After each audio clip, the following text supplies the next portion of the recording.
In every battle, there is a moment. Most don't even see it. But for others, it's all they see. That move, that shot that separates legend from afterthought. That instance between your name heard round the world and total, deafening silence. Every moment, every battle only has two outcomes. And when it happens, only you can decide what is yours. And now the true battle begins. With all eyes on you, there's no time to rest. No time for excuses. The moment is now. So it's put up or shut up. It's time to prove without a shadow of a doubt that your best is as good as gold. And the only thing that drives you more than the thrill of victory is the fear of being forgotten. And they're fine! How many men is he gonna run through? That was just easy dominance. They did it! Here, on the ultimate proving grounds, Call of Duty's elite converge. When that moment stares you in the face, you'll know one thing. Glory isn't given. Glory isn't easy. Glory is taken.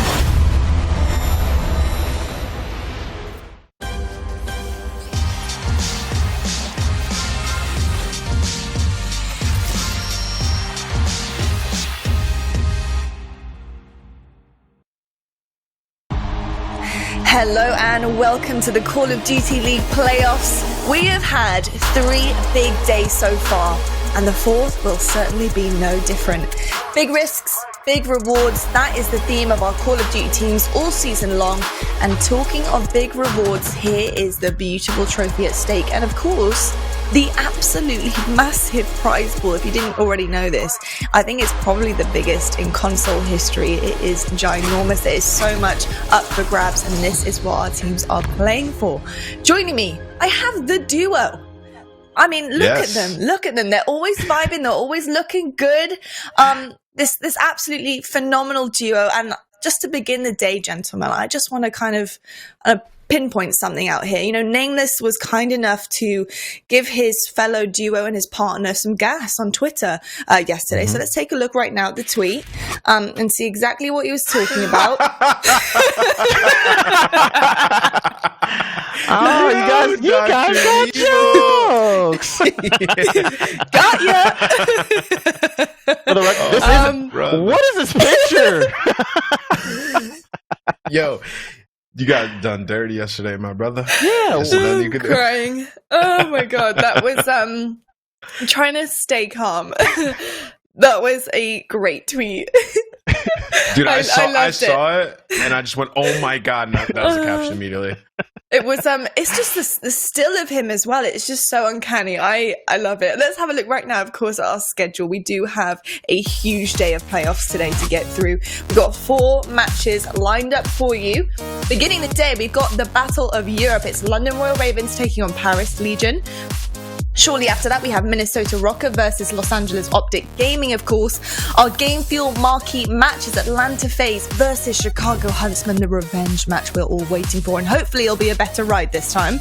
And then to finish off the day, we've got Dallas Empire taking on Toronto Ultra. Really excited, of course, to see Toronto Ultra against Dallas because, you know, they've been performing pretty well as of late. They're on the rise, and I'm excited to see them again against another top team we have here in the CDL. Our bracket on the screen for you guys. If you have not seen anything of playoffs so far, don't worry, this is exactly how it's all happened, how it's all broken down. And of course, we do have our big 4 that we're playing today. So I'm really, really excited, of course, to see this FaZe versus Huntsmen match. And I think everybody's kind of counting on this to be the match that we were kind of hoping for at the beginning when this first came around. It was very, very much talked about. Cannot wait to see Huntsmen versus FaZe. It happened. Kind of an anticlimax. I mean, it was... Yeah. This wasn't the best match to watch, to be honest. So they did. They really did. Pat, say it how it is, bro. Just go on. Tell me how it is. They destroyed them, but it's not indicative of how good we know FaZe can be, right? Like they got beat down. They got beat down, but it happens. It does indeed. We'll get more into that a little bit later on. And of course, I need to update you guys on the perfect bracket challenge. So I'm sorry to say, but none of you have actually got this perfectly right. So it's the end of the road for you guys with the perfect bracket challenge. Here are our top 5 with 23 points apiece each. So these are the guys ruling the day today, presented by Metro. However, unfortunately, we cannot move this along any further. And I'm actually impressed. It's day 4. We got a perfect bracket up to day 4. That's huge. I mean, I wouldn't have been able to guess this. It's my job to try and predict this, and I can't even do it. So well done, everybody at home. Fantastic stuff. But we need to, of course, discuss what is happening before us today. And something I did want to talk about, earlier on, is the fact that some of our teams have been waiting in the wings, and of course, they did get the placement. They got the top 4. It's the best seeding you can get. And you're advanced in the playoff bracket, of course, but it does come with a little bit of a hindrance. You get a bit rusty. The opponents that you're facing, who should be on their A game in playoffs, this is where you want to peak, have already got reps behind them, some even 2 games in already. And you've kind of been waiting there with no competitive edge, no competition behind you, no reps. You're a little bit cold. And Scump actually mentioned it in the interview yesterday. So that's kind of worrying, looking at this Huntsman FaZe matchup. Nameless, what are you thinking here? Do you think FaZe are going to kind of be on the back end of this right now just because of the fact that Huntsmen have already had that warm-up and they're feeling pretty good about it too? Well, touching on sort of the rust factor a bit, there's been plenty of times where, I've had a battle out of open bracket, which is basically you play like 10 matches and you come out of there and you're playing a team that's only played 2 matches and you're just on fire and you just win that game, right? So, playing matches, doesn't matter the level of talent that you're playing against. If you're getting warmed up, you are going to have a competitive edge going into the series. Regardless of how much the other team scrims, the other team will have to come out hot early on in the series. Otherwise, they will get ran over, right? Because that's just how it's been in Call of Duty in the history. Plenty of times I've played a team also. I've been on the other side. I played a team that's come out of open, and they've played me in that first match, and they smoked me, and I'm like, what just happened? We're better than those guys. So it's something that I'm sure FaZe is preparing for, and they're probably trying to simulate that intensity from a real match in their scrims. It's hard Absolutely. to do that though, right? Like all that energy that you see, like that you saw from Scump after the game and all that. It's hard to replicate that in scrims. And to Ant's point, when you're playing those matches and you get those reps in, you get to make those mistakes. Like Huntsmen lost those hard points yesterday, but they can go back and look like, all right, what did we do wrong? What did we do this? Let's fix this in a tournament atmosphere with all that intensity behind it. That's what Ant's saying. Like you get that out of the way, now you're ready to play that team. And FaZe hasn't played in a month. Like they haven't competed at the highest level in a month. Scrims are not the same, no matter what anyone tells you. So that is a huge factor going forward. And I'm pretty last sure quick Scump said add-on that to they hadn't actually scrimmed either, so that's kind of wild too. Go on, Ant. Yeah, last quick add-on to that is like there is just no way to simulate making a mistake and immediately getting over it and focusing on the next map, right? Because in scrims, you make a mistake, you have to talk about it and work through it. In a real match, you're getting over those little mistakes mid-game and you're adjusting and getting ready for the next play. And that's something that you just can't warm up for. So knowing that Chicago had a very, very tough series yesterday, that could be a factor going into this, right? They're ready to go, they're weathered, and they had an intense match off the rip. Yeah, and I think that, something else that they did so well yesterday, and I think is so notable, is the fact that they made adjustments mid-game, just like you're saying. And I think the small things, like Envoy managing to get 2 back-to-back neutrals in Dom, that literally saved them that game. Like, that was the reason they won. It's moments like that this Chicago Huntsmen team are playing smart. Their IQ is clearly on point right now. And if they're coming up against a cold Atlanta FaZe, with a smart Chicago Huntsmen who are ready to go, I'm a little bit worried that we might be seeing a sweep again. But I want to reminisce about, of course, this sweep that we did see Chicago Huntsmen pick up against Atlanta Pack. Looking back on it, and I know we were all raring to go, waiting for this incredible matchup, maybe, hopefully, Game 5, and it didn't happen. What were kind of your thoughts watching that unfold before you? I mean, my thoughts were just that Chicago was on fire and that FaZe came out slow. I don't take much from that series in the long run just because of how consistent FaZe has been. But in that series, it just looked like Chicago was way more prepared for FaZe than the opposite, right? I don't think that's going to be the case today because they have time to prepare, like at least to go over strats and see what Chicago has been presenting with their new lineup. But I don't know. That match was an embarrassing performance from FaZe, and I don't expect to see something like that again. Well, another thing was like our season Formal were frying in that series. There hasn't been too many tournaments where they both went off the entire time, right? And that was the time where they were just doing it. So to what John said, I mean, you can see the scores there. Like map 1 and 2, like weren't even close. I don't expect FaZe to get dominated like that. After that, I mean, FaZe started to play better. They made it all the way up to a grand final, and if it wasn't for a 1v2, against Ultra, they would have won that championship, and they would be the absolute favorite going into the tournament. So they've definitely improved a little bit, and I expect this to be a much more competitive series. Me too. I'm crossing my fingers again. I think I've crossed my fingers like maybe 7 times during playoffs so far. Like, please give us a good game. I'm very excited for this. But we do need to look back right now at some of the incredible reactions of the Chicago Huntsmen players when they did close out the series, the long, grueling series against New York Subliners for, of course, that revenge match. You missed it. Check this out. The way RC's, though, able to level the playing field, another 2 versus 2 situation. Can Chicago clutch up again? Here comes the first. Envoy wins it, and there goes Arcides as well. Let's go, baby. Let's go, baby. Let's go, man. Let's go, Neds! You can't don't beat tweet. me! Zed, listen, hey. You can't beat me! Yeah, don't tweet. Those those reactions. You can't beat me. You can't bleep. A lot of energy. I think I heard maybe like 3 words that whole listening. There was just 3 words floating around there. That was amazing. That's kind of what you want. You want that fire. You want that passion coming out of your team. I mean, that is what it's all about. And I think if you're feeling that way in playoffs, like, that's gonna add to your adrenaline, which is fantastic. So, of course, we do have a lot on the line here, though, gents. Major things. Prize payout structure is incredible. So, incredible stuff here. Gents, how much does this honestly mean to this matchup right now? How much money is on the line here? We can hear you, T-Man. Stop. I mean, at this. Go ahead, John. This is the winners team to get the top 3. $600,000. We can hear you, T-Man. For the winner, guaranteed. That is absurd. That is a lot of cash, winning that much. Like, dude, you win this 600 racks, going to the winner's bracket final. That's an absurd amount of money to take home and to be guaranteed. And they're already in a fantastic position.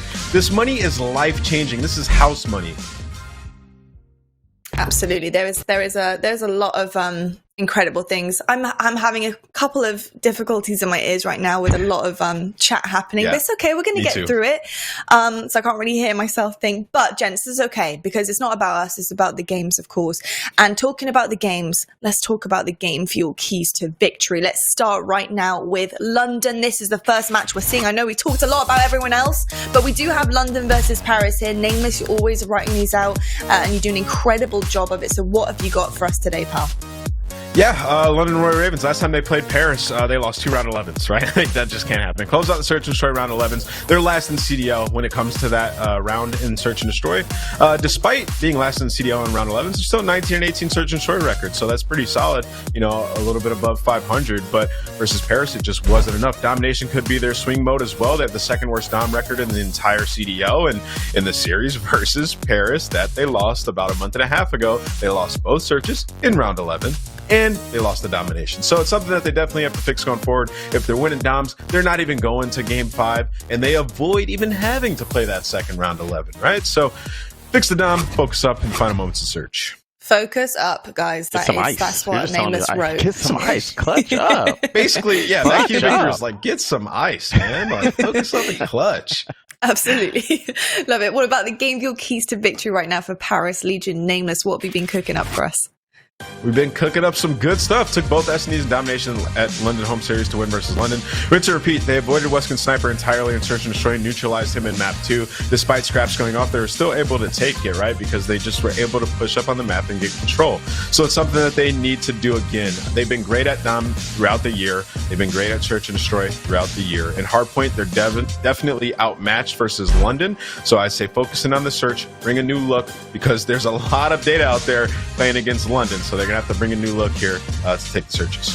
Absolutely. It's really hard to kind of put together a story or a picture of what this is going to look like here because, obviously what we've seen so far in playoffs, Paris obviously hot 3-0 against Seattle Surge and then, London taking on Toronto Ultra who are, let's be honest, on an absolute tear and they lost 3-1, but it was a really close game and unfortunate circumstances occurred too. So it's kind of a really hard one because I think it's, when it comes to Surge, and I mean no disrespect whatsoever by saying this, but it's kind of difficult to compare the two with the levels of competition that you're going up against here. So I'm really excited to see how this does unfold. And it now leads me on to our predictions, gentlemen. So I'm going to start with the one and only Pac-Man. These are your predictions brought to you by Sony's Xperia smartphone. What have you been typing on your phone, Pac? Who are you taking? I do feel like Paris has that big edge in Dom, and I do think they're going to take a hard point. So I'm going to go with Paris 3-1 in this match. I think they've been trending upwards, and London doesn't seem to have the ice this season. I really feel like Paris is strong, and I think they're riding a high right now after their recent performances. I'm going with Paris. They better go get the cubes out the freezer. They need some ice, apparently, according to Pac. Nameless, what about you, pal? Who you taking? Yeah, I'm going to go on the other side of things. I think Royal Ravens are going to take this one 3-1. I think that they will either fix their round 11 or the domination, one or the other, and they take both hard points. So I'm going London in this. I think they're angry and they're ready to, avenge the loss that they had and also frustrated from the situation that they dealt with in their first match. So I think they're going to come out firing. I'm going to also have to agree with Nameless here. I'm going to take 3-1. I think, very similar kind of thoughts there with you, Nameless, is that, London have had a really rough start to playoffs. It's been very, very difficult. But then again, also have kind of got that edge over Paris because they've gone against somebody who's extremely competitive right now, which is Ultra, and having a taste of that and not being complacent, which maybe Paris could be. It's a very difficult one to choose, but I'm going to have to go with my UK roots. Just it's just one of those things, guys. Shocked. I know, so shocking. I respect it. Thank you so much, gents, for this fantastic chat about all things playoffs. We're going to head over right now to our first match of the day, and we're taking it to Lando and Study. Thank you so much, Lottie. Yes, it is going to be an absolute fantastic day, Study. I am hyped. I'm feeling great. We got the Battle of Europe. It is going to be a wonderful, wonderful day. And hey, man, we get to kick off the day the right way with a fantastic match to start us off. Yeah, man, this is going to be a fantastic series. Last time these guys matched up went all the way to a Game 5, Round 11. And I know if you're the London Royal Ravens, you're losing 2 search and destroys, just like Nameless broke down. 6-5. You just need to gain some ice, man. Hopefully throughout this series they're able to show. Yeah, definitely. It's going to be a fun one. But let's go ahead and meet the London Royal Ravens.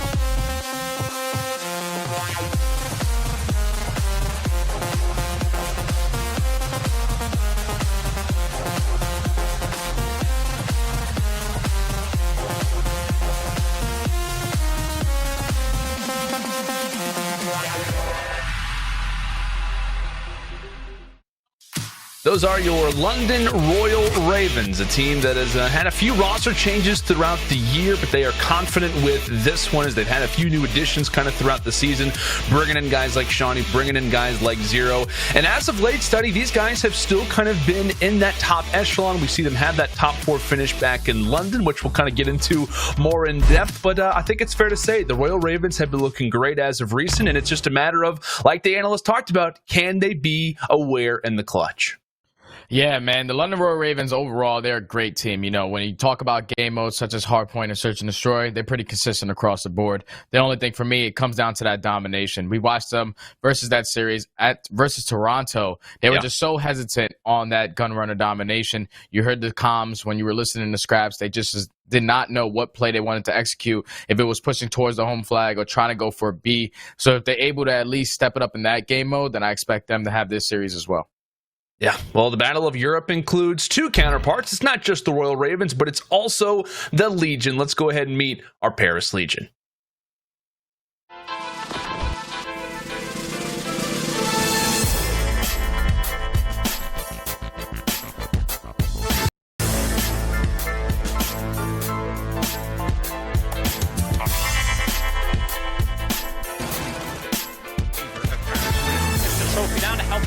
Out even a little bit, smokes out, then's not seeing much, but he's going to spot at least 1. There's the seam, number 2 inside the hill.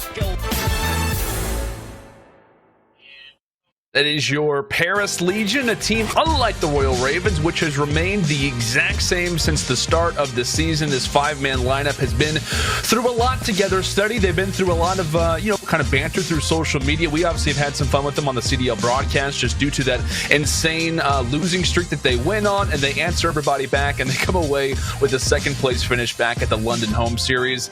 It's been an interesting group, right? They start off the season really great, then they kind of have this major dip after going to online, and now the question remains, where exactly do the Legion lie when we talk about the standings and when we talk about a matchup here versus the Ravens?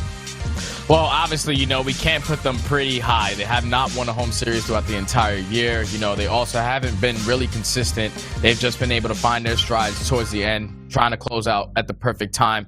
You heard Zed in one of those previous interviews, the one game mode that they wanted to really focus on when they were searching for practice, it was just that hard point. They were just really inconsistent when it came to that game mode. And the way that they started so far in the playoffs versus the Seattle Surge on that gunrunner hard point, they beat them by 140 points. You had 3 players sitting over a 1.0 KD, and that's huge on the side of Paris because when you get to that Search and Destroy, they're a really consistent team. And domination, they're well-rounded as well. Their hard point is definitely improved so far. I'm wondering if they're going to be able to keep that up throughout the rest of this series as well.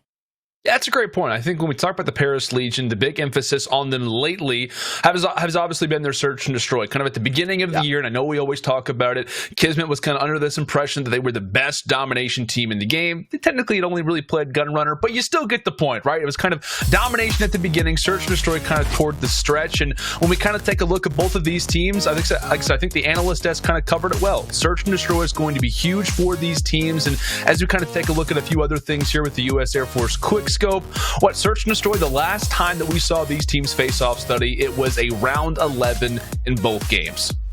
Yeah, and the last game 5 was Arklaw Peak. This was a map that I was looking at the London Royal Ravens. You know, they had such a flawless A push, and they were able to take control of that side of the map basically every time they wanted to.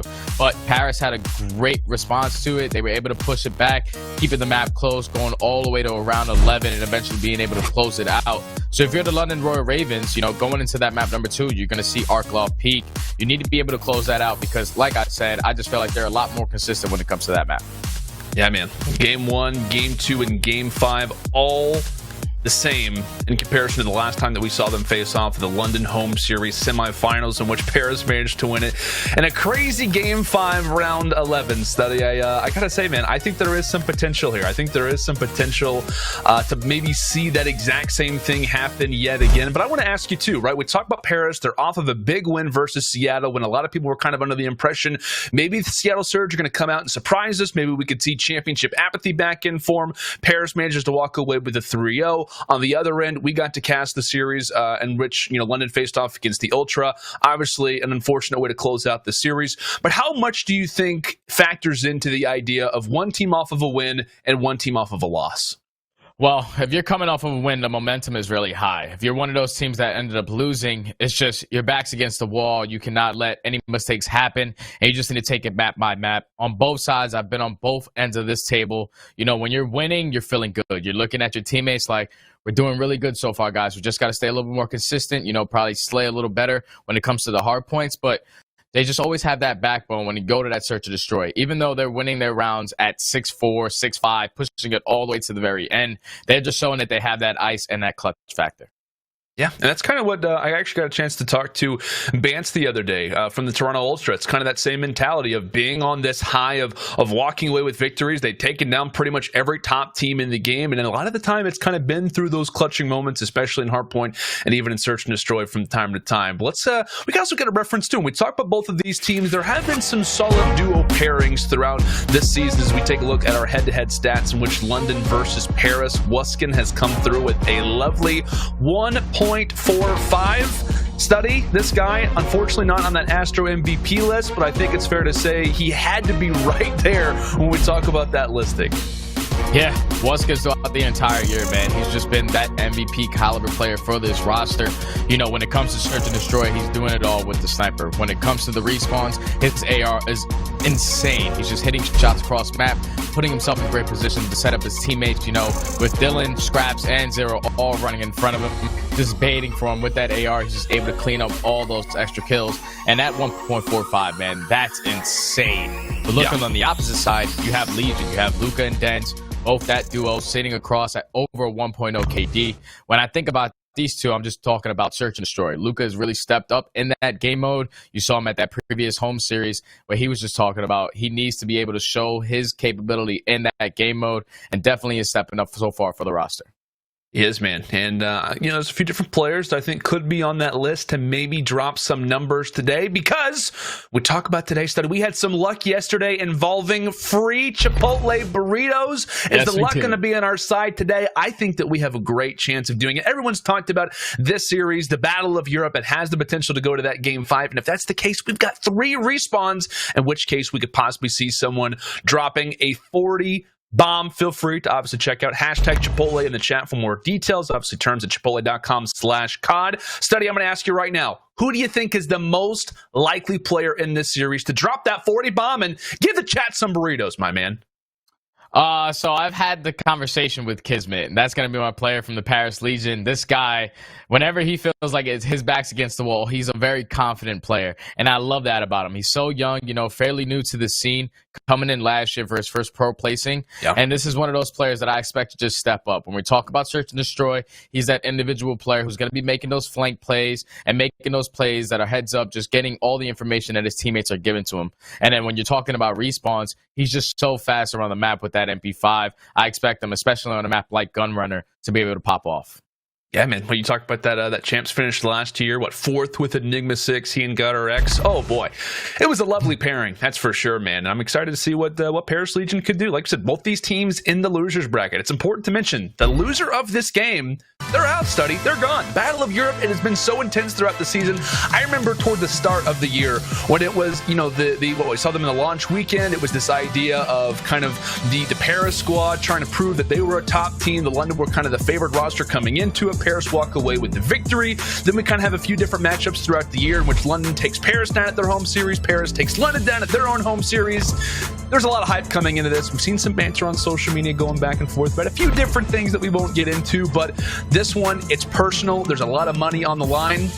And we talk about playoffs, we talk about champs specifically. You do not want to get taken down with the amount of cash that's on the line. You're still going to walk away with 100K if you lose this, but nonetheless, Study, this one, oh boy, I'm excited to get into it. Hardpoint Gunrunner, here we go, my friend. This map number 1 is going to be so big for Paris. This is going to show if they have improved in this game mode. You know, like I said, beating Seattle by 140 points in their first series of the playoffs was such a great start to their season. I mean, to the end of the season for them. Hopefully they're able to continue it on into this hardpoint. Yeah, that's a great question. Great call to bring up, as at least for now, Paris are going to have those preferred spawns for new, and that was the big emphasis that we saw them versus Seattle Surge. It was this idea that they had a number of different stragglers who were great at locking down that munition depot spawn. Players like Zed, players like Luka were constantly getting on those back lines. So now the fact that they have preferred spawns, we'll see exactly how they then deploy it. As London, they currently have control over mid. Yeah, London is picking up every single kill on this P1 hardpoint, gaining as much time as they possibly can. But if you're Paris, you're not too worried about this. You know, you just don't want to give up as much time, like 40, 45 seconds, but it's probably what's going to happen. As long as you're keeping those spawns for P2, having a good setup, you should be able to hold the 60. Definitely should. You like the positioning for Paris. However, Dylan currently on a 5 spree. We talked about this guy a numerous amount of times. Last year was the guy for Reciprocity. Could take over games by himself back in Black Ops 4 and has some Reciprocity teammates on the other end, right? We're talking about Din, Zed, obviously Wuskin on his team as well.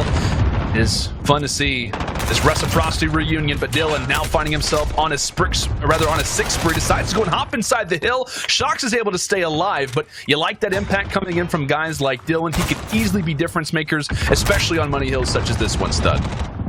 Yeah, London Royal Ravens right there. They're able to chain a couple kills towards that train tracks area to eventually try to put themselves around the backside, forcing the players from the Legion spawn by that crates.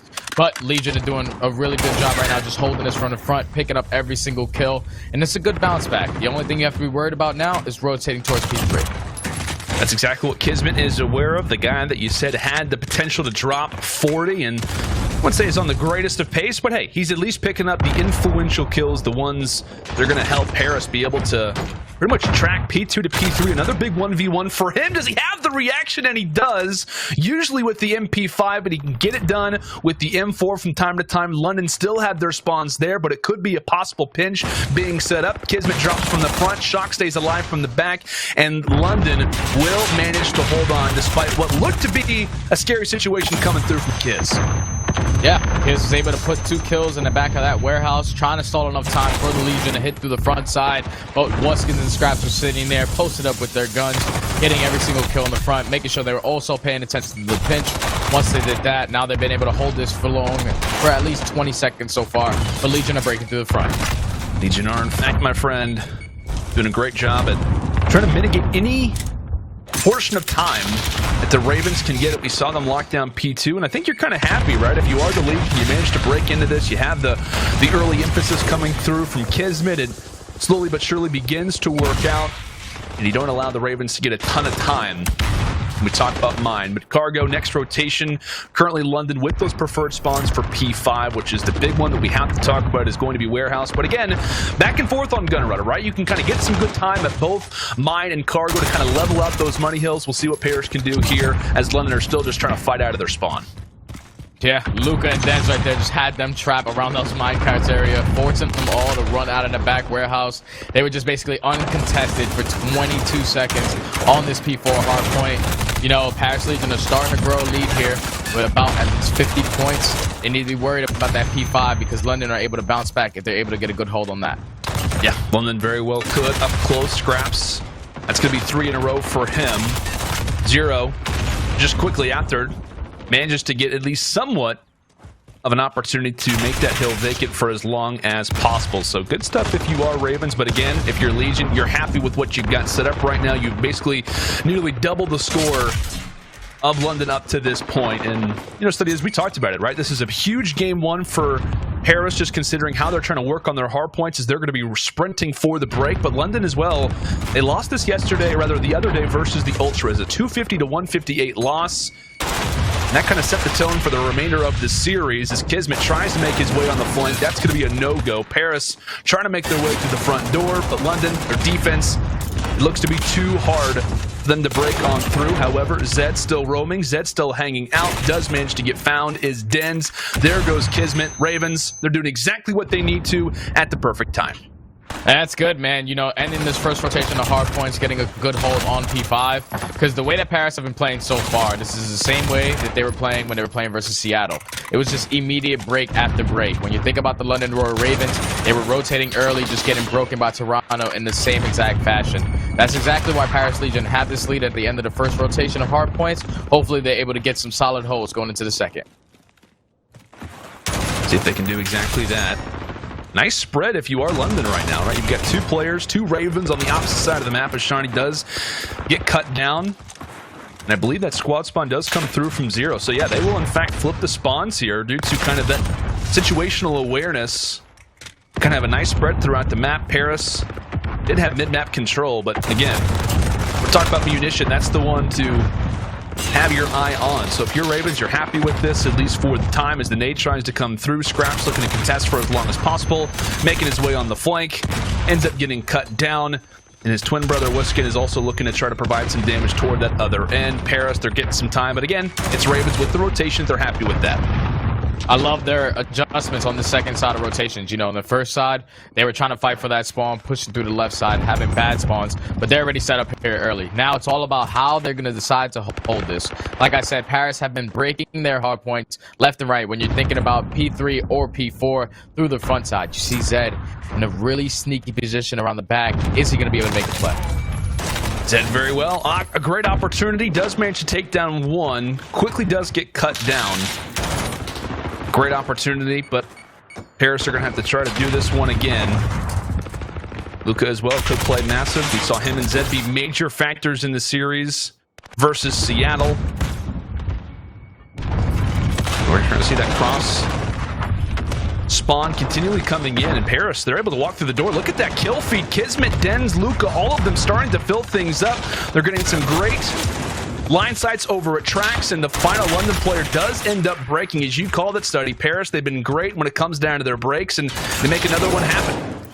Yeah, Zed just being that playmaker that he was, staying alive, getting the one kill that he needs, was the opening for his teammates to have enough time to push through that front door and eventually chain a couple kills. They give themselves at least a 20-point lead going into P3. You see one player in number 4, which is going to be Shani, set up on that. Is he going to be able to pick up a couple kills? So the first set of rotations on this hill, Legion just broke through the front, but it was big plays from Kismet coming up on the other side. Kismet was going to be aware of that guy. Incredibly sneaky with the MP5 as Shocks continually taking down a few players in pipes. Again, if you're Ravens, you want to try to have a few players in that position. That makes holding mine that much easier as Luskin does manage to get that double with the nade. He and Shani combine for 3, make it 5. As Legion back to the drawing board. I love the positioning right there out of 0. He was just cutting off the entire mid-map, sitting around green, forcing all the players from Legion to try to break through the front. You see Wuskins and Shani with those M4s just picking up kills, filling up the kill feed when needed. And this has so far been a great hold from the London Royal Ravens. Looking like if they hold the rest of this, they're only going to need 50 points to be able to close out this map number 1. Yeah, man. Wuskin 26 and 15 on a 5 spree. Can he make it 6? Shani unfortunately ends up getting taken down in pipes, and Luskin is still hanging out, still staying alive. And pretty much in London hardpoint victories this year, when Luskin has had a 1.49 KD, or rather whenever they've won, he's had a 1.49 KD. Whenever they lose, around a 1.03, which just kind of goes to show you when they have that slang pressure coming through from Luskin, it obviously leads to a lot of success. He's been their guy throughout the season, and he's trying to perform for them as their backs are against the wall. Rotation now into cargo. Paris looking to try to pinch this one out, but it looks as if spawns for them are going to work out for the time. A few players starting to rush in, but study, they're aware of it. This time is nice, but it is all about that next one. London, can they hold yet again? Yeah, Legion knew that they could not give up all this hill time on this P4 hardpoint. They do not have spawns going in towards P5. They're going to have at least 1 to 2 breaks. They're going to attempt to break on through. First time you saw London hold it down pretty well when it came to just picking up the kills in certain areas. You see number 5 sitting on that turbine area, getting taken down by Den. So now this can possibly be an opening for London, but they have to be quick with only 20 seconds remaining for them to lose map 1. And what a play from Zed. He actually manages to take down one player that was toward that top side. And Legion are still going to try to fire their way through this. Currently making that progression through Forest. Shocks, he'll get taken down. Dens as well, but Kismet still alive, still hanging out. Only 8 more seconds for the Ravens to lock this one up. But have they done enough? Trades back and forth. The Legion do have the man advantage currently inside of this hill. And they are going to break. But how long can it be for? There's going to be Zed. He finds 2. Legion, they're holding on, but still, that rotation has to be on their minds. They managed to break. Obviously, London aren't going to be able to win off that hill. Reason being is that no one is actually going to be on it. Rotation is back. Can Legion pull this one off? There is some potential, and based off that map positioning, they are starting to siphon on through, but the London Royal Ravens, they get the spawn toward the backside. Legion are now spawning for that preferred one, but you have to keep in mind, are they going to be aware of the London on the back end as 2 more seconds needed? Is that going to be enough? Here comes the nade. What's going to win is a big 1v1, but the Legion, they're still here, but London, they get the take, they get the time, and after what was an incredible sequence toward the stretch, the Ravens managed to close it out.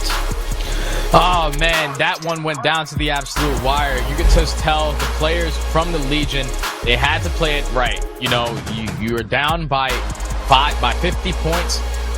London only needed 5 points to be able to close out the game. You saw Shocks trying to go around that backside to make sure they flipped the spawns for P2, but only needing 5 seconds remaining in that middle hard point. You know, London were able to just chain a couple kills together and eventually close out that map number 1. And that's a good thing for the London Royal Ravens. This is basically the same outcome when the first time these guys played about a month ago. Now, the only thing that I'm thinking about is this search and destroy. Is it going to go down to the very last round? What adjustments are both teams going to be able to make? How impactful is What's-Gun's sniper going to be versus Luca? There's so many answers, man. And hopefully, you know, this one goes down to the wire again because I love round 11s.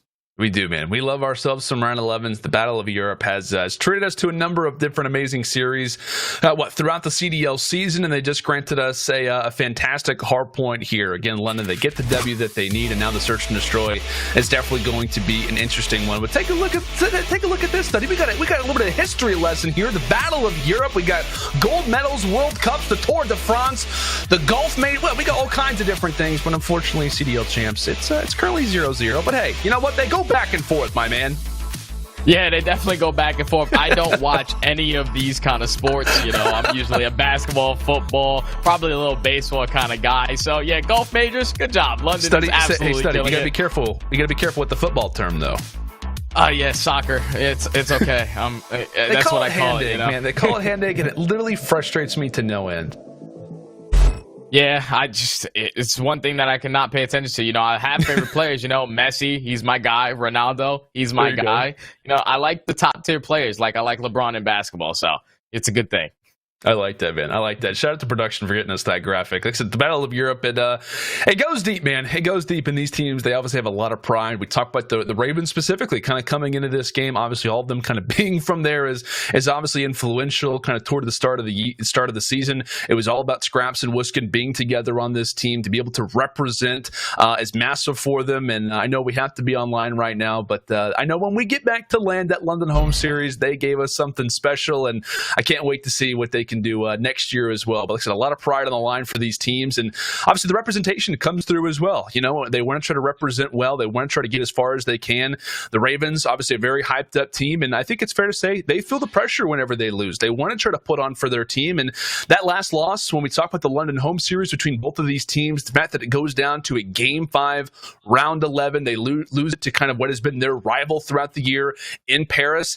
it hurt them. I think it was Wuskin at the time who had tweeted out that was one of the worst losses that he has ever had, in his entire career, which just goes to show how much this matchup means and how important it is for these guys to stay alive. Yeah. Once you look at Wuskin's tweet, it definitely hit him hard. You just got to live and you learn, man. You're playing the same exact map that you ended up getting 6-5 clutched on the last time. You need to make the proper adjustments.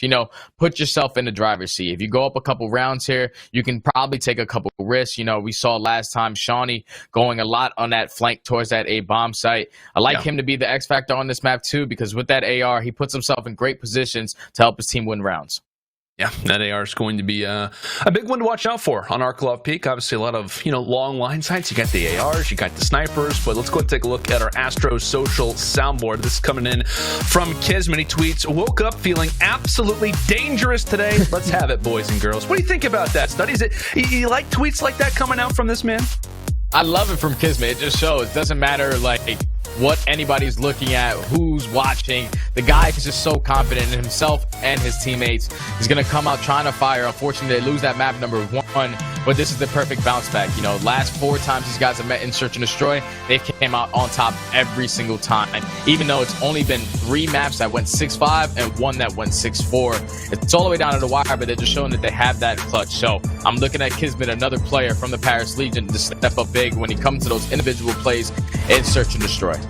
Yeah, man. Like I said, we saw Arklov last time around, as you called it, went to around 11. Very well could have the potential to go to around 11 here. If you're Paris, are you happy to be on the edge, if you will, to win those close games? Maybe in the regular season, maybe not. But when it comes to champs, when it comes to playoffs, you'll take everything that you can get. It's about just walking away with the series in any means possible. Arklov Peak. It will, in fact, be our location for game number 2. London finding themselves up 1-0. As somewhat expected in the hard point, they get the job done. Now we'll see how they fare off against the Legion. Snipers out early here for Luka. Big battle between him and Wuskin, who has been called the most feared sniper in the CDL. Definitely strike fear in the hearts of any man and any team, Legion included, Study. Yeah. And with those snipers, from personal experience, these early rounds are so huge. If you're able to gain some confidence, pick up at least 1 or 2 kills in the previous rounds, like if here, between Wuskins and Luka, whoever's going to be able to start off that trend with that sniper rifle is going to be able to build up that momentum. You got 45 seconds remaining on the clock. Luka's trying to hit a shot. It can be so impactful on this map. Fortunately, there's no one in front of his line of sights. Yep, nothing yet for Luka, but it could come up soon. Scraps, not a needed haircut. He's looking great already, but does get one regardless. Legion yet to get this bomb down. They're going to have to move this up here shortly. And the M4s from the Ravens looking to try to prevent that for as long as possible, but it may be the inevitable. Dens able to hop onto the bomb, able to punch in those digits and get it down, but just after the plant, Scraps is going to be there with the pick. 0 on the other end as well. And Shawnee over in Destroyed Building, able to drop 1. Scraps there for the trade. Only 1 player left from the Legion, and it is going to be Luka, but he gets found out. He gets found out. The trophy destroyed, and the Ravens will walk away with this round. A big one to start off. And again, that sniper at the start, Study, you called it out. Luka, could he find a pick? Can he be influential with it? Unfortunately, he's the last man standing as the Ravens go clutch, and they win the first round. Yeah, it was great patience shown right there out of the London Roar Ravens. There was a player from the Legion, which was Kismet, trying to go for that late flank, but you saw Scraps setting himself up to make sure no openings were open through that middle of the map. Able to just work it, put themselves in a man advantage, eventually find Luka by himself. Great first round. Great first round from London. We'll see how he managed to respond. Now on the offense, Scraps running a hat trick in the first. Always good to see him going off for the team. He and Wuskin pretty much so far throughout the CDL season, the only 2 players above a 1 KD on the Ravens.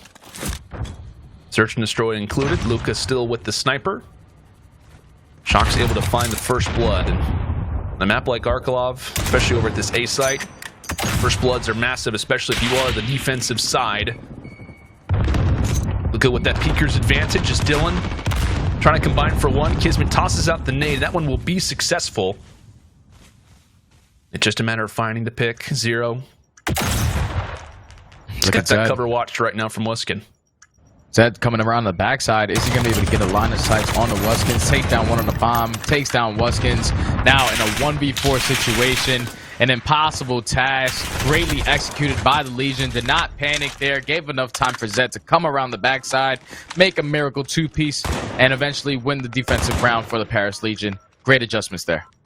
Yeah, man. Great adjustments. And much like we saw, yesterday with the Subliners, it was a matter of, guys like Zuma, you always have to be aware of that flank, and especially on a map like our club, as big as it is, sometimes you can leave those entry points open. As you called it, Zed goes big, finds the two, breaks open the setup from the Ravens, and that's the one thing you have to be aware of for the future of the rounds, right? You have to be aware of that flank always, especially at that A site, and that is now going to be a constant reminder for London throughout the remainder of this search and destroy. Yeah, I would like to see, them make a proper adjustment there. Shawnee was on an island in his previous round. Unfortunately, he gets taken down by Shocks around that L wall. Gives the opening to Zed. Zed just hit the flank. Perfect timing. Once again, able to get the two-piece and win the round for his team. Now, if you're going on offense, if you're the Paris Legion, it's looking like they're going to set up for a B push. Let's see how aggressive they're going to be. Fast B pushes tend to work out best on Arklaw. This one, they're taking their time. Early snipe comes through. And Zero's just right around this corner. He's going to get the great timing. He is. Finds the first. Tries to have that utility out, but the trade is there. Overall, a positive if you are the Ravens for now. That bomb is down. And nobody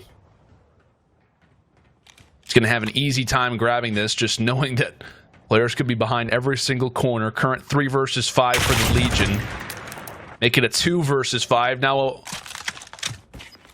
looks if Luka does manage to get the bomb, though. 20 seconds left, and this is when it starts to get scary. Time beginning to tick away. Can Luka find one here on the flank? That's a no-go. The Ravens combine for 2 here toward the later stages, and they walk away with another defensive round. Perfect blind counter right there. You had 2 players set up around that far left grave area. They were able to just catch them. Wuskins was sitting around with that top window with that sniper, able to open up with the first blood. That was just a complete blind counter right there out of the Ravens. Definitely showing that they've done their homework and they put themselves at 2-1 advantage.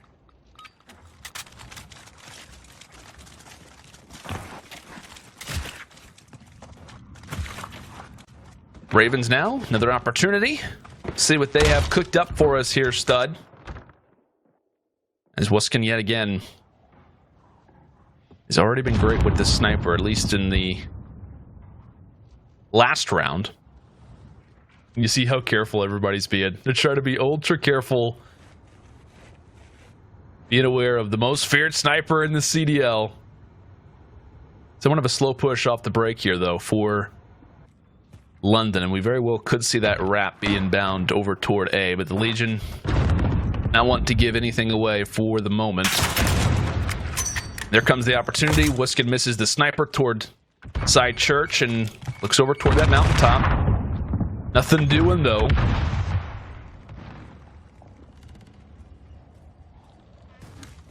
Now here comes the bomb. Quickly makes its way on into B. Actually don't deal with any players in the midst of that, though, which is somewhat surprising, but Zed hanging out right around the corner. And Dylan does just manage to get that bomb down before the Legion players begin to siphon on in. Combining for a few, Dylan wins a big 1v1 engagement. Quickly gets tagged up, has Luka ready in the line sight. No one for Paris, or rather, no one for London currently inside of the bomb site. Scraps, though, from afar, has to go big. 1 versus 4. Trying to shoot through the wall. Is he going to get the timing? He's going to get the chance, and it looks as if, no, the defuse comes through. Luka wins the round for the Legion, and Scraps, all he can do is sit at bay and fire off those sniper shots, which unfortunately can't land. Yeah, the Roy Ravens just decided to play that round really slow. You gave enough time for the players on the Legion to wrap back, gain all the information that they needed, that it was going to be a B push. They were able to open it. Unfortunately, the bomb does get planted, but they open it up with 2 kills to first force it into a 5v3. Dylan was trying to finesse around that middle fountain. Unfortunately, he gets taken down. It was just a beautiful retake out of the Legion there and beautiful adjustments. Yeah, Great adjustments coming in from both teams. Like we talked about, they played a number of different times throughout the year. This is their 4th encounter this season. And so far, the Legion have been flawless in S&D versus Ravens. Have yet to drop one, Arkelov included, despite how great the Ravens have actually been on Arkelov peak. Well, we were doing a lot of research study and kind of coming into this matchup, specifically as Scraps finds 2 with the M4. I didn't think the second one was going to be good enough, but all season long, the Ravens have been solid on this map. And for plays like that, as Scraps starting things off 7-1 has been the thorn in the side for Legion, as now he makes this offensive attack that much more difficult. Yeah, Scraps switching up the positioning. You know, when you're the Paris Legion, you're thinking in your mind, Wuskins is going to be sitting at that top window. Let's not try to give him an early peek. Scraps changing his position, putting himself on that hill, was able to pop it in a 2-piece. Now in a 4v2 situation. It's going to be a pretty difficult task for Legion to do with only 20 seconds remaining. A whole lot of time left, hanging out toward the bomb side is Scraps, and Shawnee's watching his back. The Ravens are going to be able to win. It was an interesting start to this one. I thought the Legion had a good thing going, but Scraps starts things off with a nice double. Starts the round off with kills, ends the round out with kills, and basically gives his signature on that round number 5. If I'm London Royal Ravens going into this offense right here, I'm being aggressive towards A. So far, their slow pushes haven't really worked. You know, when you think about that aggressive push towards A, you have Scraps and Dylan pushing through those trenches, taking control of it nice and early. Scraps currently sitting at 8-1, stepping up when the team really needs him most. Now Scraps last year did not have the champs placement that he wanted with FaZe, top 16. An opportunity at redemption for one of the greatest players in COD over the last few years. Luka gets the opportunity, finally manages to silence Scraps after what has been a very difficult task. Ravens still trying to push their way onto the site, looking to brute force their way through with no utility, by the way. And it looks as if based off of the positioning from player 4, which is going to be Shawnee, Luka does miss the sniper in the meantime, and the reason why is because that bomb looks to be rotating. Yeah, the positioning out of Shawnee, all the way far right side, outside by the grave area. He's trying to push up and gain some information for his team, knowing that no players are going to be on this far right side. Possibly one player in this B. Wuskins able to stay alive around this A bomb site, picking up with a sniper. Now puts himself in a 4v3, and the bomb is going to go down. Bomb is going to go down, possibly. There we go. 15 seconds left. Den's trying to fire through the wall. No damage done, though. A 2 versus 4 retake for the Australians. And be careful, Luka. Able to pick the head off of Dylan, as his mind is sent flying. In the meantime, we're going to have to do this together. Trying to push through, but that player number 4 in Shawnee is being such a problem, hanging out toward that back rock positioning. Denz manages to walk through the door, but that alarm clock is about to tick. Only a few seconds remaining, and Denz, so many tasks, so little time. Zero finds the kill, and the Ravens now distance themselves again. So the Ravens tried to be aggressive towards that A-bomb. Unfortunately, Scrap was able to get first blooded, but Zero, playing his life around that trenches area, was so huge. He gets one, pops his dead silence, is able to wrap back. Luka unfortunately misses a sniper, but with Wuskins staying alive at that bomb site, making sure no players hit that late flank, picking up a kill in that situation, gave that opening for them to wrap back towards B and eventually work that plant and win the round. You know, granted, Wuskins only had 2 kills throughout this game. Hasn't really been the main guy to look out for, but that doesn't mean that he can't come away with the kills that can decide the round, and arguably he walks away with that kill, makes things difficult for the Legion, as now we'll see them back on the offense. Wanting to go for an aggressive rush toward the trench. The smoke is out. Scraps left. They have to reference back. Can he be there, though? Number 4. Shawnee quickly on the flank. Gonna walk away with the first, as here comes the collapse, and everybody's turned around the opposite direction. There's 4. How about 5? A lovely pinch comes through from the Ravens. Shawnee sets it up, and what a play it was, as the Legion never saw it coming. No hesitation out of Shawnee right there, pushing right up mid-map, going behind that A bomb site. He gained all that information from his teammates that there was an aggressive push towards that A bomb. You know, tacks are going off, nades and stuns, stalling enough time for Shawnee to come up right behind him. As soon as he's able to get into that position, set up a beautiful pinch there, able to take down every single kill. Now puts themselves at game point. What a huge round that was for Shawnee. A great read. As you called it, Study, from the Ravens, they kind of back up, wait for the pinch to be set in stone, and there's Wuskin again. Shout out to our observers. We've seen every single sniper kill, and again, another member down for Legion. A hard way to start off this Arkalov peak, being down the way that you are. By the way, Shocks is just on the other side of the tank. What size are those, Study? What size? Size 10s? They might be sticking out just a little bit too far.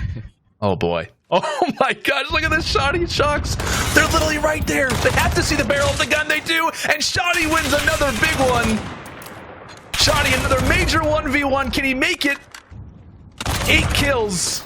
Zed's going to be here for the trade, but a 2 versus 3. Time starting to tick away. Dylan, though, is on the objective.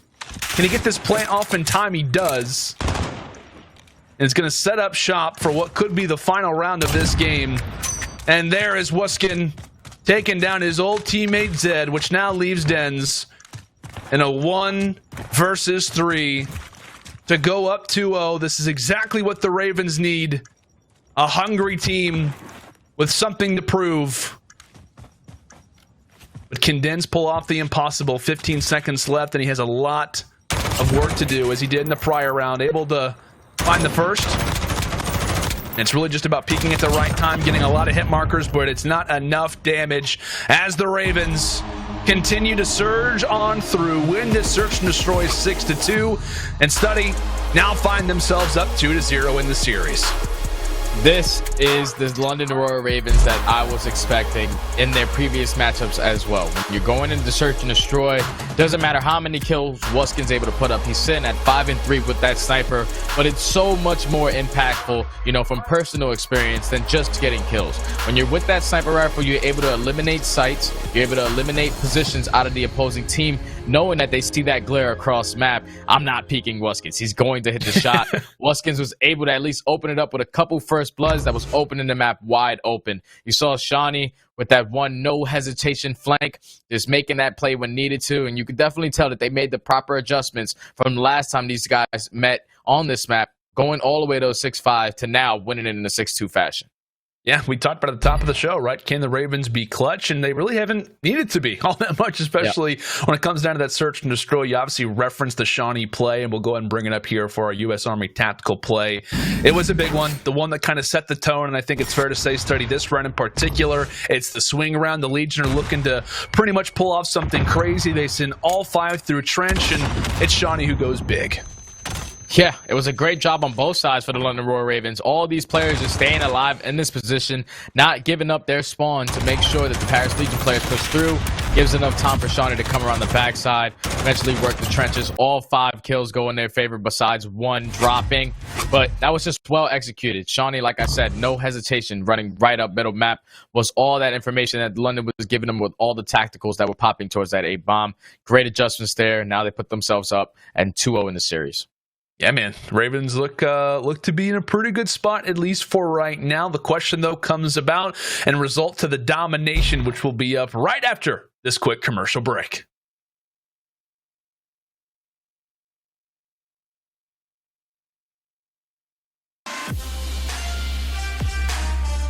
Dylan, he's too bloody strong. But at 0 doing damage. He's not stopping anytime soon. Again, Scraps has got his helper. Beautiful reads from Wuskin. Raven putting them down.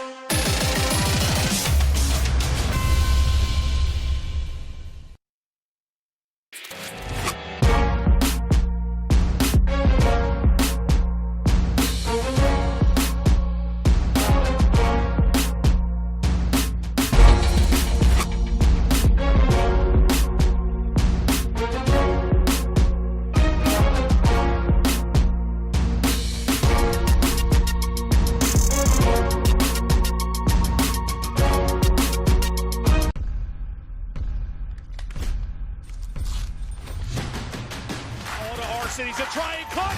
He can't do it. Really going on a rampage inside the hill. He heard him. He gets it. He got it. He got it. In a millisecond, win the round 11. My God. An absolute rampage from Decimate.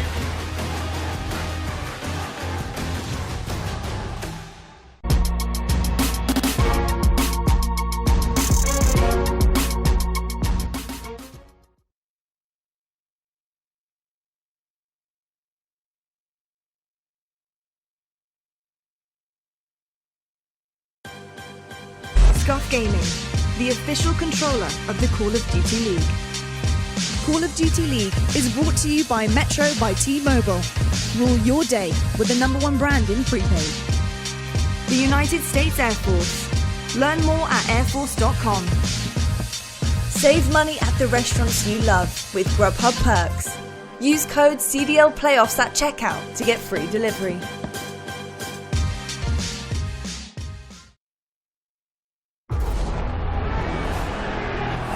In every battle, there is a moment.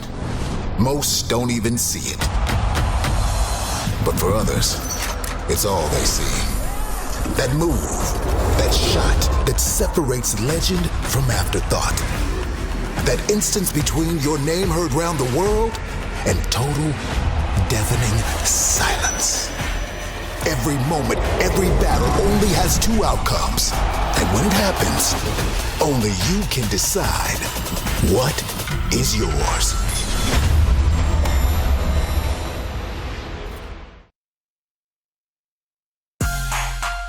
Tuning in for the CDL playoffs? Want to win some free game fuel? Use hashtag GameFuelCDL every day during CDL playoffs for your chance to win free game fuel. And guess what? If you're lucky, you're also going to win some swag from the CDL. Let's get it. Let's get it.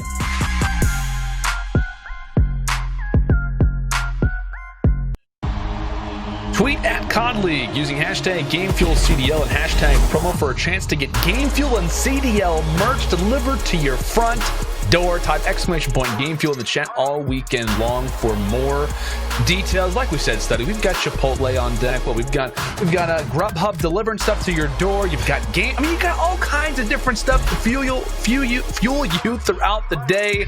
I don't know about you, my friend, but I am super excited as we're getting ready to come into this domination on Hackney. A lot to be excited about, but if you are the Legion, a little bit of a scary situation going on right now. Yeah, definitely scary. You're going into your worst game mode in this domination. You know, being 2-0 up in the series, though, is a good point for them. You know, even if you drop this, you're going into a Ramazza hard point where they've been pretty consistent throughout the entire year. But with the momentum that they just gained in that search and destroy, players like Shawnee making plays that he was making, you know, you have to be feeling really confident going into this map number 3. If you're the Legion, you need someone to step up. And I'm looking at Kismet. He didn't really have a good search and destroy in that last prior map, but I'm expecting him to step up, especially on a map like this when it comes to that slaying department. Yeah, that's a great call, right? Kismet has kind of been the guy for Legion throughout the season, right? It's been a matter of, like, if he can go off, then the Legion usually sees success. If he's dropping off, then at times it's been the struggles for Paris. But again, this could be the final map of the Legion's season, as the Ravens would love to walk away with a 3-0. It would be the 5th sweep the Legion have had to suffer if the Ravens can commit this one. They've been swept 4 times, the Legion have, by Atlanta, Dallas, Florida, and OGLA. Not a way that you want to go out to see what the Legion can fire off with, is at least off the break here through off this first half. It will be the Ravens starting off with that preferred spawn, and we'll see how long they can hold on to Tire Shop for. Yeah, having this preferred spawn is the best case scenario for the London Royal Ravens. They're not really good at domination like we keep saying, but a couple kills going to go into their favor. Now they're going to be able to have that A-B setup. All depends on how long they're going to be able to hold this and try to build a lead, because you know Paris Legion are just going to try to fly through it and break it. In the midst of what is going to be an uphill battle for the Legion, let's actually go to an Astro Gaming listen-in with Paris. No sec. Which way? Can bring him back. Yeah, he's jumping 10 bags, He's dead. Good shit on A, good shit on A. I'm going through mid-map, guys. Top green, AC just watching L. AC's just watching L. He's in the guard heady. I told you guys bad side. 3L. Wait, KAC. Top AC, top AC. One shot, top AC, one shot. Cross, get across, Good get day, across. good day. One's tires. Standing at tires. I'm killing another one, I'm killing another one. Nice. I'm gonna go Godway. I'm in AC, guys. On me, Visa. Good shit. Bottom, Two fucking shit, guys. Watch your bottom L, watch your bottom L. I'm putting a trace on you, bro. Top L, He went top L. I naded it. Top L. It's open. If you can I saw bottom L. One top, top L. They don't go AC. I got top. Bottom L. I'll stay in middle. Bottom L. He's top L. Middle. Top L, wait. Back up. Nice. Put two guys. Someone came middle. I'm getting off spawn. Watch Spawn the right. K, you're right. Bottom L. One middle, straight. Pushing AC, drop. Pushing AC. I'm gonna get one shot. One to be AC, right. B. One more B. He's on, they're white barrels. Okay, I'm jumping up top. I'm hitting middle. Wait, they're all alive right now. Spawn green. I'm getting mid. I'm away. Maybe top three, shiny. Okay, I'm away. Just get kills. A huge moment early for the Paris Legion there, Stud, as we got to see Zed go off toward Tire Shop. He stays alive and manages to get the team that early spawn advantage. What'd you like about that play there from Zed? Loved it, man. You know, listening to the comms, it's just calm, cool, and collected. You could tell that their backs are against the wall, though. They have a little energy, trying to spark the team. Like, let's go, guys. Let's do this. You know, they are one map away from getting eliminated, but then being able to flip that spawn was the huge turning point so far. They're able to eventually take this lead, now holding an A-B setup. The London Royal Ravens, they did not hold it for that long, and they're going to need the answer, and the answer quick. Yeah, if you're Paris, that's exactly what you want to kind of try to shake off what was that early 2-0 deficit, lose the first hard point. They obviously lose that search and destroy 6-2, in which Paris have yet to lose a search and destroy to Ravens all season. A lot of momentum for the Ravens coming into it, but against that, we talked about domination. The woes for Ravens have definitely been felt. By no means have the Legion been great in domination either throughout the remainder of this year, and especially when these two teams have faced off, it's usually been the Ravens walking away with Dom Hackney, but it just continues to be a mode where they have struggles on, and it's fair to say they can't really allow for plays like that to happen. And speaking of plays, that's actually going to be Zed yet again. He makes the play for Tire Shop. He also manages to get the neutral. Now over at C, the Ravens, they're starting to scramble. They've got to be careful because Denz is going on a spree. That's now 4 in a row for him. Zed so far this entire game has just been making plays. When he's spawning up around that green area, he's going to the opposite home flag, going for the neutralization and playing his life. You see him once again posted up by C, waiting for the players from the London Royal Ravens to try to wrap back and be aggressive towards B. He's going to have a one-on-one gunfight. Unfortunately, he gets taken out. But him just being a nuisance with that submachine gun, currently sitting at 6-7, he hasn't really been picking up the kills that's necessary to eventually hold that 3 cap. But him individually just making those plays, going for the neutral, is exactly what his team need him to do. Big plays coming through from Zed. We'll see if the Legion can keep up this same firepower toward the end. And again, Zed has been the major talking point throughout this first half, and he's also on that C flag yet again, trying to go for the neutral, being a thorn in the side as another big kill to try to keep the Ravens scoreless toward the end of this first half, as the Legion, despite being on the non-preferred side, absolutely take over toward the final stretch and now find themselves in a great advantage. And this is why it's so scary for the Ravens when it comes to this game mode. They just look so hesitant when it looks like what kind of play they want to execute. When the players are just pushing up and have 5 players always around that B flag, there's always going to be an opening for that guy to go to the opposite home flag on the opposite team and get that neutralization. And the way that Zed's been playing this so far, definitely stepping up when the team needs him to. Not doing it in the slay department, but just the OBJ work. Staying alive when needed to, is opening this lead wide open. Now they're going into the preferred side on this second half of Dom. The Royal Ravens, they're going to have to try to flip this early and pick up a couple kills. Probably play for a neutral as well if they're able to get a 3 cap or just be aggressive as much. But so far, the Paris Legion have been playing this flawlessly. Yeah, man, they have. And, you know, Zed's been pretty vocal about it on social media, saying, you know what, I'm not playing the preferred role. Pretty much stop coming at me for my stats and all of those things. Whenever I need to answer the call, I will, and he has been the spark for the Legion so far throughout this domination, as they just hope to keep that foot on the pedal. And I guess if you're Ravens right now, it kind of has to be the issue. You have to focus your attention over at A. We currently do see Kismet going for that spawn flip, or rather, not an intentional spawn flip over at C, but he tries to get the neutral. And thankfully for the Ravens, just as fast as we saw the Legion do it last round, not necessarily under the same circumstances, but Legion, to their own demise, actually do end up flipping things around. You're happy with that if you are the Ravens for the moment. We'll see if Legion have any response and any answer to try to retake what was previously theirs. Yeah, Kismet going all the way around that backside, neutralizing that C flag, eventually capping it. You know, spawns do flip for the London Royal Ravens, but they put too much pressure on that A flag, giving up pressure in B. And unfortunately, the Paris Legion were able to cap that right back and keep a couple heads in there alive to make sure no contestation and no point differential is going to come in. See Zero trying to finesse his way around this C flag. Down 40 points. They need to make an answer here pretty soon if they want to be able to come back in this map. Yeah, a big situation right now for the Royal Ravens. Zero trying to do some work now over at C. Manages to do so, but again, that could be the spawn flip inbound. And in fact, in such a massive situation, let's actually go to an OpTic Gaming listening with the Royal Ravens. Send. You're not pushing it. On me, P1. I'm Nice, I'm going mid. I'm going mid. Be absolute. Be absolute. Push down back door. He's laying down back door. Need that back door. He's top door dead. Jumping into you, go. Back door. Mid-map down. Two doors. I'm in the Røkkr. Right there. I've got the back door. He's in green. He's right. Green window. Green window. They go B window. Green window. Green window. Nice one.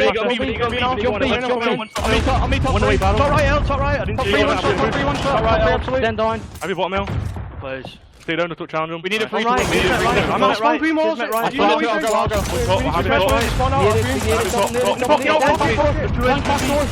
One back door. I'm capping this, by the way, boys. Yeah, you need to. 2 on B. No. Spawn back. It's fine. We need to push B here. We need to get aggressive. Spawn on green. One jump face. We push through tires. Let's go. We can put green. Tires. Land on weak. Face that, Kismet. It's 2 on it then. 1 to 2, we need to go. He's on it. Yeah, Luke's on it. Free. Remove, just up there with remove. Try to get top hill quick. One's mid-map. Top hill, mid. Remove one shot. Remove on P1, he's gonna go C. He's gonna go holding it. Me out, go dead. Holding bottom. I'm one shot. By the way. He just shoot me in the core, I can't see him. He's on scarf. He's on top scarf, yeah. Smoked it. Bottom green, bottom green dead. Fire car as well. What's your bottom green? He's not pushed through yet. Fire car, guys. P1, one more bottom P1. Fire car and bottom green. Denzi's going second green. Bottom P1 dead. That's unlucky, man. They just that flipped us. Oh, good. Denzi's second green. Got scarf. Weak. We'll be out by the way, but I'm giving my fuck. Oh, good, you. Good. You want to grab to F, yeah? You got to change something. Yeah, this is skippy as fuck. Top hill. Yeah, dodge. Ref is really fucking skippy, mate. Got it. I can record it if you want, Ref, and show you. Just keep playing for now, guys. Oh yeah, we're trying to Lucky man, I know what. Get to experience the Royal Ravens communication kind of toward the ending stages their study as the Legion managed to break back on in toward Tire Shop and will manage to stay alive for now, right? It got a little bit dicey, got a little bit scary toward, what we saw that 2-0 advantage come through. We saw how great the Royal Ravens looked in Arklov Peak specifically. The thoughts of a sweep were starting to enter everyone's mind, but the Legion, I think it's fair to say that first half really put them in a great position. Yeah, man, when we went through that OpTic Gaming listening first half, they were able to flip that immediately. You had players like Zed, players like Kismet, just going to opposite home flags, just getting those neutralizations, playing their life perfectly, kept London Royal Ravens on their toes. Even when they were trying to push for the spawn flip, B was wide open, and the Paris was just countering every single time that they were trying to get a full setup. London Royal Ravens, they just put themselves in a hole in the end of the first half, and the Paris were able to capitalize on it, and now win map number 3. Paris able to capitalize it, as now we've got ourselves a series. We've got ourselves a guaranteed game at number 4, which not only makes things more hype, but we also have a chance for burritos. Again, 40 elims and a respawn, which you're not going to have in Search and Destroy, but obviously, and a respawn is going to be able to help out a lot. But the Legion, again, they come through, they just managed to fight on through, and this was the thing that for me, study was big for this roster in the beginning of the season. It was just this idea, this mentality that they had of, it seemed regardless of the circumstances, the Legion were always battle tested no matter what, whether they were on land and the crowd was kind of rooting against them, whether they were down 2-0 in a series. At the start of the year, they always managed to find another gear and at the very least make the series close. Again, I liked a lot what I saw from London at the start of the series, but I don't know, man, this could be the start of something special for the Legion. We've seen these teams go to Game 5 before. It was London who was up. It wouldn't be a reverse sweep, back to back, if you will. It's never happened, and their series history versus one another. But I'm interested to see exactly how this Rammaza plays. I'm interested to see what Paris does come out in this next map. Yeah, that first hard point, they basically lost again to them in the same map on Gunrunner by 43 points. So far they've definitely improved in their hard points, just keeping them a lot more close. They had perfect rotations on that first rotation on the first map, and then when it needed to break it, they were just setting up pinches perfectly. Now, you are able to fight your way back into the series with that domination, so a little momentum is going to go in your favor. But if you're London, you just got to look at it. This is our worst game mode, but we're probably going to lose it anyways. We just have to be able to close it out in this hard point. And in the previous matchup, they were able to win both hard points. So yeah, that's a great call. It's definitely something to keep in mind. Hardpoint will, in fact, be our next match lined up. This one going to be on Rammaza. Let's go and take a quick look back at our PS4 damage dealt leaderboard throughout that first HP. It was on Gunrunner, and it was Wuskin leading the way when he finishes off with 3,400 damage. When in terms of the scorelines, 32 and 20. I talked about it kind of throughout the series. Whenever Wuskin is going off, the team sees success. It goes from a 1.49 to a 1.04. That's the difference between wins and losses. He goes off for the team, and the Ravens, they see success. Yeah, definitely is going off always. We're talking about Bradley Marshall here, one of the twins. Probably the best sniper in the game. This is a guy who's just been consistent throughout the entire year, but you're going into a map 4 like Rammaza. You could just tell, like, in that last domination, Hisman and Dens were making an absolute clinic when it came to just wrapping around and their route running. They were just making plays, eventually flipping spawns when they needed to. And this is one thing going into this Rammaza hard point. London are currently 2-6 versus Paris 4-5 on this map. So they have a lot more experience on winning it if you're the Paris Legion, so they can definitely force it to a Game 5. But if you're the London Royal Ravens, you need to come out hot off the start to try to kill all the momentum that they just built up from that last map. Yeah, and one thing that does scare me, Study, is the fact that London have lost 4 straight Rammaza hardpoints. I think coming into this series, which I guess you can kind of look at this, because coming into this series, London had lost their last map and every map that we were going to see this series. So we talked about the Gunrunner hardpoint, we talked about the Arkalov S&D, the Dom Hackney. Every single map in this series, they had lost coming into this. So that mentality of, what was kind of previously known, you can't always take 100%, but 4 straight losses on Rammaza hardpoint, it does make you kind of a little bit interested when we talk about this series, what that means for the team. They're, like I said, 2-6 on this map. They have 4 straight losses. It's not exactly a positive one for them, but again, we talk about Rammaza. The rotations can be so important.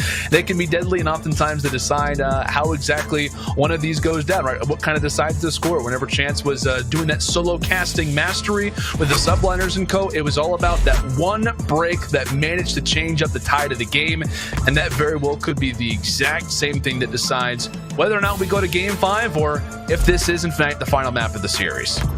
I look at it as a positive note. Even though they ended up losing it 4 times out of the last 4 times that they played it, everything is a learning experience. If you're losing because of a simple break, losing because of a simple pinch, or just a spawn not going in your favor, kills, there's always something that you can work on. And obviously they have a lot of confidence. They're going to want to continue to play this map. The last 4 times that they played it, I'm pretty sure it was like less than a 50-point margin of them losing by. So they're pretty consistent on it. They just need to be able to make those individual plays, those proper plays, to be able to close it out.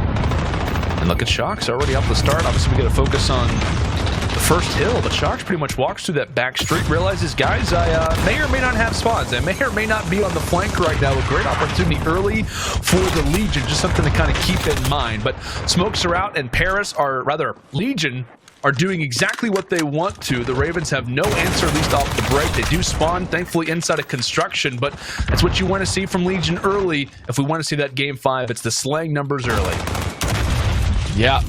Shox was able to sneak through that backside there. You know, eventually try to pinch for that spawn, but London are able to capitalize and just staying alive when they needed to, picking up some time on this bridge hill. And it's good though, because they're able to rotate, have the spawns going into that P2 hard point, and hopefully they'll be able to build the lead here pretty soon. You see Legion continually trying to go toward that backside positioning. Take a look to the bottom left side of your screen. It's player 0, player 6, Zed and Luca looking to try to break on through. They managed to do so, take down the first man of defense. And now it's Wuskin here. He and Zero look to try to hold things down in Electronic, and it looks as if they will be successful for now. But that spread from Legion, it's looking a little bit lethal. You got a few guys coming in from construction, that same push coming in from that back alley side, and Kismet, a number of different bullets whistling past his ear. The one final does manage to take him out. The Paris, they're still knocking at the door. It's just a matter of if the Ravens can keep them out for now, and that looks to be the case so far, Steady. Good first hold.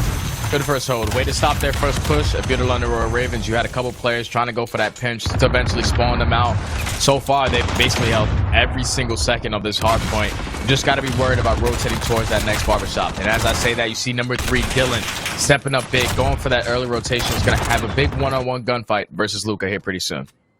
And while the Legion do manage to break on in, that rotation does definitely need to be inbound from them inside of that Ruins positioning. As you have a few guys kind of rotating through that middle plat position. Dylan wins a big one toward the outside on Luca. A solid scoreline early for the Ravens as they'll go and sneak on through. Dylan will exit, wins that big 1v1 engagement. That's now going to be 2 in a row for him. We'll see if he can stay alive and continue to be a thorn in the side of Paris as he nearly finds another one as well. But that impact, it's definitely felt, Study. If you are London right now, we talk about how it's easily to get teams pushed in this backside spawn trap. And Shawnee, that's now going to be 6 in a row, 7. How about 8 in a row for Shawnee? Absolutely exploding on Paris for now, as the Legion, despite having spawns, have hardly had any chance to hop inside of the hill. That slang early is great from the Ravens, as like we said, that spawn trap can get a little bit scary. You like to have this time for Legion, but you got to be careful that you do not get put in what is a very awkward position for that next hill in construction. Yeah, Legion were able to at least gain a couple seconds here to try to fight their way back. Only going to be down about 15 points going into this 4th hill. But as you said, just holding them in at this back barbershop area is a difficult task to do. You see Zero posted up on that top bridge. Fortunately, he's going to get taken down. But London Royal Ravens, they're picking up the beginning of this time. They just have to be able to stop another push from Legion to try to open this game wide open. Yeah, and with that push, like I said, the presence that they have over in barbershop now kind of caters them having spawn control and construction. You just like the way that the Ravens are playing this. A great spread all the way throughout. Legion just continually have been put on the back foot, at least so far throughout this game. Again, they got late spawns when it came to P2. They didn't get a ton of time at P3, and now we talk about construction as well. Always on the back foot. And again, Ramanza, it's about the rotations. It's about locking down time with how many, I don't want to say money hills, but the way the rotations in the spawn works in this particular map study, again, if you rotate effectively, you get that time, you can quickly find yourselves getting back and forth 50, 60 seconds. So far, the Ravens have dominated, but this could be the chance for the Legion to bring themselves back. Yeah, this needs to be their answer right here. Trying to push them all the way out. Have no players from the London Royal Ravens trying to get to the contest. You see that player number 6 pushed up all the way to where that BS&D warehouse is. Trying to stay in front of these archers, picking up kills left and right. Just picking up enough time, and this is a great answer from Legion so far. You know, going into the second round of rotations, they just need to do a better job at trying to break P2. If you're going to go around the back side, set up a pinch properly, obviously kills need to go into your favor for that to happen. But there needs to be a quicker answer, because London were able to chain P2 and P3 and eventually chain P4 together and get a full 60 there to open this lead up to where they have now. Yeah, exactly, man. That's the reason why the score is currently indicated the way that it is. Legion are going to get some free last-second time over at Ruins, but again, it's Shox. We saw at the start of the first half of rotation, Shox made the big play to try to get those spawns in Legion's hands. It doesn't work out, but he still is being effective on that flank. That could be big for the Legion, just kind of forward-thinking. When we talk about Electronic Shop, that's where a lot of these points that we're looking at for London actually ended up coming from. It looks as if Shox does get taken down. In the meantime, Legion, they're back to where they started. Ravens are happy to grab this time at bridge, as they can just pretty much start to drift back start to go for the rotation here once time starts to get away from them. This is kind of getting a little bit scary for Legion here, Study. You want to see them try to get a decent amount of time either at bridge or try to go for the break because they need at least one out of the two. Because if they can't do that, this could be the Ravens getting to that 200-point mark, and it could start to get even more scary for Paris. Yeah, I don't really like the way that they're just flooding this bridge hill. You know, you have to be able to set up for that P2 hard point. You saw the way that London held it on the very first rotation of hard points, and they just weren't able to get a break. They're committing a long time to trying to break towards this bridge, trying to push towards construction, eventually set up another pinch. It's looking like 3 players are going to try to decide to go around the back, but London is already set up. London's already set up. Here comes the push from Legion. They've got 3, if not 4 players trying to spread all the way throughout. Shox, one of the lone men, left alive. Can he try to make the break alongside Luca? The Aussie duo looking to do what they can, but Luca actually ends up taking out Shox, his Aussie brethren, as London continue to have the spawn. Shawnee is hanging out inside, and Legion, the first break is not going to work. And this is like we said, when it starts to get scary, the Ravens are tempting at that 200-point mark. We'll see if the Legion can start to break on in. Can Shawnee go off? Unfortunately, does get taken down. Scraps the second line of defense. That's going to be 2 in a row for him as he and Dylan combine for every single player. Legion, it's going to have to be in Barbershop. They have to get the rotation now done from here, as this very well could be their final moments in playoffs. Shox tried to go big on the backside of that P2. He picked up 2 kills, but unfortunately a couple Royal Ravens players spawned behind him and were able to hold the remaining rest of that time. Now sitting at 208 points, holding him in that barbershop. They probably won't even commit as hard as to it. You know, you're able to trap them in the same way they did and probably go towards construction again. You see Paris Legion are early set up here. They're going to have to basically play perfect from here on out if they're going to want to fight back in this map. We saw Shawnee and Dylan go big last time around. The Legion had the spawns for this, and it looks as if the Ravens, they're able to break on through yet again. Paris actually are spawning out as London at the right time, getting the break. Now having the spawns in their control. Any time is good time. As take a look at that score, 221 to 127. Paris, they're starting to crumble. Paris, they're starting to get a little bit scared in this moment. Could this be the final map of their season? London, they can't win it here, but they do have that next rotation set up in construction. Legion, they have to make the break. They have to find the necessary picks, and Shox, he gets cut down to start off. Yeah, the Royal Ravens, they were able to just break into that, put themselves basically at least 10 to 15 points away from winning, and they hit the early rotation. The Legion had to try to break in. It's unfortunate. It's looking like the London Royal Ravens are going to be able to close this out. Looks like it's going to be likely a few more kills to come in, and there it is. It's Ravens redemption.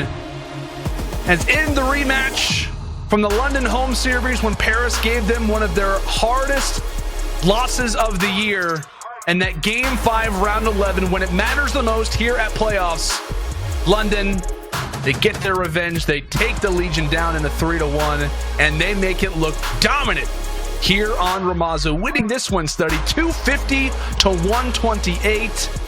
My goodness. Told you, all the times they lost it, it was all a learning process for this moment. They stepped up big when they needed to.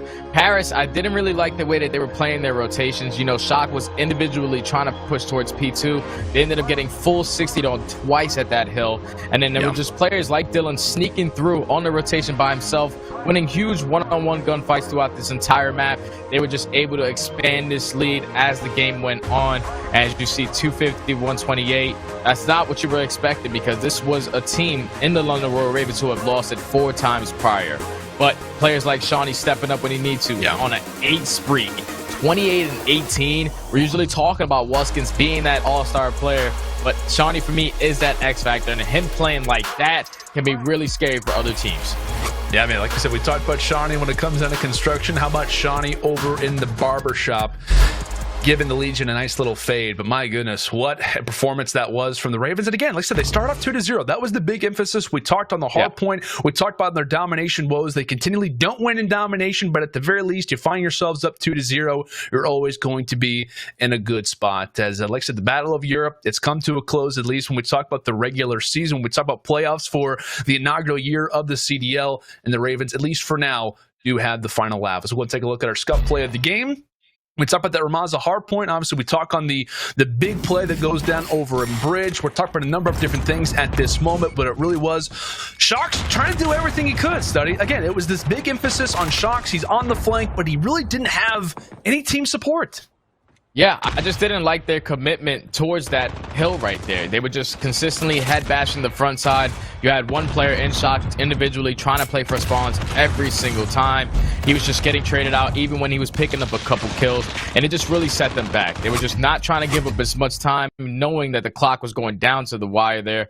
155 points from the London Royal Ravens. They were just stacking it, not trying to let that lead grow any more than it already was.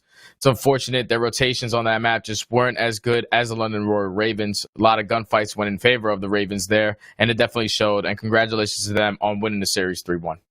Yeah, and it's a shame, man. You know, when we talk about the Paris Legion, the way they kind of started off the year, they were kind of the big team after launch weekend that everybody was talking about. You know, can this team really be a threat? They were in that top 4 conversation, that top 5 conversation after the first few events, and to see them get knocked down here in just losers round 2, it's unfortunate to see. But again, they had some bright spots, they had some good moments. We talked about that London home series, the way they were able to kind of come out and get that second place finish, their first time being in a home series final, but they are laid to rest here by the Royal Ravens as this team coming out hot after the loss just a few days ago to the Ultra managed to fire back. And again, this is kind of a scary Royal Ravens team, Study. Again, the domination is definitely something to talk on, but the way that they looked here in the hard points was fantastic. We saw a number of different players really going off for the team. Shawnee specifically, I thought had a lot of big moments, especially in the respawns. And if you're having guys, role players kind of like that start to go off, that's all good signs if you are London right now.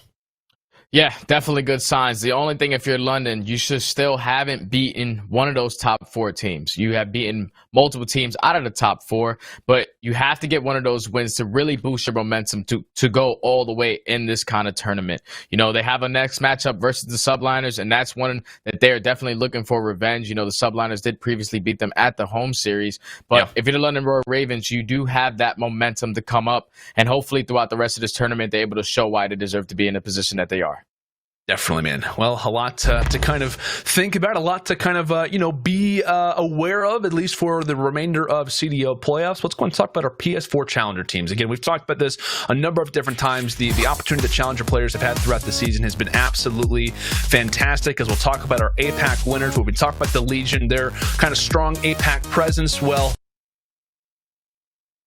single cup and 10K that they entered, and that 15 event streak only began to continue, as now we'll quote a reference over toward the EU winner side. Again, champions here for our team Ward. This roster as well kind of dominated a lot throughout this season. They won 11 events, including the finals, had a number of different incredible situations kind of throughout the year, and ended the season with a 13-5 record against their rivals, which had been Singularity. Went to North America, came back to Europe, and again had that grand final opportunity for Singularity, but nonetheless it is Team War.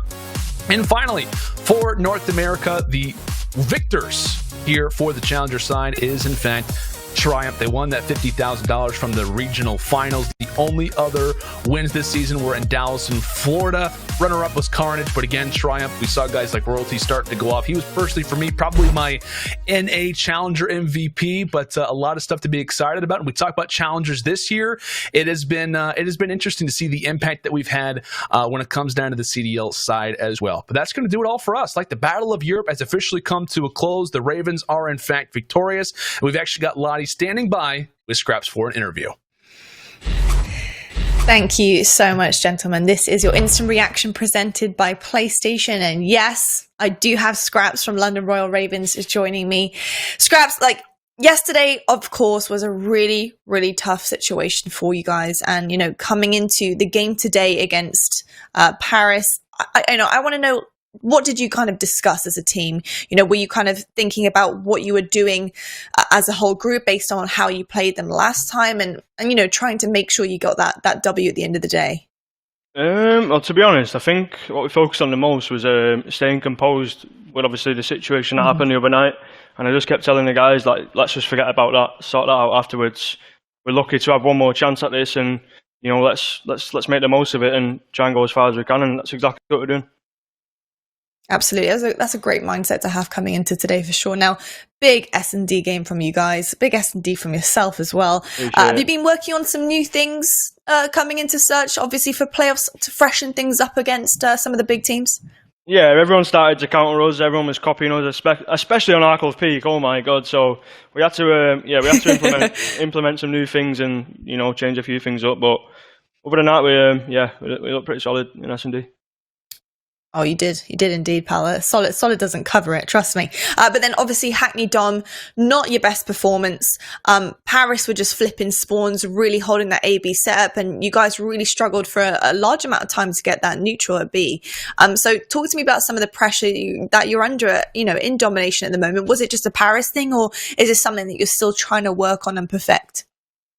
Oh, I mean, Hackney domination has been a problem for us. I'd like to say for the whole year. We've been inconsistent on that all year, and the past few weeks in practice, every time it gets to Hackney Dom, we're like, you know what, let's chalk this map up. And we just lose full, and we're like, you know what, forget about that onto the next two. But we still know what we're capable of. I mean, it's pretty obvious how the map works. It's the luck of the draw, in my opinion. That map, it's who does what. I mean, whatever the worst play, whoever makes the worst play work, it ends up like you know what I mean, and then everything just scatters. Yeah. People spawning in every single location, and next thing you know, you're getting free caps. So Hackney domination's a frustrating one, but we definitely need to go back and look at it. I feel you, bro. It's really hard to counter when certain situations aren't going your way, and I totally get that. But you know what? You pulled it together in that final hard point. It was absolutely fantastic, and you guys seem like you're on fire. You're on, playoffs foot right now, and we'd love to see it. So, Scraps, thank you so much, and best of luck going forward through playoffs.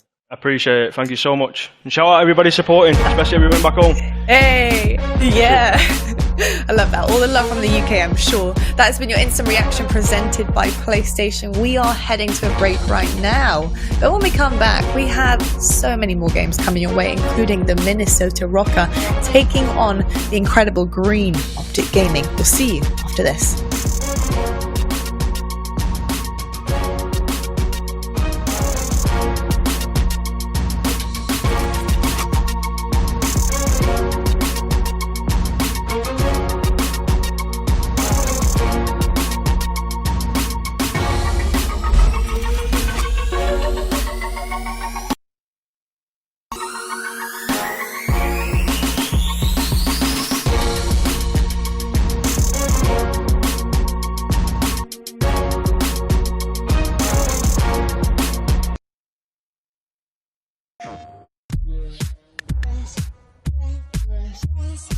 Let's take your game from Private Joe to Command Sergeant Pro with the Call of Duty Open Series. Ready to enlist? Power on your PlayStation and head to the Events app. Next, you'll have to link a Game Battles account. Register on Game Battles within a few seconds using your PSN account. Programs are like the text on the back of the Call of Duty game case. They tell you what you'll be playing, modes and modifiers, prizes, timing, related tournaments, and more. A notification will remind you to strap on your helmet and report for duty. Mission complete. Reflect on your results in the match overview and record screen. Continue open qualifier operations to close in on the competition. Thank you guys for watching.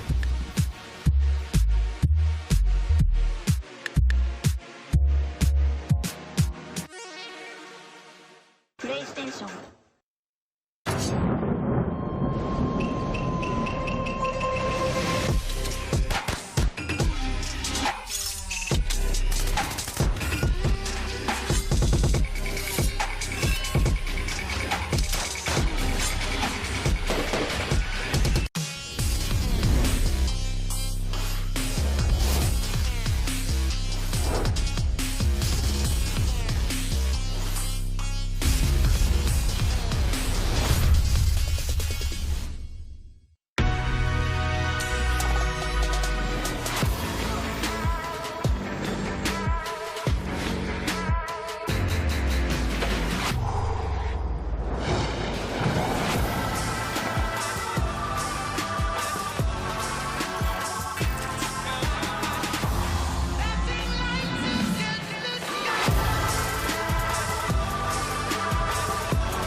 it's like, no! And this gold chaos is shitting. I was going, no!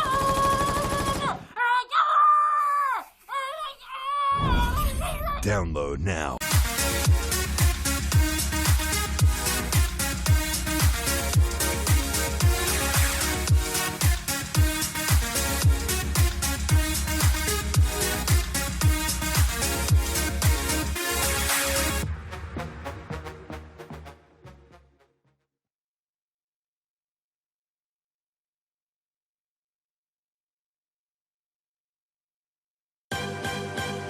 Thank you to Xperia by Sony, official mobile partner of the Call of Duty League. The new Xperia 1 Mark II smartphone brings you the ultimate mobile gaming experience, with a cinema-wide 4K OLED display and more technology to enhance your gameplay. Tournament audio and team chat listenings are brought to you by Astro Gaming, the official headset and mix amp of the Call of Duty League. Join the Astro family and order the CDL A40TR headset and Pro Team speaker tags today at astrogaming.com. Call of Duty League is brought to you by Mountain Dew Game Fuel, the official energy drink of the Call of Duty League.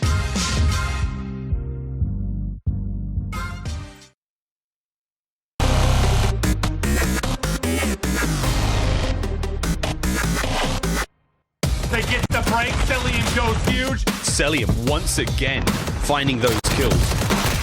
Setting records in Surge. Nazi right between the eyes gets the shot. And that's 5 in a row, 6 in a row.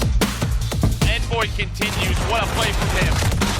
It's 7, now for the Wonder Kid and Envoy and picking one more. Albert over the top, what a nade from Envoy. For 6, lightning strikes twice. 5 spree coming in for Sim. Have we even seen the peak of his ability? Shots are there from Skies. A lovely 2 from him. The Guardian Angel right now from Mutineers gets another round. Skies is going on a tear, but we're going to be watching a ton of him for years to come. Time and time again, and that is 3. And there are your candidates for the 2020 Call of Duty League MVP, presented by Astro Gaming. Ladies and gentlemen, hello and welcome back to the Call of Duty League playoffs. We're in day 4, match number 2 today so far. It's been a wonderful morning of games thus far, but we're ready to rock and roll into a few more. Now we have some fun news. Now again, don't forget that tomorrow we will be announcing the Call of Duty League MVP presented by Astro. That's coming up on Sunday. Don't forget to tune in and find out who that player is. And again, very excited to announce that one. It's going to be very cool. I think for a lot of players, they're going to be maybe not surprised, I think, but you know, we've had our picks, we've had our videos, we've had our thoughts and feelings about it, but we're actually going to make the announcement tomorrow. Very excited to get into that one now. But that's not the only piece of fun news we have. We have a big match coming up now, of course. Minnesota Røkkr going up against OpTic Gaming Los Angeles. If you're a very big Røkkr fan, I know there's a lot of you out there, you can join their Discord. They're giving away prizes, there's going to be analysis, and there's all sorts of socially distant fun being had there if you are a Røkkr fan. Follow the link on screen there, twitter.com/Røkkr. More information on how you can get into the Discord and how you can get involved as a fan. If you're a troll as well, go for it. Why not? Could be fun to spice things up. I bet they've got mods in there. But hey, my name is Miles Ross. I'll be one of the commentators taking you through this next one.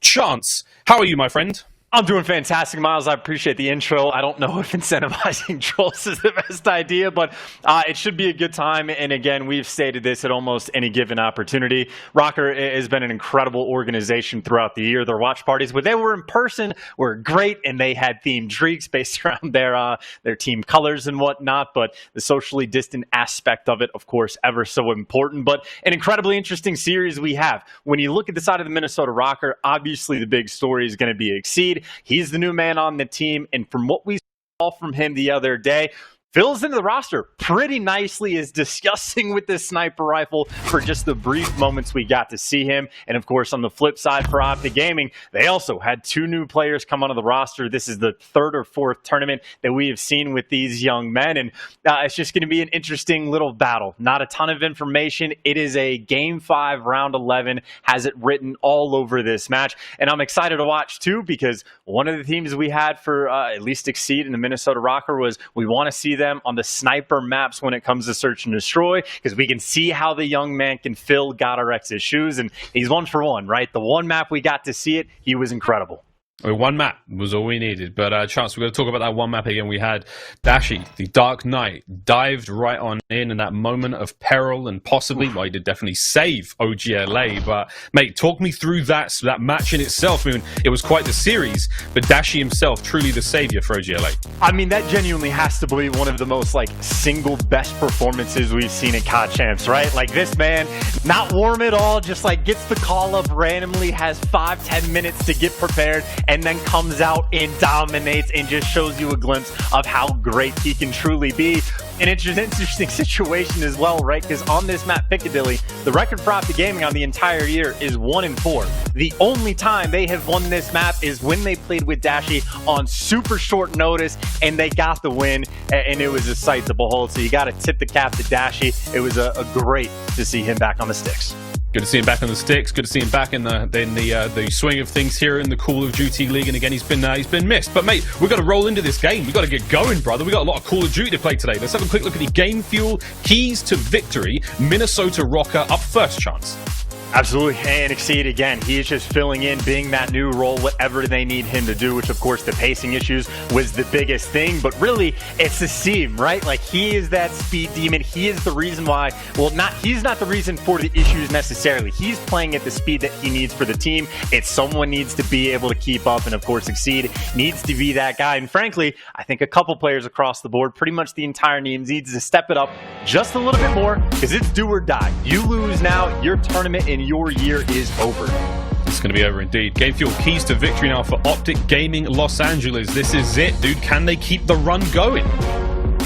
Dude, again, it is just such a difficult road, but I think they can, right? They have shown moments of just incredible greatness, let's say. I think the best win this OpTic Gaming team has on the year so far is they took down Chicago. And if you can take down teams that have won tournaments, in my mind, you have proven to at least yourselves that you can win. But really, it's Draza and TJ. Those are the guys that need to step it up, right? If we're having this sort of SMG battle with Asim and Exceed versus TJ and Draza, they need to make sure that they are completely on point. And again, it's the exact same story in my mind for Minnesota. They just need to kick it up just another notch.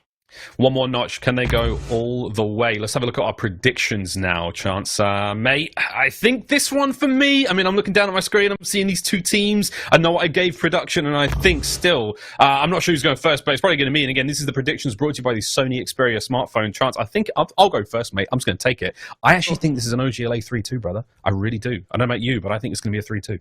Dude, I'll say, when we were thinking about it this morning, I've been back and forth and flip-flopped so many times, but my gut check reaction was to go with Minnesota, and I think I called it for them in a 3-1 fashion. I know they took the L to New York, but the way I saw it is their S&D was on point. Exceed actually looked incredible throughout the entire series. He was the main slayer for the team when it came to the first Ramaza hardpoint they had, and if you have the new guy on the team that has barely any experience and a COD Champs, he's stepping up and performing the best. That gives me a lot of faith long term. And of course, you have to talk about the 2 world champs that are already on the Minnesota Røkkr. Silly and Assault, they played well, but obviously they need to kick it up again. I can only say it so many times, make it a little bit better, but I have faith in the Minnesota Røkkr. Well, here we go.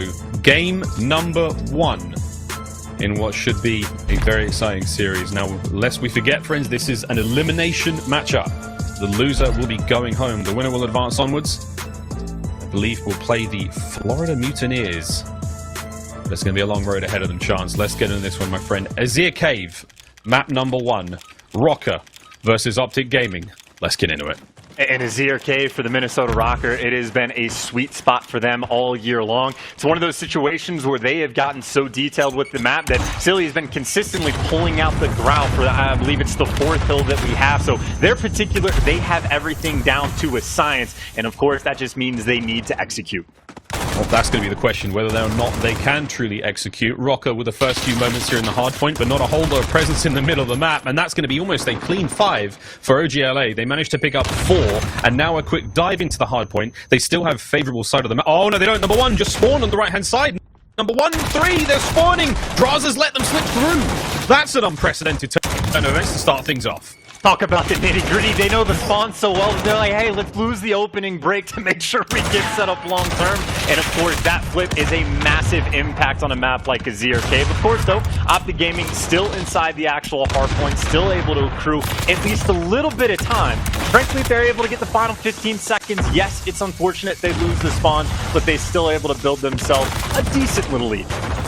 A decent lead, but the plot twist is already there. Now, OGLA have got a break from the front at this point in time. There's going to be a lone defender of Silly on by the cliff face.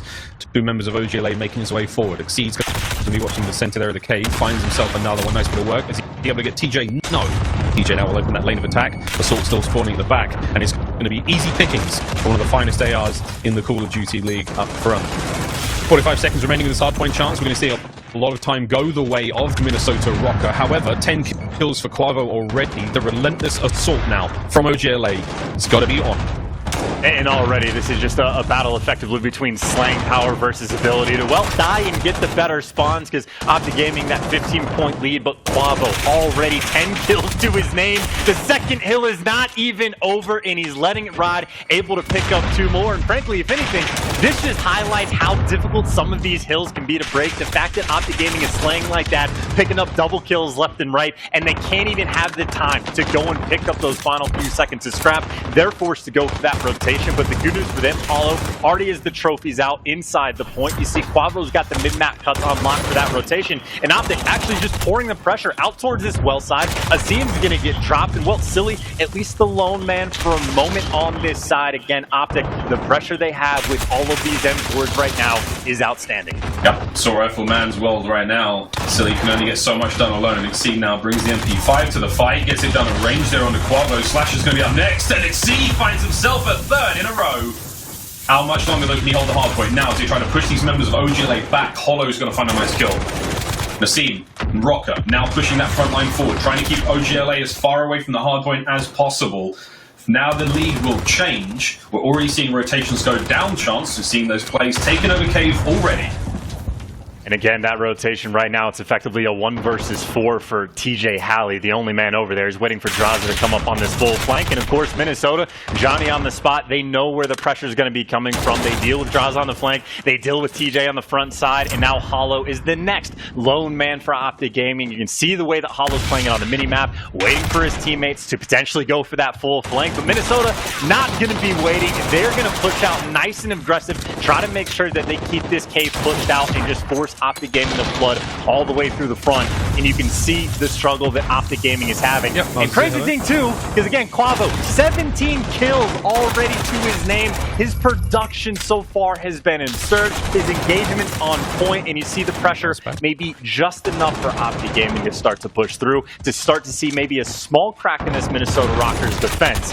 But either way, Minnesota, in spite of the fact they are getting outslayed by just a little bit, in spite of the fact that, well, maybe outside of the first rotation, it's been a struggle, still able to hold about a 20-point lead going into new. Chance, they were born in the cave, molded by it. You know, when they first saw it on the map, it was already, what, the second home series of the year. There we go. Røkkr still keeping themselves in this one. OGLA, though, will have Cliff Face now on the rotation. Asim can't get much done on their opening push there. It's going to be on TJ and Slasher to hold the line. Silly now through the smoke. He will charge. Got a lot of angles to watch. Not only that top broken house, the hard one to his left, and that Cliff Face on the right-hand side. A very popular position for players to be hidden in. Here comes the push. On the Draza it comes. Hollow watching that middle cave cut.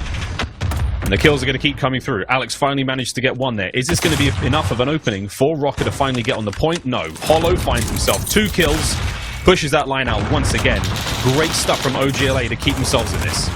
And with 25 seconds left, Minnesota Røkkr definitely want to try to make the break on this and maybe one last-ditch sort of attempt, because again, right now, OpTic are in a pretty good spot for the next 2 hills in a row based on the spawns they have currently. And keep in mind right now, TJ actually going on a full flank. He's able to take down Exceed, so actually for the rotation, not only is OpTic Gaming trying to get a little bit of this scrap, I was going to say they would have a pinch at new, but it looks like Minnesota, if they weren't able to get the scrap time on this old hill, they were at least able to flip those spawns. Again, flipped. A couple of members of OGLA now trying to survive the push from middle.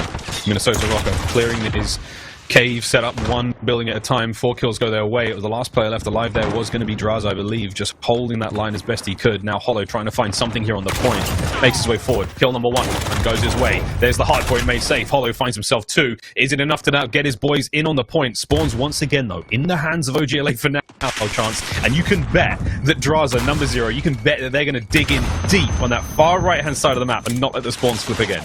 And I will say, so far throughout the first half especially, this has just been an incredibly unstable game. By the way, Exceed, nice trigger discipline. By the way, he just wants to get all the way to the back just to make sure that he can hide and try to block those spawns. But you can see, unfortunately for him, he is the lone man, and OpTic Gaming are trying to sniff him out, trying to hunt him down. Yeah, they can get it done, though, but Exceed, he's going to stay here for a while. A lot of hardpoint time still going the way of Røkkr. TJ's ready now for this one to open up, and again, Hollow, they've let this player slip through, so Exceed, he's able to maybe cause a bit of a ruffle if they can get those kills. The players now for OGLA spawning inside the cave. That means it's now time to go. Here comes the pinch. Exceed. All that hard work now being put to good use. In from behind he goes. Kill number 1. His teammates are going to start pushing the front. Could the timing be good here? Not quite. But it looks like the spawns should be in the favor now for Røkkr, as they do have that side of the cave covered. Can they get the hard point though, Chance? Can they flood these players out?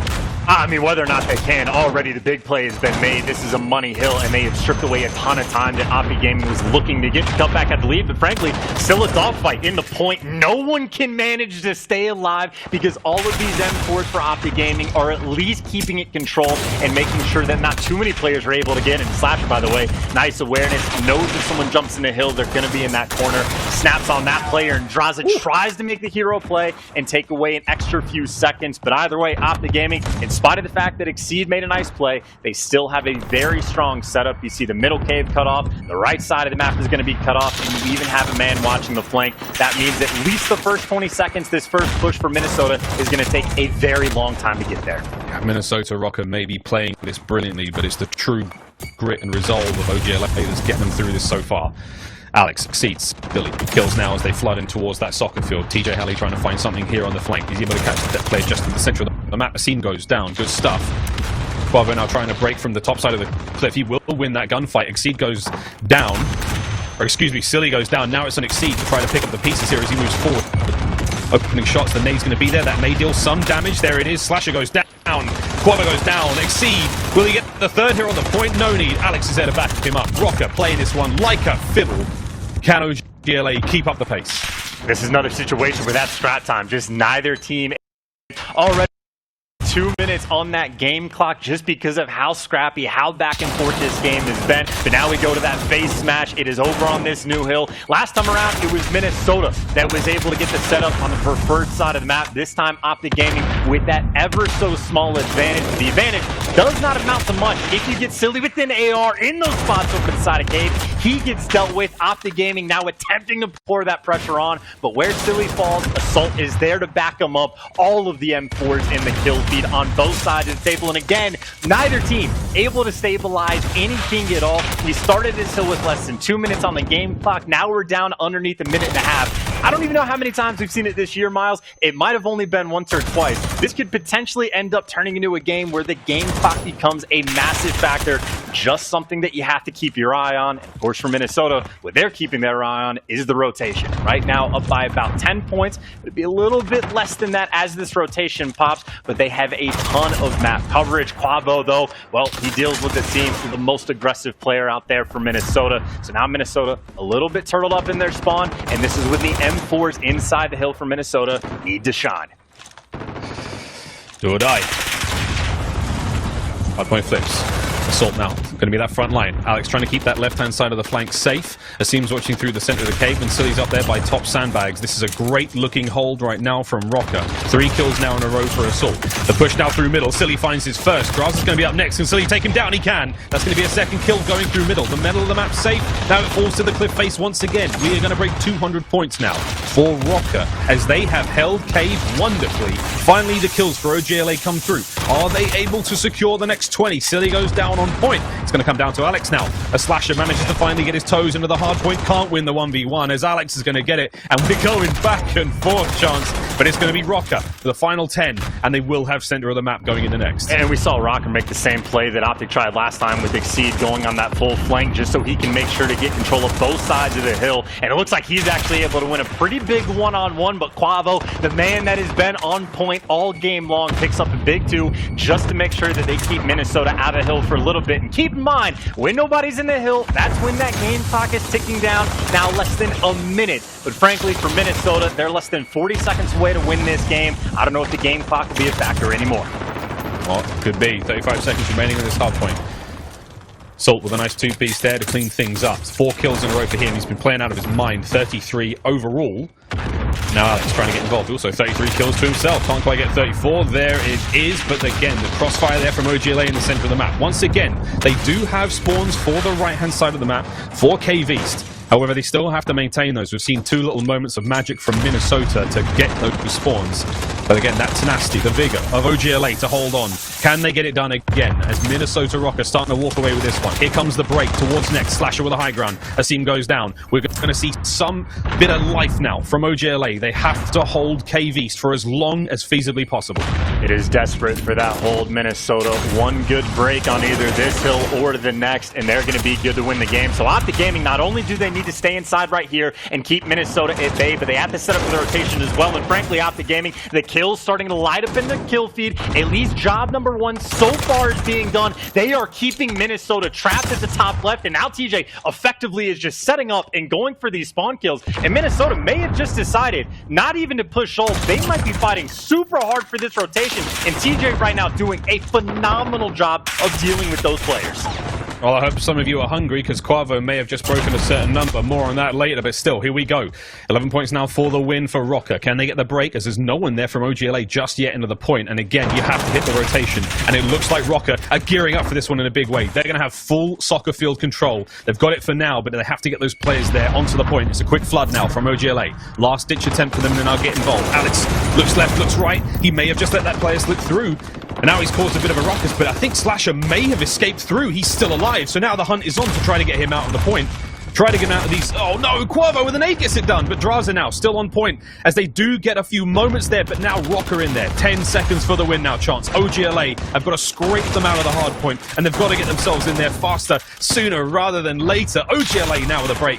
How long can they hold on for? Here comes Røkkr. And keep in mind right now for OpTic Gaming, there's 16 seconds left on the game clock, so anytime it's contested or not in a hill, that is going to be ticking down. So OpTic, they have to put all the pressure inside the actual point. They cannot let up for very long. In Minnesota, it looks like part of their strategy might just to be to keep those players out, but those final 12 seconds going to go the way of OpTic. Not good enough to win the game. It all comes down to the final hill. Minnesota are there first, but they do not have the lead. And again, if contest time is there, that game clock is ticking. Ticking away. Here we go. Final 10. Slasher from behind. Slasher finds no more than 1, and this is going to be huge on the final point. Minnesota sent 3 in there early to Cave West to get it done, and now we have them on point. Hollow from behind finds himself 2 kills. Can he get any more? He can't get it. Alex is going to be there. Silly now on the point, and we have to see OGLA dive onto this one. Draza ringing the shots out there with the MP5, and there's 2 seconds for the win. Draza once again. OGLA. They take map number 1. Oh my god, map number 1 in what has to be the longest hardpoint game of the year. OpTic Gaming was down at 238 to 161, a couple of hills back. And OpTic Gaming, not only did they have the perfect hold on the second hill on the map, but then we have players like TJ Halley that are going so far away, all the way over towards, well, all the way over towards the stack over by the tower, and just keeping these players from Minnesota at bay to stop their rotation. And he bought his teammates so much time to get so much pressure to make sure that they could wrap over. He did a fantastic job. And not just that, but the entire game, Quavo, the man that needs to step it up just a little bit, put on for his city, dropped 45 kills to make sure they could get the win. And that is not only a big win for OGLA, but that is a win for all of us, friends. Don't forget to put burritos, text salty 981 to 888 222 to redeem yourself a sweet, succulent Chipotle burrito. Very, very excited again. I think it's about time we got fed, Chance. We were gagging for it, my friend. What a hardpoint map that really was. Very, very excited to see this series already. A banger, and again, an elimination series for both these teams. OGLA with a wonderful start to this one. Let's have a quick look at the last 30 seconds of that exciting hardpoint. Man, what a map that was, dude. That was a swing from the start. And I must say, dude, I mean, from start to finish, I thought like Minnesota had that. Røkkr had that in the bag. I'm seeing the DM group light up. I'm seeing the word choke. I'm seeing all sorts, mate.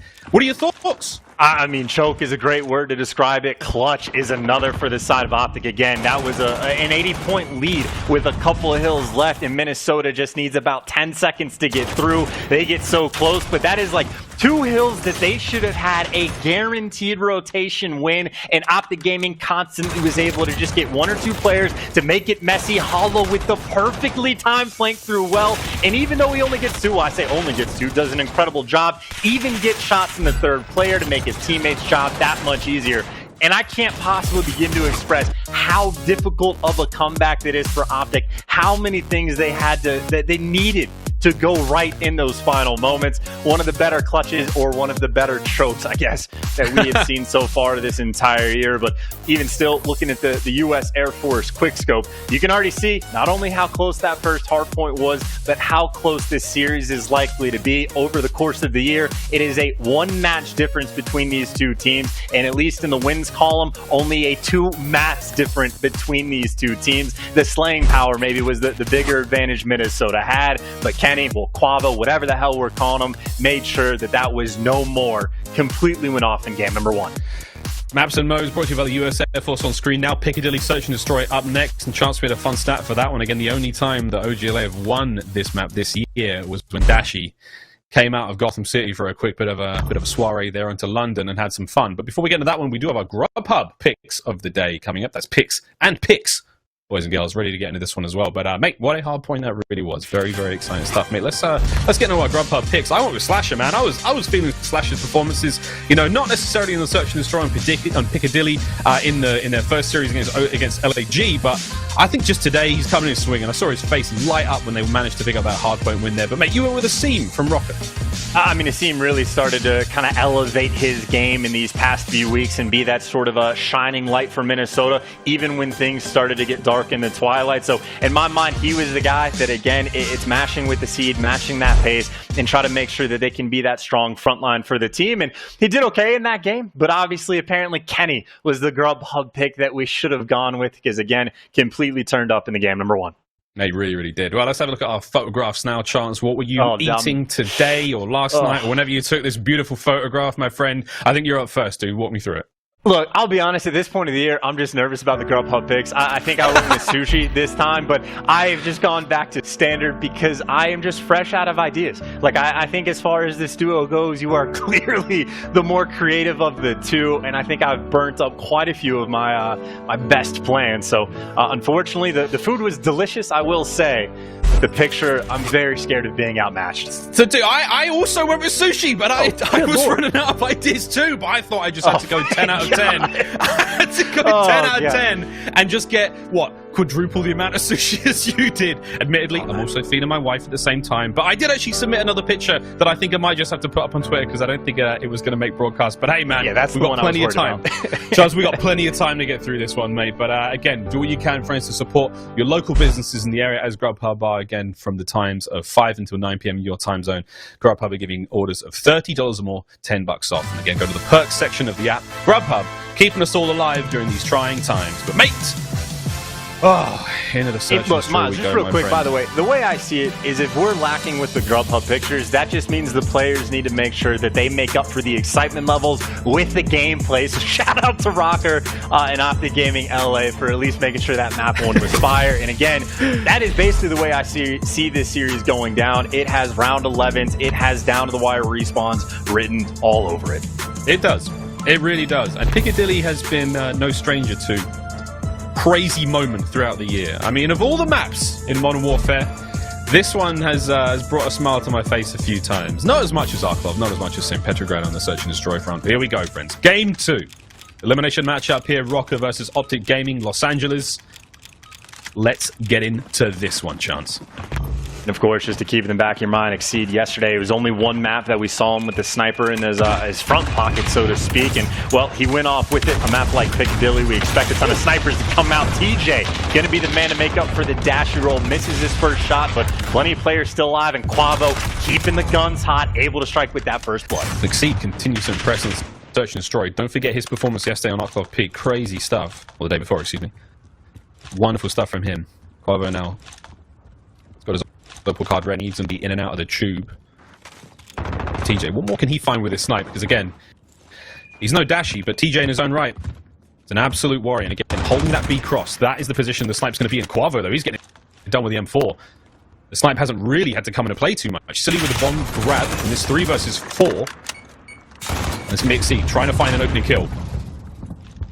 Honestly, Quavo right now trying to be the man in the thorn of Minnesota's side consistently. TJ, if not the sniper, able to play out nice and aggressive in his assault. Well, last man standing for the 1v4. TJ is actually going to fall, throw away his life a little bit, but it should not matter. 20 seconds on the clock, time ticking down, and the rest of OpTic, well, come out with your hands up. We have you surrounded. Assault, though, he wanted to go out by way of bullet. Going to fall to Hollow's hands towards the end, and frankly, at this point, the number of times that Minnesota Røkkr have called out, Quavo killed me, here's where he is. In the hard point, it was nonstop. He was able to get the first 2 picks on this map. They're probably starting to hate this young man, the phenom that is Kenny, who's just been putting on. And, well, of course, though, only 1 round. First blood maybe by way of sniper. TJ looking for that opening cross. The smoke out a little bit too late. TJ with the timing and Exceed for the response. Blink and you miss it. Of course, that just means 4v4. And Exceed, the only one with a sniper up on his team, but OpTic Gaming, ton of site control, but they're going to get big. Trades back and forth. Slash are able to find another, and OpTic Gaming now pushing out very aggressively. Store control in their hands, and we've said it before, if you get bombed down and you get store control, it is very easy to convert these rounds. I know, but think of Exceed. Think of Exceed with that sniper in hand, trying to make the difference. A pick here would be ideal. Get that player out of top shop as fast as he possibly can. 20 seconds now for the defuse. Exceed Nassim. Got to try to make something happen here. Exceed making his way forward. If he can catch Draza, great. But he's still got to watch that top shot position. There's the shots from behind. Can Nassim get there in time? And Exceed, no. OGLA, another good round as Røkkr are eliminated 2-0. What a great round as well. I mean, again, so OpTic Gaming is actually probably one of the more creative search and destroy teams in the league. I think at the halfway point, just watching those guys play on Arclaw, they mix it up constantly. And that round, what we saw was some hyper aggression over towards that site. And again, just making sure you get that clearance and to be able to push through. And that is a staple. A lot of the times, the players like to hop up in the front side of the window, but OpTic Gaming is actually able to get 2 players just in the bottom of the store. And as soon as you get that control, as long as the bomb is down, it is almost a guaranteed win. And of course, not just that, but Quavo still has the hot hand. What you're saying, Chance, is OGLA bringing out the dirty tricks towards the end of the season. TJ with 2. How many more can he catch here in this duck hunt? How many more? Draza finds 1. TJ. Yes. Oh my word, it was so close. There's the number 3. OGLA with a bang. Minnesota lines him up. TJ knocks him down, making it look easy. And frankly, I don't know if that shot would have connected, but it was certainly close had Quavo not gotten that kill. So, of course, TJ, not too shabby with the sniper rifle either, has been one of the staple S&D players since he was playing in his pajamas when he was maybe 8 years old, whenever he first picked up the controller. So, able to throw up 3 on the board. And this is OpTic Gaming right now, full steam ahead. Yeah, Dashy was like, yo bro, just going to bookshot. And TJ's doing it. And now it's looking lovely. On the offensive though, OGLA have swarmed over A very, very quickly. Now it's on a hollow. Slash is going to take that position. Statue. Alex finds the first block. Bomb goes down. A second for Alex. Lovely bit of work there. The trigger finger immediately comes to action. It's going to be on Draza on the site. And Nassim's going to get Slasher as well. So OGLA, after the last round, heroics are bleeding at the seams. But Draza manages to find 2. Can't get any more out of this one. TJ now the last player left alive in a 1 versus 3. And I know we can expect something here from TJ on the defuse. Check it real quick. There's he catches him. No, there's the death. My word. TJ, lovely bit of stuff. but Minnesota Røkkr, too many bodies there on point to make sure that a fuse goes down. And that's a nice shot coming in from TJ as well. That man apparently is not going to be missing very often in this game. But either way, incredible response, I would say, making the adjustments from the Minnesota Røkkr. We saw this strat a couple rounds ago for OpTic where they flood past the bomb site, get that store control. And if you look at just the mini-map, even for what Minnesota Røkkr was able to set up, complete. We had a seam in the mid buses, and their entire game plan was trap these players on the site, do not let them get in the store, and they collapsed on them perfectly, making sure to get at least that quick bounce back. Obviously for Minnesota, still down 2 rounds. TJ, oh my word, man. I mean, how many more snipes are we going to land? Just do it. You know they're there. You can tell TJ. He's getting all kinds of tingles right now as he finds another snipe. Silly now straight onto the bomb. That's great damage dealt, but not going to be enough as Silly. He goes down, and TJ, Quavo, Slasher, you name it, the whole squad, OGLA have taken over Piccadilly by force. A seam and a 1 versus 3. This is nasty, Chet. It's nasty. That is disgusting. A seam, though, maybe a moment, able to turn that 1v3 into 1v2. And 48 seconds on the clock is a lot of time to work with. Has information on both of these players as well. You have the opportunity to make the play, and the important thing for a seam is he does have the bomb as well. Unfortunately, though, these players are hunting him down. They're gonna line up, and the trades, well, not even necessary. The double challenge and the aggression from OpTic Gaming, just good enough in the end. But, of course, it's not that play that was the difference maker, Miles. Right now, TJ is sniping like he's Superman. He has that X-ray vision. He really does, man. He's just hitting magic right now. TJ's like, yeah, Bruce got a lot of love on socials. I'm gonna do this. I'm gonna do the same thing, man. I'm gonna put my big boy Bruce boots on and get involved. TJ, there's no sleeping on this man, whether it's PJs or what. But that's that AX50 once again. Can we get it again? So close that time. Another shot for TJ. Man, he's on a run. He's on such a disgusting run. He's only got 9 kills, but they've all been nice. Quavo's sitting at 6 and 1 as well. The sniper has just been the difference maker here on Piccadilly. 5 versus 3 to put OGLA on map point. A chance right now with the final 3 remaining members here of Røkkr. Make it 2. It's not looking good. Oh my god. I mean, they're just falling like dominoes at this point. Silly again. We've said it for different players on Minnesota. Last man standing. And frankly, not a lot of time, not a little love, nothing to work with. Overwhelming sniping presence right now from TJ. I guess he saw how many tweets Bruce got and was like, hey, I've been waiting for this all year. This is my time to shine. It is champs. I'm gonna turn up. And frankly, he is what? 9 total kills. At least 8 of those were with a sniper. I've only seen him miss 2 shots, and one of those was through smoke where he can't even see the player. He is hitting more shots than he's missing, shooting players he can't even see. Don't forget the hit marker he got in round number 1 on the push. But here we go. TJ, any more magic for us, my friend? This could be the last round. I wouldn't be too surprised. That B cross is not a place you want to be going to. But right in the middle of the map is going to be Quavo and Alex exchanging gunfire. Draws gets involved as well. Quavo finds the first, the second. Kenny, you savage. And just like that, assault is done. Kenny gets another one. OGLA make a statement right there on Piccadilly. If you were to look up Steamroll in the Call of Duty dictionary, it will be just a replay of this map. I mean, not only TJ, right, with his sniper completely on point, legitimately making a highlight reel, his own little montages within an individual game. Quavo was able to get 12 kills. He was 12-1, and like it almost goes unnoticed because obviously Quavo had the hot start right off the first 2 rounds. TJ, the middle of the game was his, but while TJ is getting those snipes left and right, Quavo in the background just picking up every sort of kill. And the crazy thing is, like, Quavo able to throw up 12-1. He was the guy that wasn't even allowed to play when Dashy filled in, and apparently that was great news for the other team because he is on point on this map. OpTic Gaming, I don't know if they've kicked up their just S&D prowess in the past couple weeks, and that's what they've been focused on. But even with the substitute player, they were looking incredible. Now that they got the player they originally wanted back, they look even better. And after sort of that devastating first map for Minnesota and just the steamroll that was this map too, this is going to be tough to try to get a bounce back. Tough is one way of putting it, mate. Let's have a look at our US Army tactical play. It had to be the magical moments from TJ Halley. What a performance. Individual prowess like you haven't seen. Big time snipes here on Piccadilly.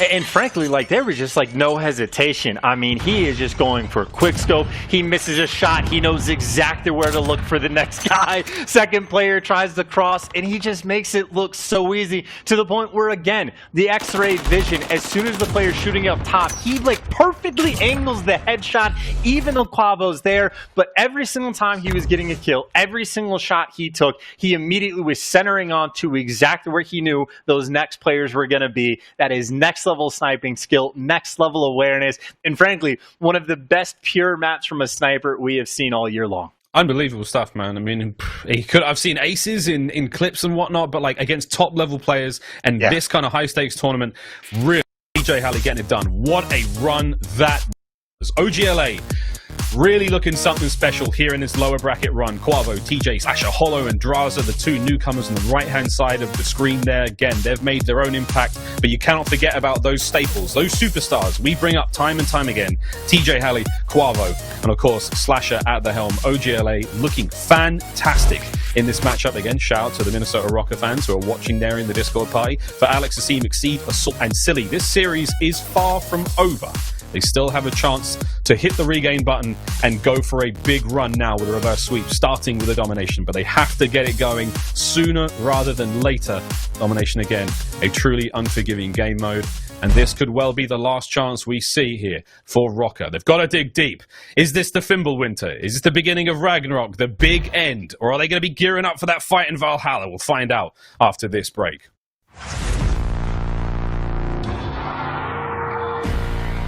OpTic Gaming closing it out. It slashes OpTic. They needed it. Now walk away with the W. Blackout. Yeah, it's getting blackout. Black.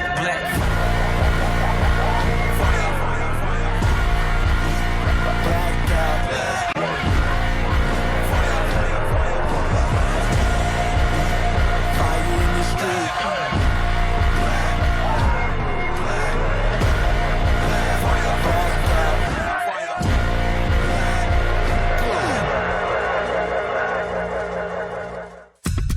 When the biting winds blow from the north, when the warmth of the sun fails, a new age will be upon us. Ragnarok, the end.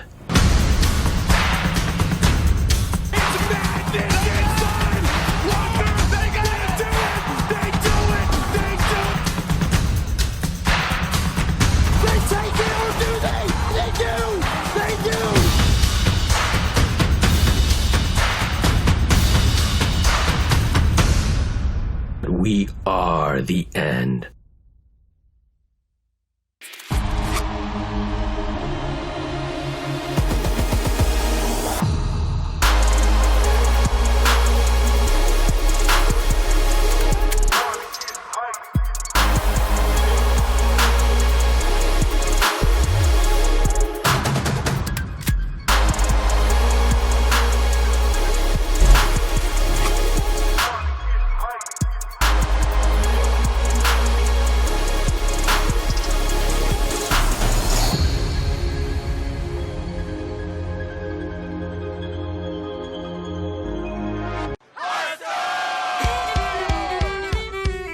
I would describe Hearthstone as strategic, casual, fun, interesting, addicting, amazing, action-packed, unpredictable. Play Hearthstone now. Beginning August 19th, Call of Duty's most elite warriors will face off with millions on the line. It's time to prove once and for all, glory isn't given.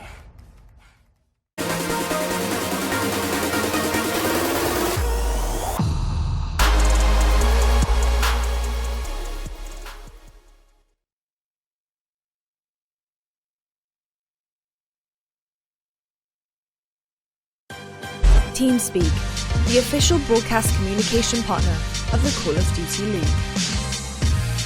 The US Army, what's your warrior? PlayStation 4, the official platform partner of the Call of Duty League.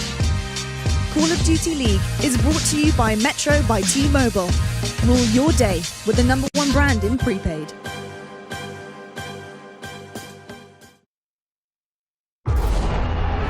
every battle, there is a moment. Most don't even see it. But for others, it's all they see. And there's the hype! How many men has he got to run through? That was just easy dominance. They did it! Here, on the ultimate proving grounds, Call of Duty's elite converge. When that moment stares you in the face, you'll know one thing. Glory isn't given. Glory isn't easy. Glory is taken.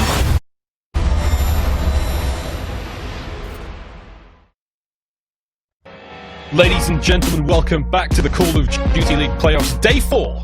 We roll now into map number 3 between OGLA and Minnesota Røkkr. That trophy is at stake. No one's getting it this weekend, but the following weekend after, we will be, of course, crowning a Call of Duty League champion. What a year it has truly been. This has been up, down, in and out, you name it. It's been a crazy one. But before we get into this game, make sure you head over to Scuff Gaming's Twitter account right now for a chance to win yourself a CDL Scuff Impact controller. This isn't an Impact, but it is a very beautiful controller. Look at that bad boy right there. Look at that absolute stud. Oh, sweet child of mine. It's a babe. It's not quite an Impact. The Impact is a little bit thicker, you know. It's a little bit more in the back end. It's got a couple of C's in there for that thick. But we're ready to get into this game, Chance. We're ready to go, my friend. I'm pumped. I'm keen. Everyone's Scuff controllers are plugged in and they got them thumbs twiddling, getting ready to go. But mate, domination now. Røkkr versus OpTic Gaming. This is it, dude. This is it for OGLA. They can just clean 3-0 this series. Can Røkkr make the comeback? I mean, that's going to be tough because right now for Røkkr, like, welcome to the jungle. This is an OpTic Gaming team that it looks like a sort of night and day switch, because like when Hollow and Draza got picked up on this team originally, it wasn't necessarily the saving grace because it wasn't like a complete 180 turnaround, but it was close to it. It was at least 140, 150 of those degrees because they were the guys that were having all those clutches in S&D, that were throwing up the big games in the respawn. But now it's champs time, and it is again that night and day switch. It is Quavo has been taking over this series. It has been TJ has been electric, and it has been the veterans across the board for this OpTic Gaming team that have making sure that they do not want to lose, and they do not want to go out like this, not in the biggest tournament of the year. But for Minnesota, got to pull off the reverse sweep, do or die back against the wall. Of course, for OpTic Gaming, potentially a $75,000 map. 75,000 clams up for grab for the win here. OGLA can put them to bed in 3, that'd be ideal for them, but they've still got to get through this Røkkr lineup. B flag goes the way of Røkkr. It's going to be all C for OGLA for now. Now the counter-attack is on. Slasher leading the charge. Beautiful shot just through the smoke there as Alex is going to go down. He's got another player in and amongst it with him, but can Slasher rip and tear his way through this B flag? As he's going to get a lot done now, and that's a wonderful bit of retake there from OGLA. The kills come through. B flag's going to be theirs, and they're on top of A now. The flip has begun. I mean, the train that really OpTic Gaming was able to start in the latter half of that hard point has not slowed down a single bit. That is off the opening break. They're immediately able to flip those spawns to A and B. They're immediately able to get that setup that they want. And Exceed, well, maybe was trying to be the guy to get through that back line of OpTic Gaming, but no dice for him. And OpTic Gaming in maybe not full control because Silly is trying to cause issues, but that was the best possible opening break OpTic could have asked for. Now they're going for a neutralization over towards C. They have not slowed this pace down a single bit. Yeah, Kenny got the spawns over towards C. We're seeing a bit of love in towards the B flag as well now. Minnesota Røkkr starting to look a little weak at the knees, if you will, as OGLA start to take things over. Now, it's time for an Astro Gaming listen in with OpTic Gaming Los Angeles. Hey, Navy, double Navy, I'm dead. Come C, come C out. Watch out, back left. One more back left on you. Back left, back left. I'll top useless. I'm the pillar, I'm the pillar. I'm top bill. One guy's like long wall. Back left,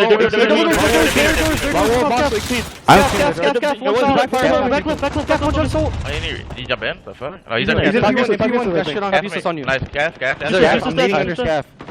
I don't know, where they're spawning. I'm trying to get top, I'm trying to get top. Yeah, they're C. My guy's still scaff. Yeah, my guy's still scaff. Yeah, he's under scaff. Look at my bottom. I'm on A, boys. I don't know where scaff went. Bottom L, he's dead. Nice, my guy's still A. Yeah, bottom L, Silly bottom L. Oh, he's still scaff, bro. He's just sitting under scaff. Shit. Come on, teach you again. Teach you again. Here. Oh, I still. I got one. You're in the truck. On green. On me, banana crate. Tires. Nice. We got him. I'm on the crate. Look at top row. E3 on me, silly. I'm gonna decap this. E3 on top. Huntsman. I'm Look at top row. Nice. I'm just in red crate. I'm sitting back. Top, one shot, top, one look at shot. top row. Alex. Middle. Yeah, look mid. I'm looking middle. Top out right now. I'm gonna play feature. That's funner. Top out right now. I can help L. Bottom up. Multiple top out. Daily. Got me red crate. Top Red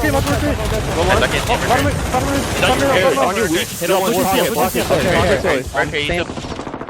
OpTic Gaming so far handling Røkkr quite well chanced, but it's not over yet. Hollow, not a bullet in the magazine of his M4, managed to get it done with a pistol. And now we're seeing C change hands. B now will be the sight set for Røkkr as they begin their push. Any major takeaways from this first half so far? I mean, obviously there's a bit of a scoreline disparity, but Røkkr not looking too bad so far. I mean, Aseem was a little slow in the kills department. Not too slow if you just look at purely the score, but in my mind, you start on the good side and you get flipped that quickly. And in the first half, when you started in the advantageous situation and you're down like this, not a good look. And then, of course, you see him 1-10 at the moment, make it 1-11, and he's just going to get beamed by Quavo. And I even mentioned, it's been the veterans for OpTic that have been taking over games. Well, Hollow apparently heard that, is now 13-5, and he's turning up when his team needs him. This has been OpTic Gaming full speed ahead. They're able to get the neutralization over at C, just trying to run the score up. And frankly, for OpTic, genuinely, this game is looking easy for them. Easy peasy lemon squeezy. Final minute remaining now of the first half. And this is it, Røkkr. Got to turn this around. This is champs time. This is to turn the whole year around. This is to put OGLA in a little bit more of a difficult position. But Alex, hop, skip, and a jump round of the B flag. Goes for the full neutral. The second player there to back him up. It will go down very fast. Here comes the counter-attack from OGLA. Exceed's going to be the front line. Hipfire gets the first. The second not to be had. Quavo, the hot hand continues here. The final 30 seconds. OGLA will be able to take the flag back, and Aseem gives himself a present he didn't really want. And chance, OGLA have just had the front foot of the game so far, and it's Aseem certainly struggling. 2-13 overall. The opportunity to turn it around here is definitely there, but things are starting to get a little darker now for Røkkr. Yeah, and maybe you take the saving grace if they're able to capture B in those final few moments, just fighting for a point. But even when that's happening, OpTic Gaming were on point with getting the neutralization for at least a tick over on the flip side. But this is now, what, a 26-point lead at the half, where OpTic Gaming started that out on the bad side. That was one of the faster flips that we have seen on this map all year long. It was on the Piccadilly, one of the most dominant performances we have seen all year long. And again, the way that Azir Cave Hardpoint win, it was roughly 241 to 166 in favor of the Minnesota Røkkr, and that was one of the best comebacks that we have seen all year long. OpTic Gaming looking like a different animal and the same beast that these players have been their entire careers. It's fun to see. I was thinking back about what you said about Hollow and Draza. They did wonders to pull OGLA into the position they are in now, and it's up to Quavo and TJ, the older guns in the squad. It's weird to say that because they're still very young, but the staples there of that OpTic roster, they're the ones who are doing the heavy lifting now to make sure that the rest of the squad can keep on going. OGLA have certainly come together at the right time here in the year. I'm sure the fans and the administration are all really loving things thus far, but it's not quite over yet. Still A and B control in OpTic's hand. Røkkr still trying to fight back into this one. Silly, unaware, cut out from behind. And Exceed trying to make his way forward. But again, the OGLA flood, they just seem to be in every position possible right now. And Røkkr still fighting from the front. And right now, OpTic Gaming are effectively holding that B flag with just two players. They lose top L control, and you see Slasher immediately. He rotates in to take care of it. So right now, they have the systematic approach. You're able to get players to cut through the middle of the map. And even when they start to fall, well, Minnesota, best opportunity to actually get this B flag. But OpTic Gaming, again, just because of the side of the map they're on, they just need to make sure that they keep this map stable. It is much more important to not lose the A side of the map than it is to immediately get that B flag back. You need points. Points is really the goal right now for Røkkr. Stabilize the bleeding. Do what you can to just keep your team in this. Still 3 minutes and 30 to work with here on the clock. See, close position up front. Draza with a lovely bit of a crouch shot there, just underneath the aim there of Exceed. So he's going to pick up the assist, gets the kill. And keep in mind right now, Alex has gotten through. He made it through on A, you're absolutely right, and that's going to be a little bit of a touch under the flag there. Alex now trying to make something special happen here. The neutral's going to work out, but again, you have to look at OGLA on towards B, so you give up one flag to lose the other. It's spinning plates right now for both of these teams. Apollo trying to watch the mid-map cut. Gets one of them done. There comes the push now from Røkkr, trying to get back on towards the B flag. And man, it is back and forth right now. Chance by OGLA still in the driver's seat. And again, OGLA right now just doing a great job of keeping things stable. Alex was able to actually sneak through. He was on the A flag for maybe, what, 3-4 seconds. Immediately gets dropped. And while that's going on, OpTic Gaming again keeping things stable, reclaiming that B flag. And even when they don't have that L control, well, you're posted up on event. It takes 2 players to take Slasher down. And now the break is here for Minnesota Røkkr. 2.5 minutes left in the game. Only down by 30 points. This is still very winnable. Still winnable. They're going to try to make the overextension towards A. You can see OGLA turtling up. No kills go the way of Silly on the cross. Still one defender left there on the A flag. TJ and Co now spawning in towards C. Røkkr should be able to flood that A flag immediately, get the cap, and take care of that lone defender, but it looks like he's really making a work of it. Assault finally takes care of Quavo. A very difficult kill at this point in time. Silly now. Up top AC. Shots are going to be there. No kill just yet. A lovely reposition. Slasher goes down, and there Draza getting involved with the MP5, excuse me. As Assault's killing spree continues, and chance it is not over yet. C flag now is going to be changing hands for the brief moment, as OGLA spawns are going to get a little bit funky. But how will Røkkr hold them here?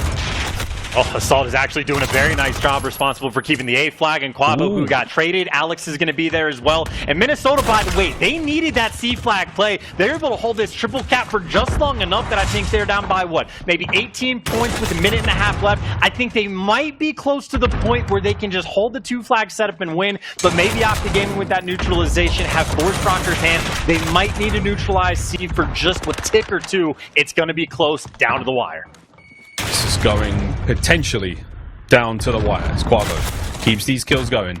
Finally stopped there at the front door of that warehouse. B flag now looking a bit more dangerous. It's only on Alex to make the defense now. 2 players now for OGLA swarming in. Now 3 towards the A flag. The spawns have flipped. Once again, OGLA. This could be it. 1 minute remaining. Exceed cut to Ribbons there on the B flag. Hold the defense. Hold the line. TJ finds another kill. Now on the Draza, 21 and 14 overall. He and Hollow have played outstandingly alongside Quavo here in the domination. The 10-point difference. Draza once again slips, slides, finds a few more. That was 2 in a row before going down. Chance 35 seconds now left. Is it still possible for Røkkr?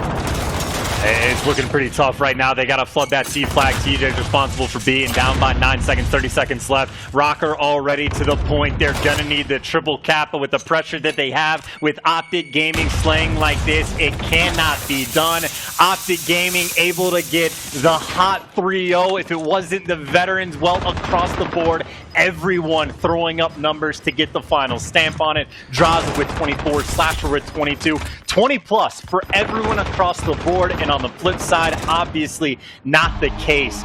Dominant fashion for that 3-0, and for OpTic Gaming, we're looking down the barrel of an incredibly long losers bracket run. They're making sure to grab every bit of momentum that they can as early as possible. And there it is. The sweep complete.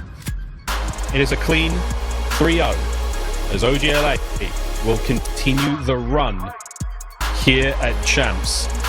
The sun has finally set on Røkkr, the twilight no more. That was OGLA's 6th 3-0 of the season. The 3rd time they've done that to Minnesota, Chance. It was a hard-fought battle, but man, when the search and destroy looked that strong, there was some moments in the domination, but what a statement from OGLA as they continue the push. That is a huge increase to their prize pool as well with that big win. And I'll tell you, man, for this OpTic Gaming team, like, I was coming into this tournament, I was very aware that they were a threat, but in my mind, they were a team that, like, at best was going to be able to make a shallow run. Like, maybe take down an extra team or 2, maybe jump into that top 6 range and cause a little bit of an upset. But after watching this series, I'm way more scared of them. I'm way more scared of them than I was before. This is players who have been struggling this year, like Slasher and Quavo and TJ as well. They have not been at their best. This series, they look to be hitting form in a very strong way. So the team was already in a pretty decent spot. They, in my mind, have elevated themselves an extra notch. They are looking like a force to be reckoned with. A true force to be reckoned with, my friend.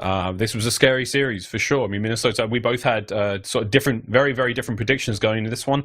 OGLA slammed those predictions right back in our face. Let's have a look at the scuff play of the game. It was going to be the last few moments there of the domination. Again, Minnesota Røkkr with a trip cap to fight themselves back into this one. But at the end of the day, OGLA winning those individual engagements and getting the job done. And frankly, honestly, these final few moments just show the advantage of like building yourself a nice lead, right? Because Minnesota, the game was winnable in theory, even if they were able to hold just a 2-flag setup a little bit earlier on. But then you have guys like Quavo who are just able to go for that overextension, go for that neutral, and that just drags players on Minnesota back, and they just don't have the time. So really, in my mind, that game was won effectively because of how well OpTic Gaming played that first half. It's a theme in so many of these different ones of how important the opening break is going to be in both hardpoint and domination when you're on the bad side. OpTic Gaming, the strategy was on point. You accrue a nice little lead, and it makes your game that much more comfortable long term.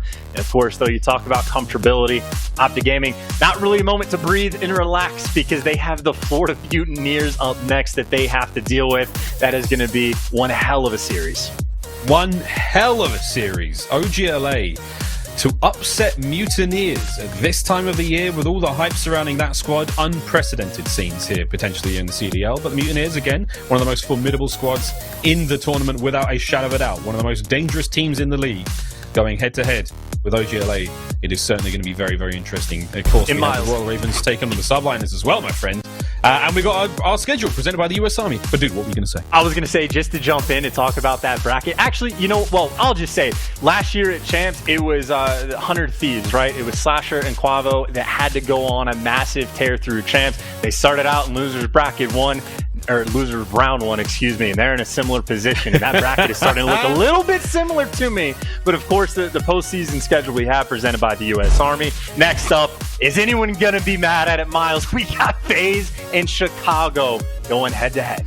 That's our Game Fuel marquee matchup coming up after this one. But of course, the prizing structure here of CDL champs. First up, 1.5 million. It's a lot of cheddar. Think of all the burritos you can buy with that one. Again, second place gets himself a cool 900,000 and so on and so forth. But again, for these teams, every single win is an incredible leap forward in that prize pool. Just got to think, OGLA, those 3 maps, net them a tremendous jump. Can they keep going, though? That really is the question. And Chance, you're right. That is the story for OGLA. Round 1 of losers to go this far already. Frankly, I didn't see it coming. I thought this might have been a much tougher match for them. I thought the new look Røkkr would have been a lot harder. But again, 3-0 says a lot. Really, really does. But mate, what a day it's been. We're only halfway through the day so far. We hope you at home are extremely comfortable. Our Game Fuel marquee match coming up just after this one. Again, Chicago Huntsmen versus the Atlanta FaZe. I cannot wait, Chance. I really cannot, dude. I mean, have you got any thoughts going on that one? Dude, I think Pac-Man talked about this quite a bit at the top of the show. The most recent time these guys faced, FaZe did not look like the normal team. Chicago truly took it to those players and took them down, but I'm on the side of Pac-Man. I don't expect it to at least not go the exact same way. I don't think it's dominant in either direction. That, again, I know I said it for this series and was completely wrong, but has a Game 5, Round 11, a banger of a series, especially just because of how good Chicago's Search and Destroy game has been as of late. It's going to be incredible to watch.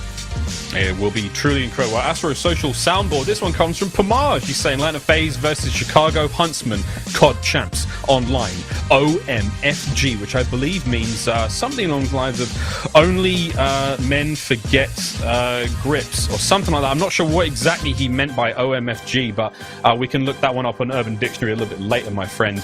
But brother, this is going to be a humdinger. The last time you said they matched up, it was very, very different. I think today will be an extremely exciting match.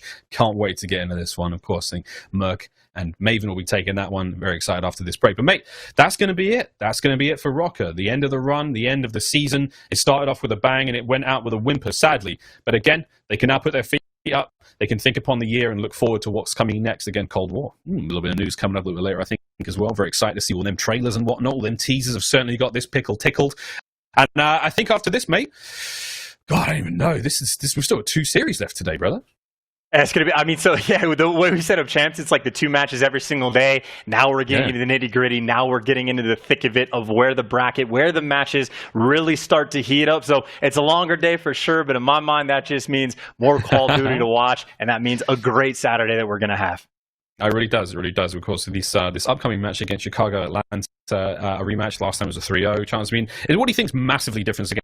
And Pac-Man touched upon it briefly in the pre-show. Now we're talking about it. I mean, I just feel like for Atlanta, they're at their most dangerous when they have something to prove. And I think that was the case when we saw them dip out a little earlier in home series, where it was like, well, Atlanta outside of the top 2, they came back swinging in the next events. I feel like a dangerous Atlanta, a wounded one, it's a scary thing to behold.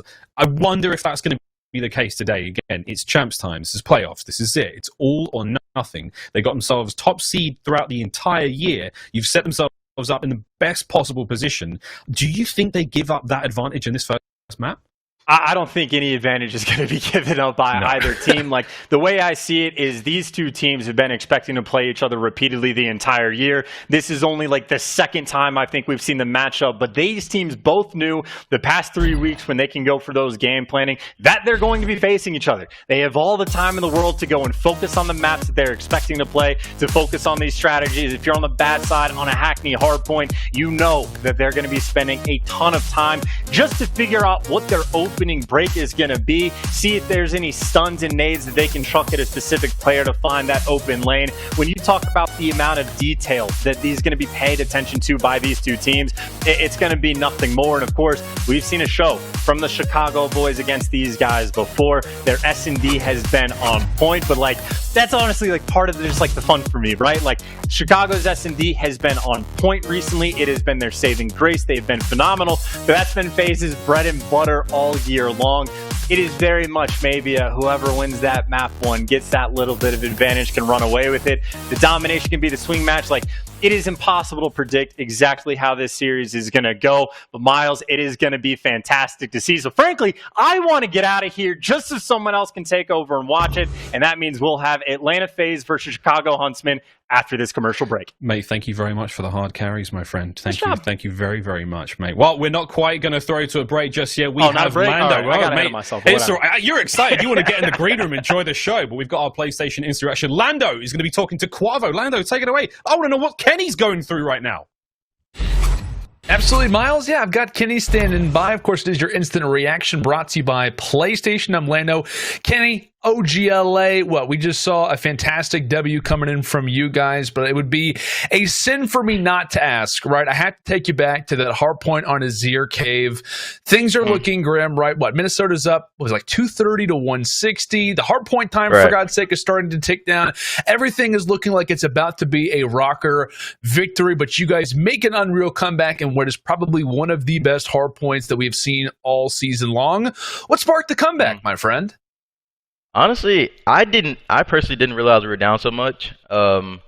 It came down to that last P2. A lot of teams went off P2 and on that map in general, but we got to contest that and kind of kept it scrappy. So as long as we kept them off the P2 time, we knew we could come back. And also, like on the last rotation, I got a big 2-piece to win us that P4 hill. One of them absolutely got they got fried. So other than that, I mean, like I said, I personally didn't notice we were down so much. I just realized I was actually shooting really straight and I was actually frying. So like, it kind of was like I just assumed we were winning. But then when I realized, like, going into that last P2, like I said, we were losing, and I was like, we just got to get through this hill and then we'll be fine. Yeah, well, you get a solid victory here. You drop 40+ in the hard point. I know in the Search and Destroy is like a 12-1 performance. The Dom is great as well. But the thing is, right, there's still a lot of ground to cover, right? The victory here versus Røkkr is great, but I know for you and obviously the team, there is still a lot of ground to cover in the losers bracket. And I know a lot of people have kind of been putting out on social media, Kenny, that you guys are kind of a lot of people's favorite team to make a losers bracket run. As someone who has kind of been in that position last year with 100 Thieves, what's it going to take for OGLA to keep that momentum flowing and continue on here in the losers bracket? Well, me and Austin have been through this since last year, and we just take it match by match. Don't look at it as a loser bracket match or a winners bracket match. Just we need to beat this team that's in front of us. As long as we look at it that way and play like we're supposed to play, we'll be fine. And then we'll just keep going and going and going. And then once grand finals comes, it's like, oh, that was really quick. So it's like just focusing on the match that you have in front of you is just really key. not thinking about anything before or after, to be honest. Right. Now, Kenny, before I have to let you go, I have to ask you quickly about what we saw the other day from Dashy. Right, he steps in your place in the search and destroy to get the Game 5 victory over LAG. From your perspective, obviously happy to be on the sidelines. How was it seeing Dashy go big for the team? It was definitely pretty big, just because I'd assumed he wasn't playing as much as, he was on the starting roster, so putting him in, I didn't doubt him at all, to be honest, because it was Piccadilly, and Dashy's probably one of the best snipers in COD, and so I kind of knew they were going to put him on a sniper. It just sucks that we couldn't do our exact strats, because a lot of that map is dependent on me, because I'm like the point man. I get a lot of first bloods, I run first type thing, so I'm it's going to switch up our pacing, but I'm just hoping he hits a lot of snipes, and he delivered that, so I'm appreciative of it, and I thanked him, so he's pretty goaty for that. Yeah, man, definitely. Well, that could be, not necessarily unexpected, but one that could possibly be what sparked the possible losers bracket run for OGLA. But of course, that was your instant reaction, brought to you by PlayStation. Kenny, thanks so much for joining me, and best of luck in the rest of the tournament, my friend. Thank you. All right, well, when we come back after this quick little break, we have got an absolute barn burner. It's the rematch, Atlanta FaZe versus the Chicago Huntsmen, when we come back.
would describe Hearthstone as strategic, casual, fun, interesting, addicting, amazing, action-packed, unpredictable, completely out of the ordinary and unexpected. I couldn't be happier than to just sit hours playing and playing and playing. There's just always a different outcome. Casual replayability. Hearthstone! Play Hearthstone now!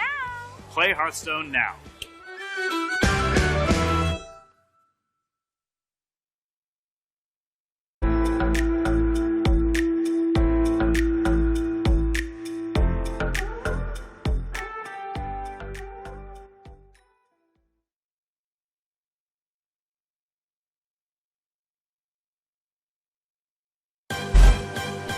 Thank you to Xperia by Sony, official mobile partner of the Call of Duty League.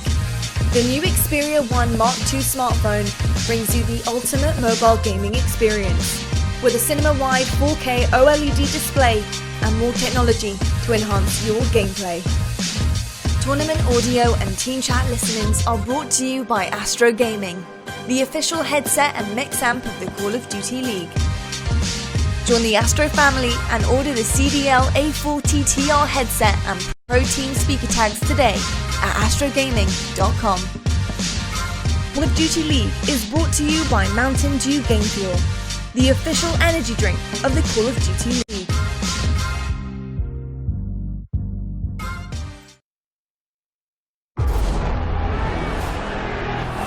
In every battle, there is a moment. Most don't even see it. But for others, it's all they see. That move, that shot that separates legend from afterthought. That instance between your name heard round the world and total, deafening silence. Every moment, every battle only has two outcomes. And when it happens, only you can decide what is yours. And now the true battle begins. With all eyes on you, there's no time to rest. No time for excuses. The moment is now. So it's put up or shut up. It's time to prove without a shadow of a doubt that your best is as good as gold. And the only thing that drives you more than the thrill of victory is the fear of being forgotten. And there's the hype! How many men is he gonna run through? That was just easy dominance. They did it! Here, on the ultimate proving grounds, Call of Duty's elite converge. When that moment stares you in the face, you'll know one thing. Glory isn't given. Glory isn't easy. Glory is taken.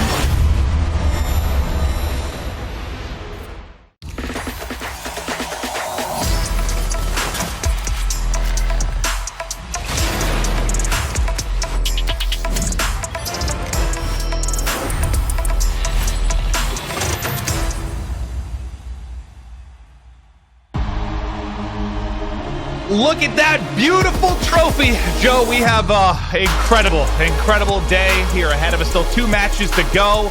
It is time for our Game Fuel marquee match. And, well, a matchup that we waited for most of the year. When we finally got it, put up a bit of a dud. We're hoping here, though, it is everything we hope for and more. Huntsmen, FaZe, Murky Poo. How you doing? I am doing fantastic, Maven.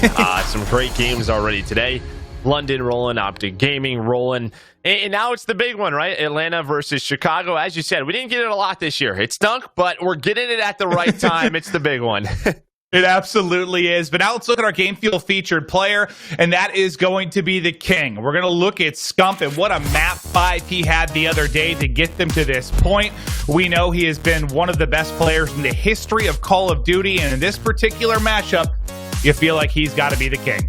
Well, and I mean, that 3-2 win over New York, he was the only player positive at a 1.28. And yeah, I mean, he capped it off with a Game 5 victory, but there was a little bit of a flashback where, you look at OpTic Gaming last year on Championship Sunday, when they get there at Last COD Champs, and Scump played phenomenal. And it feels like he steps up when he has to, but the other players around him, they gotta play better than what they did versus New York, because they're going up of a beast of an opponent.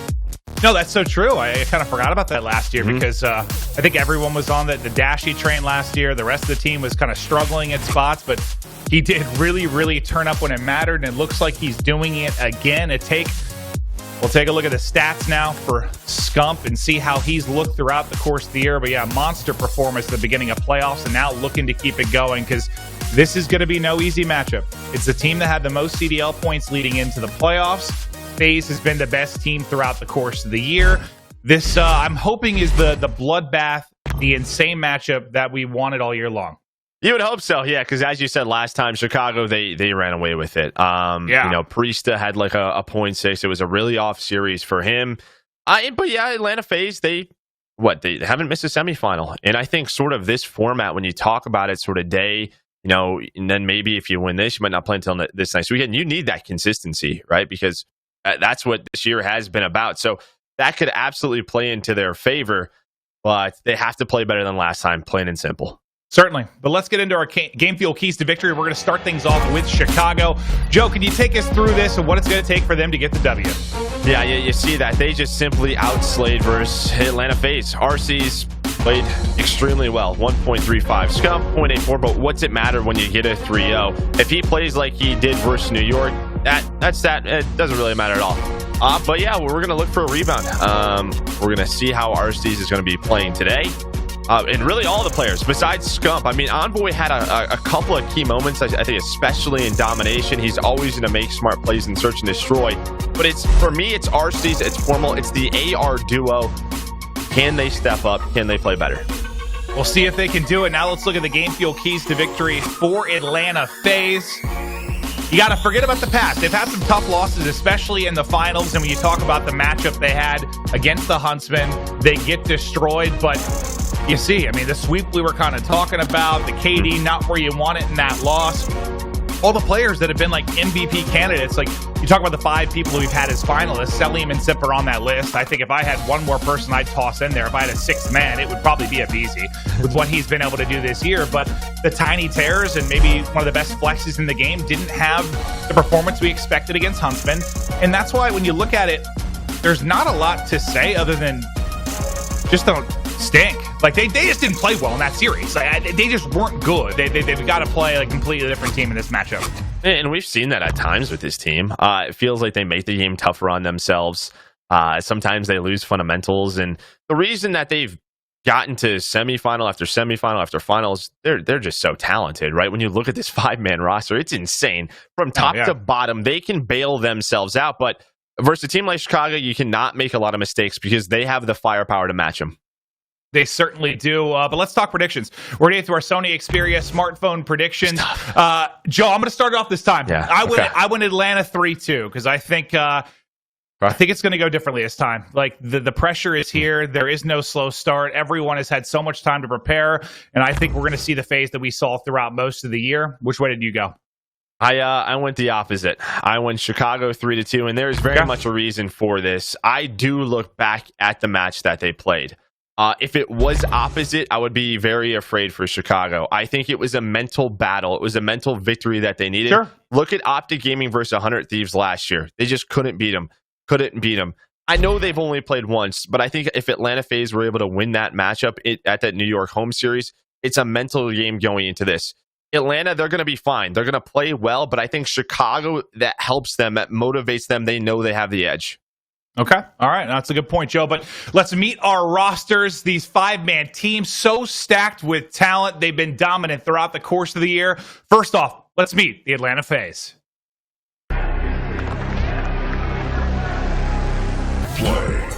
Atlanta looking to make a statement.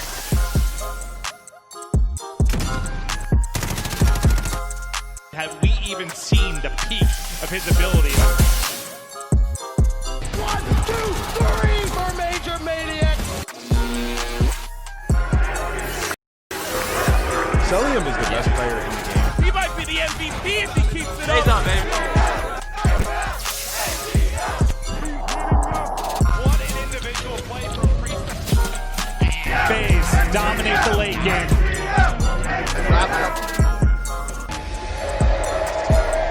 FaZe off, baby. Let's go.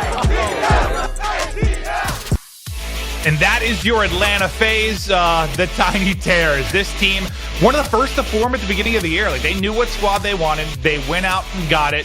There's a reason they've been number 1 in CDL points, and they could have been so far ahead of the pack. They would have won a couple of those finals that you can say they threw away. They lost. They played poorly, whatever. I mean, the fact that they didn't even have the most home series win and were in first is kind of a testament to how consistent they have been, Joe. Yeah. I mean, when you just look at that lineup, not a lot of weaknesses. And if you do want to focus maybe on a weakness or two at times, it has been behind like Priest and Abizi. Abizi, though, I think he excelled at the Toronto home series when they got to that final. It feels like he really got into a rhythm. We saw Priesta bringing out that AR a little bit more, so it feels like they're comfortable at the right time. Well, we'll see if that comfortability is enough to get past the Huntsmen. Let's meet the other side of this matchup. Here are the Huntsmen.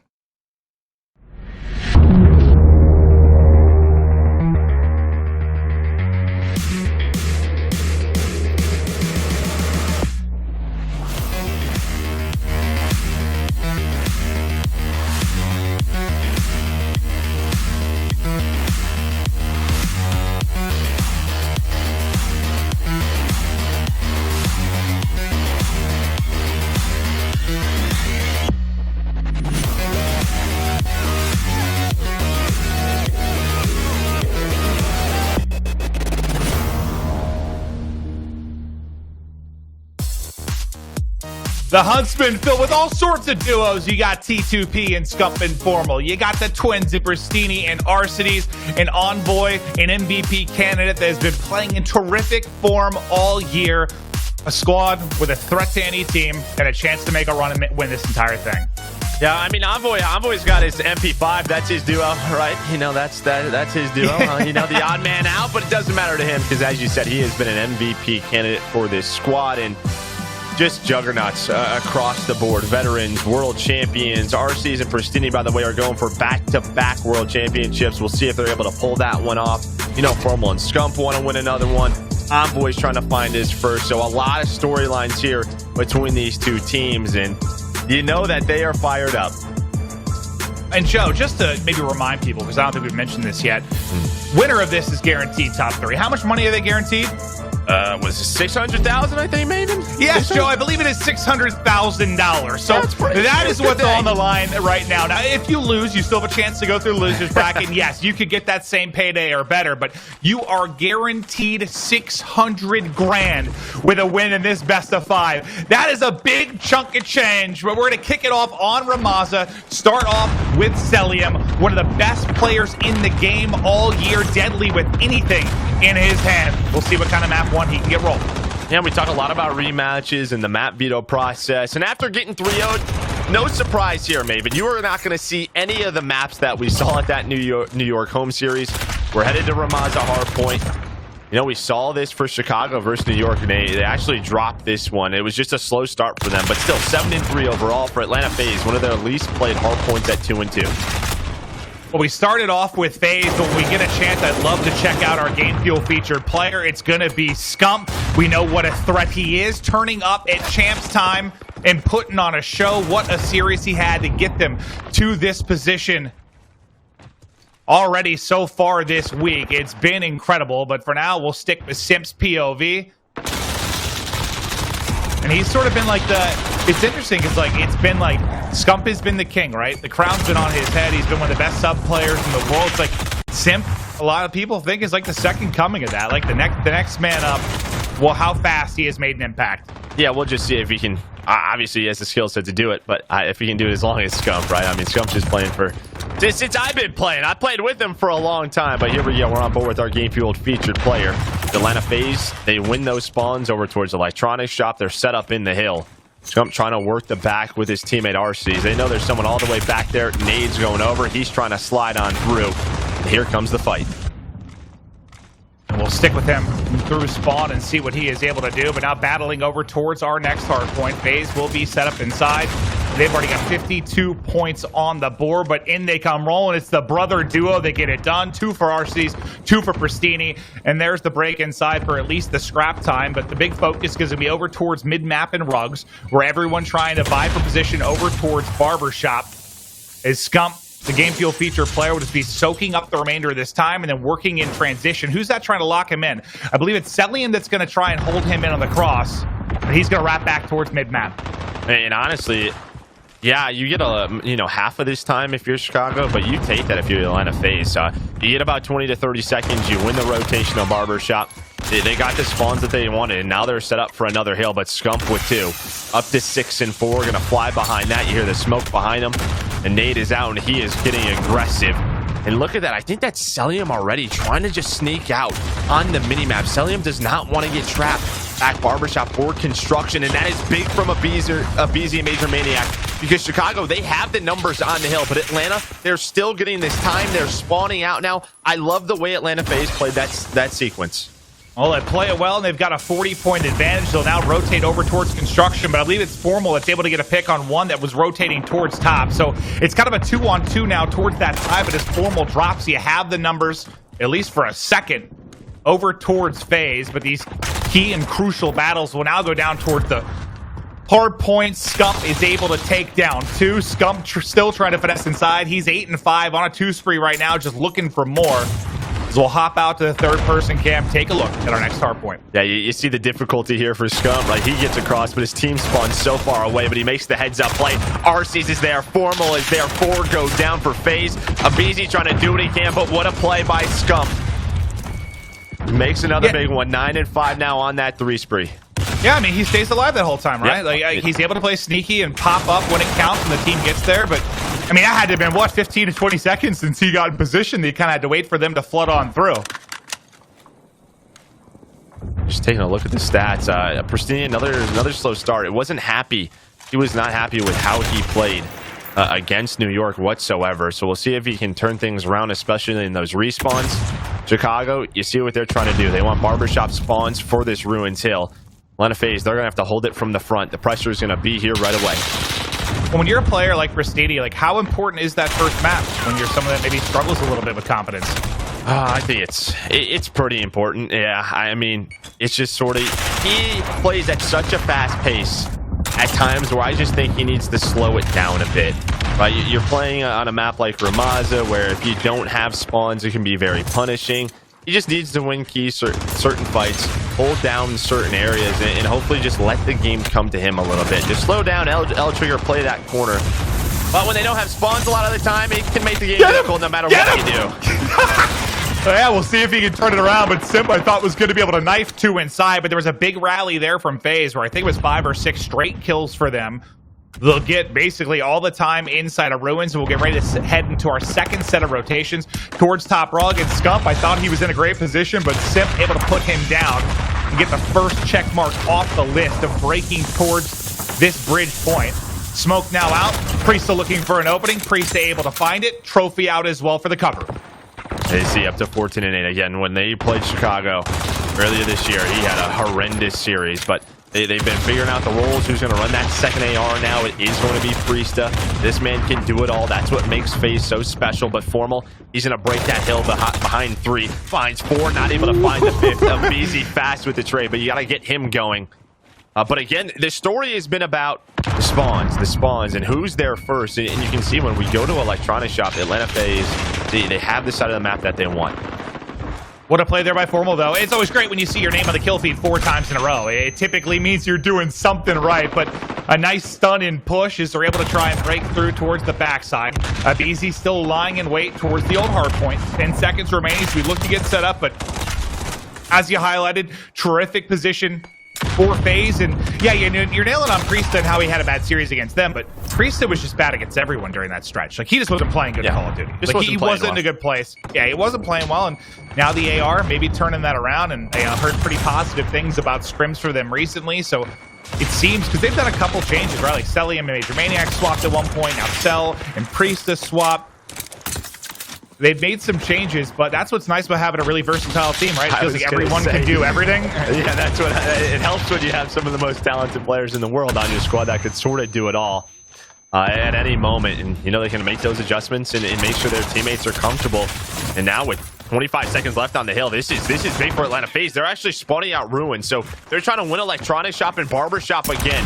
We're gonna have a 4 versus 5 on this side of the map. Atlanta FaZe, they're trying to get set up. It is all red in the kill feed. This could be huge. So they get all the time Electronic. They push on out through the front. You do have, who is it, Envoy, who's waiting for his teammate. I guess the best thing for Chicago is the new hill hasn't popped yet. Now can Envoy make a play? They've got a couple people here. Yeah, you cannot let FaZe chain together 2 hard points or disaster can happen. Back to our game fuel featured player. It's Scump who's trying to work with Envoy on the break. They've gotten inside. They've spawned him out. It's 5 kills in a row, and that break there may have saved the game for Huntsmen. They don't break in, this one's over. And again, this is what I was talking about with the Atlanta FaZe. At some moments, like, they just play some beautiful Call of Duty, but then when they need to just get a kill or two and keep the back barbershop spawns, they don't. right? Like, I feel like someone just needs to make a heads-up play right there and just play all the way towards the bat. Just make sure they stay alive. Because that's an opportunity to put this game away, but now it continues. Yeah, Chicago, they're going to have to try to get out of this trap. But that's one of those examples that I was talking about. Yeah, no, you're totally right. I mean, it's a blunder maybe on their part, but also nice patience there by Envoy to kind of play that sneaky roll out front, wait for a teammate, and then they find the entries. So great play by Huntsmen, maybe a blunder by FaZe as well. But we've got, what, 30 points separating these two teams as we now rotate over to construction. And, well, you love to see that when you got that number one Major Maniac tucked away in a hard point, and no one's really crossed the halfway point of the map for Huntsmen. But now comes the flurry. Simp's got a legion of players in front of him, able to take down one. Then from top cafe, it's Celium cutting off the cross as well. So that first wave is done. Look at this spawn. Yeah, this is what happens when you don't have Scump to define 3 kills on the rotation. A much different story. In Atlanta FaZe, they can win map number 1 right here. Major Maniac, he takes down 2. Envoy, the last player left, but he's going to have to go. He's going to get cut down. Maven, that should do it. We'll watch the final seconds go through. FaZe close it out with some terrific moments for basically everybody on the roster. I thought Huntsman's right there to get back and save them the game, and this was going to be one that was really going to go the distance. But what, they hold off the the first 2 waves there at construction, and they're just too close to victory. The time enough to close it out. Is now FaZe have done something they couldn't do earlier in the year. They get a map victory here against Huntsmen, and who really went off? I mean, Priesta, look at that turnaround, 26 and 15. He's able to go plus 11. Really just kind of everybody in that ballpark. I mean, that's what you love to see. Everyone positive. If you rewatch that map, every single spawn was in favor of Atlanta FaZe. They just simply out-rotated them, and that makes it difficult for players like Persini, 12 and 25. Envoy as well, 15. All the subs struggle for Chicago because they constantly are fighting for mid-map control. They're not in the hills. They're not in those power positions. Atlanta FaZe from the start. If you look at that first rotation, if Scump doesn't make the play at construction, if they're not able to find 20 to 30 seconds at Barbershop, this is probably a blowout. It really is. So it was a nice couple of fights by Chicago to make this close, but they were just simply outplayed. Well, let's take a look at the U.S. Air Force quick scope now. But yeah, I kind of like to continue to talk about that a little bit as we take a look at some of the stats for these teams, just in the sense of it's kind of something both teams have been knocked about in hardpoint this year, like sloppy hardpoints at times. The Huntsman players have been vocal about it. Maybe not from FaZe players much, but we've been really critical of them on broadcasts with just not rotating at times and relying too much on their gun skill. But I don't know if the scrims leading into this or just on point for this matchup, but that was probably one of the better cohesive hardpoints we've seen from them. Yeah, they don't get broke there at Barbershop. This is a blowout. Yeah, and even that victory, 250 to 177 in this particular title, it's a big win. Yeah, it's a very big win. Yeah, and I guess what we thought about Atlanta FaZe was they did the difficult things just so well. Like, even look at that transition from electronic shops to Barbershop that they were able to pull off on that second rotation. That is difficult to do. Not a lot of teams can pull that off, get all the kills that they need. But it's the next set, right, where Chicago is able to break in. If they can get that, that's like the difference between them like blowing out teams. Well, that was a look at our U.S. Air Force maps and modes, and I do want to talk a little bit about Scump because I think he's going to be big here. He is our game field featured player, and when you talk about that, 12 and 3, he was able to go to search and destroy, making play after play to step up for his team. And he's had, maybe not been their most consistent search player, but he's had those maps where he's taken over and just been an absolute god. After that map 1, they're going to need him to go big. I think just the entire team, you need to go big. That's fair. But yeah, absolutely. Scump this has been one of his better search and destroy games, 100%, especially in those game 5s that even earlier in the year, just feels like the game comes really easy to him. And, he makes a lot of great situational plays. We saw it versus New York. The guy just completely took over. Yeah, we were really excited for Scump early in this title because, when we first were playing it, and obviously it's very, very different than, some previous IW titles. But when you think about one weapon that can kind of do it all and be dominant and win from any range, it's sort of what we thought the MP5 was going to be. And when Scump had that in his hands in previous titles, he was a wrecking ball. He could just win in every single scenario, it felt like. And he hasn't been maybe that player at all times this year. I think that's fair to say, but there have been moments where you've seen glimpses of it, where he is just the best player on the map. and they're going to need that scump right now if they're going to win this game too. But just taking a look at both rosters, they get prepped and loaded for the search and destroy. Again, this is our Game Fuel marquee matchup. This is the big one today. Huntsmen, FaZe. It's ludicrous, dude, to think back. Like, it's weird that we're already having it right at playoffs, because there was just that long stretch where it almost felt impossible. Like, no matter what, it wasn't going to happen. Like, I gave up hope, right? It was like they're in the group. Somebody lost. They could beat each other in the semifinals. One of them would lose. What was the one that killed me, man? When it was the Guerrillas had to beat Huntsmen. Like, Guerrillas at the time, that's when they hit that search and destroy for them. But like, they were pretty bad up until that point. That's fair to say. Like, one of the worst teams in the league. And then when that happens, I'm like, all right, I give up. I give up. But here we are. Happening here. At least it's happening here. Absolutely. But map 1 dominated by FaZe. Fantastic gameplay all around from them. We'll see now if Huntsmen can bounce back in the search and destroy. And we were critical of Huntsmen early in the year in search and destroy. They had a lot of woes. It felt like they relied on miracles from Scump or Envoy to get them out of situations. Since Pristini has joined, and specifically before the Toronto home series, they improved a lot. Seemed in search and destroy, they were very decisive. We saw a lot of different offensive looks. They were playing very, very well. Can they bring that heat here? But map 2, here we go. Kicking it off on offense, Atlanta FaZe, Prisa, I'm in hand. Yeah, they're going to need to bring it. Atlanta FaZe 10-3 overall on this map. That's good, Joe. They're not going to have a lot of bad records with how consistent they were, but to me, it's just a lot of repetitions. They know how to make adjustments. They can give them different looks. So we'll see what they do. As it looks like it's going to be a slow offense, and Envoy, he is just sneaking on up through this trench, trying to see what he can spot. But they are showing nothing on the Atlanta FaZe side. I see you. Yep. Shot or two in to back him up for now, but Envoy on his belly to get into position. Bomb still sitting kind of by himself all the way over towards A's. The FaZe players try to find picks outskirts and towards mid-map. Pristini looking to rebound from a poor map 1 that'll be in top of the B house. A Beezy able to get the angle. Major Maniac puts some shots in, so some nice comms and team shot there from FaZe to get the first blood. And this is what they want. So that's actually a really bad death for Pristini, because there's 30 seconds left. Bomb was at A the entire time.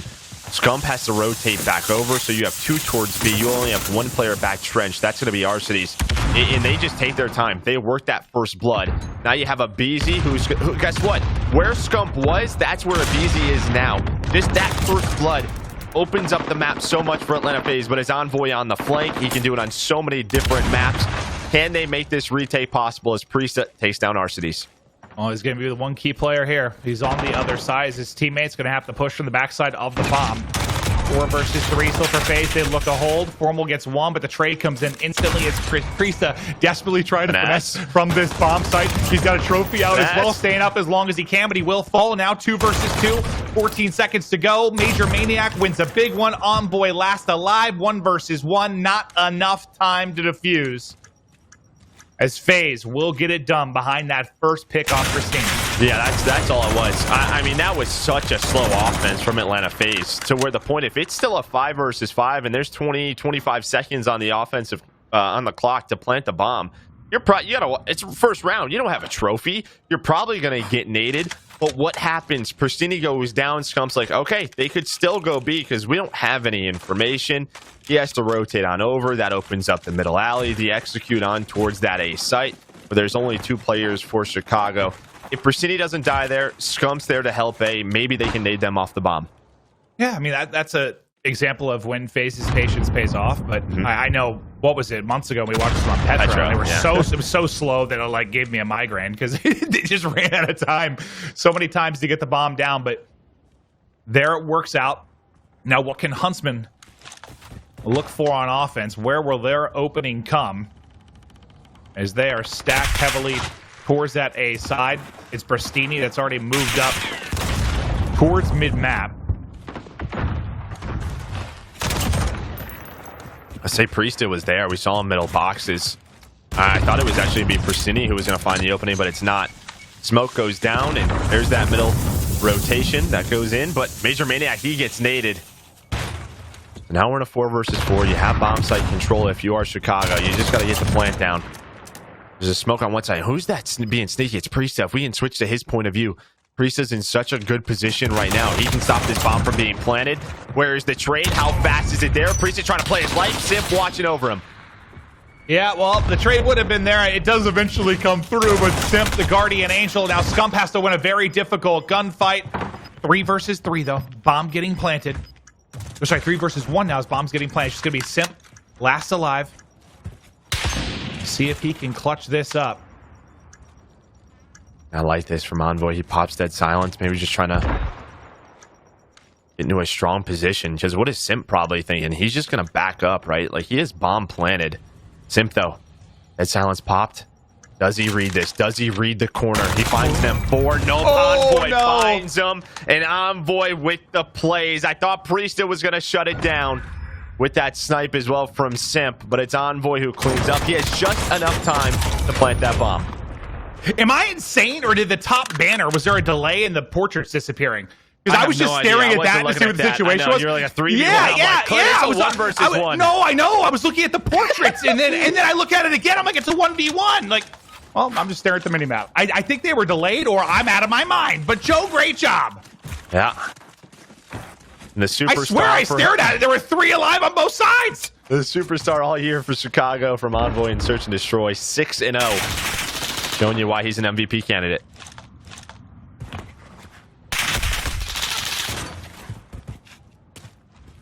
Well, BZ able to back down for now and get a little bit of information. Nice shot. Sellium with the first blood. That's now, what, 3 straight first bloods for FaZe. At least again, look what this does. He's not the victim of this one. Formal has to leave the back A site. He's got to go over towards B now and watch B. So you only have 1 player at A again. FaZe, you see the bomb. They're going to work that trench. It's going to be on Arcides. We'll see what he can do and when they want to execute it. But FaZe just taking their time. They're keeping Chicago on their toes.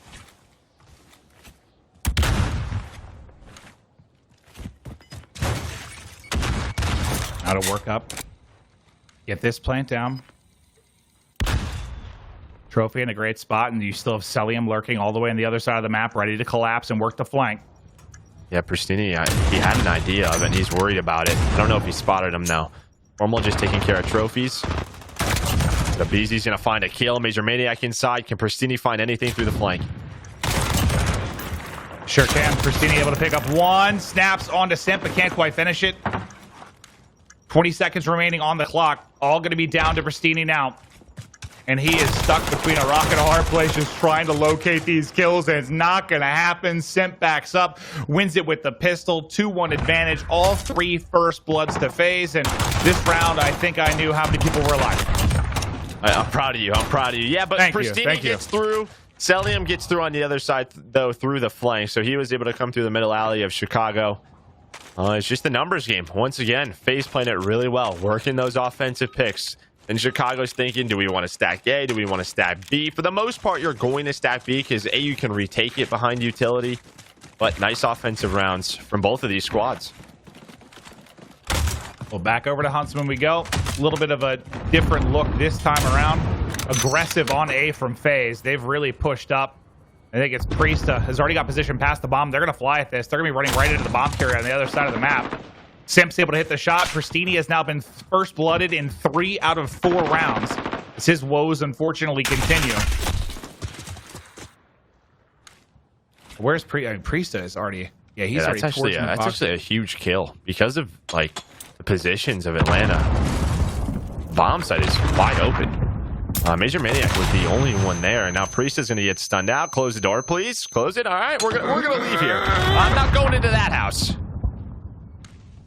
And you got to think now Sellium or Simp is going to have to wrap back. It looks like Sellium's going to be the player to do so, but as you highlighted, bomb site wide open. Arcees will look to get this plant in 4 versus 4.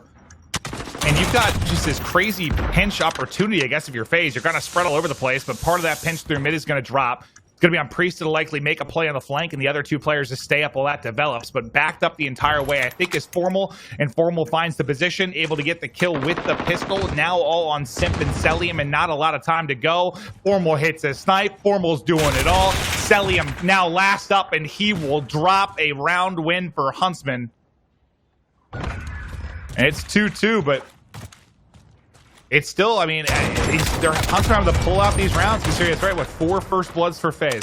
Well, and that was actually I don't know if Priesta and Major Maniac thought because they didn't see anyone and Priesta got into that position. It felt like Major Maniac just got caught. Like maybe they were just guessing we don't see anyone towards the A site. It's going to be a B hit, and they were just sort of gambling it. But as soon as Major Maniac goes down and he's your solo player at A, it's the same sort of situation I was talking about with Pristini on the defensive side for Chicago, where man advantage, there's no one there to defend. It's a bad death. It's another first blood for FaZe. Now all 5 rounds to FaZe. But it hasn't mattered much considering it's tied up 2-2. The Priesta connects with the Simtex. That is a fast plant down, fast man advantage. They've got plenty of time to get in power positions and hold the flank. Celium will be watching that. 2 set up in the gully as well. This is going to be a difficult retake here for Huntsmen. Yeah, they're going to have to go. But Scump with a nade. Yeah, did you see that? It just showed the portrait before we swap showed all 5 alive. So I'm not crazy. Something is going on. Okay, something's going on. Yeah, so I'm not crazy. Chicago's got to go. They got to defuse the bomb, Clint. It's a 2v2. Here we go. Trying to get in position. Sip, though, able to take the gunfight. The trade comes in. Now one-on-one. Pristini up against Priesta. Trying to fly in. Not enough time to do it. FaZe will get the round victory, and they'll hit the shots at the end. Yeah, no, Joe, I was just excited to learn that I'm not crazy because I thought I went to another dimension there for a second, but it happened again, so I'm not out of my mind. Listen, Clay, you're getting old, but not that old, all right? Yeah, like, so you don't focus about it, just dude. don't focus on the banner. It. I just don't focus on the banner for who's alive. I'm looking at them. Look at the minimap. But it's been all offense, Clint. We'll see what adjustments these teams can make. It's kind of unusual, though, right? Yeah, on the Chicago side, as you said, it's been a little bit messier on offense, but they've been pulling them out. They've been clutching the rounds out. So we'll see what Atlanta FaZe can do. Looks like they're going to go back towards 3, setting up towards A, and there's that aggression once again.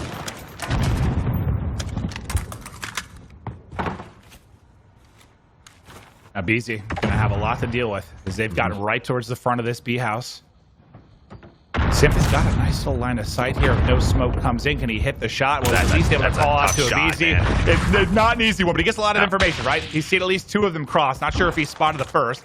That's going to call on Major Maniac to now rotate over, try to get some help in.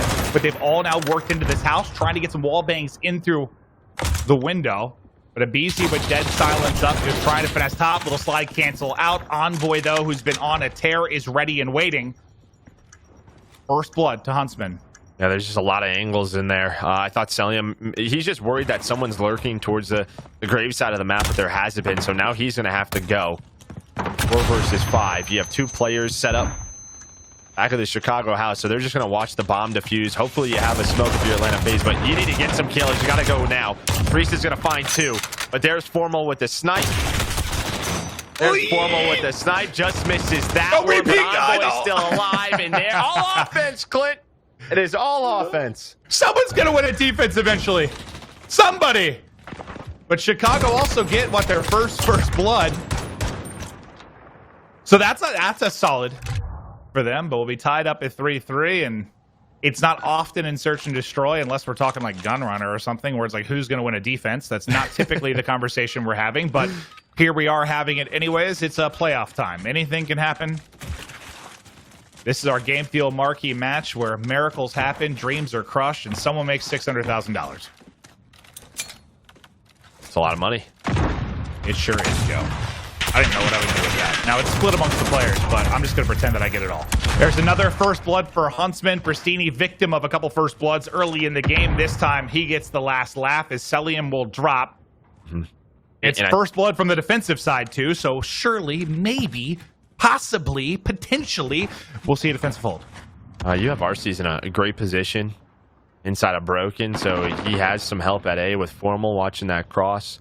It's going to be tough now for Atlanta FaZe. Yeah, they were going for the same thing. You see the bomb carry and Priesta. They were trying to put pressure towards B through Celium to try to force a rotation off of that site.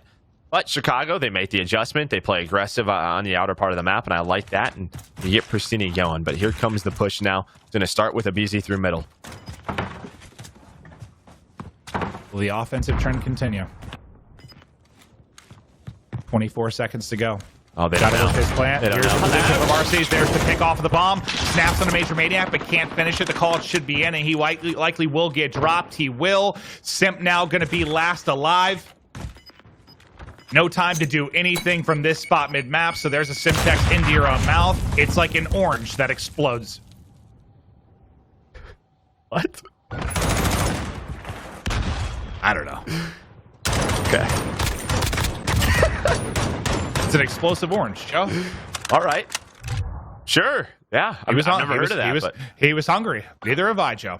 4-3 now to Huntsmen. Is finally a team gets an offensive hold behind the first blood. Huntsmen get it done. Yeah, it's just a nice adjustment out of Chicago. They catch Celium, and then it's a you not only do you catch Celium, you also take Broken with RC's position. So he just lurks the entire round. We'll see what FaZe can do now. What adjustments they make. It looks similar. They might get really aggressive towards the flank. It looks like you have Celium and Simp working up the top side of the map, but for right now, Simp just going to work these middle stairs. Got Daddy out. Let me spot Pristini. There's the spot. And unfortunately, Pristini is going to get caught again in mid. Obviously not playing from an easy position, but another rough start to a round for Pristini. Advantage. Now over to FaZe. Arcity's just so fast at crawling. Just look at that. Look at the moves, the grace. Just perfect form. It's what you get once you get to playoffs. You get perfect form. He's been doing it all year, so he is practiced. Here comes the push. It's Scump who's going to be the first man through towards Trench. And well, he's going to catch that explosive orange, Clint. Yeah, it's tough. Does not taste good, let me tell you. RC's, though, has gotten into a position to get the plant down. Takes a little bit of damage from the Simtex, and Priest is like, I'm going right through the smoke. Can't hit the shots, but Simp is able to do it. Now Formal and Envoy are going to be left as Priest was shooting at a smoke monster from Lost or something. I don't know what was going on there, but FaZe, they get the round when tied up at 4-4. And if we get to around 11, which we're getting closer and closer to, if you take a look at the season, 8-4 for Atlanta, 8-2 for Chicago. So both very good from that position in the clutch. And it's interesting on defense where they're making adjustments.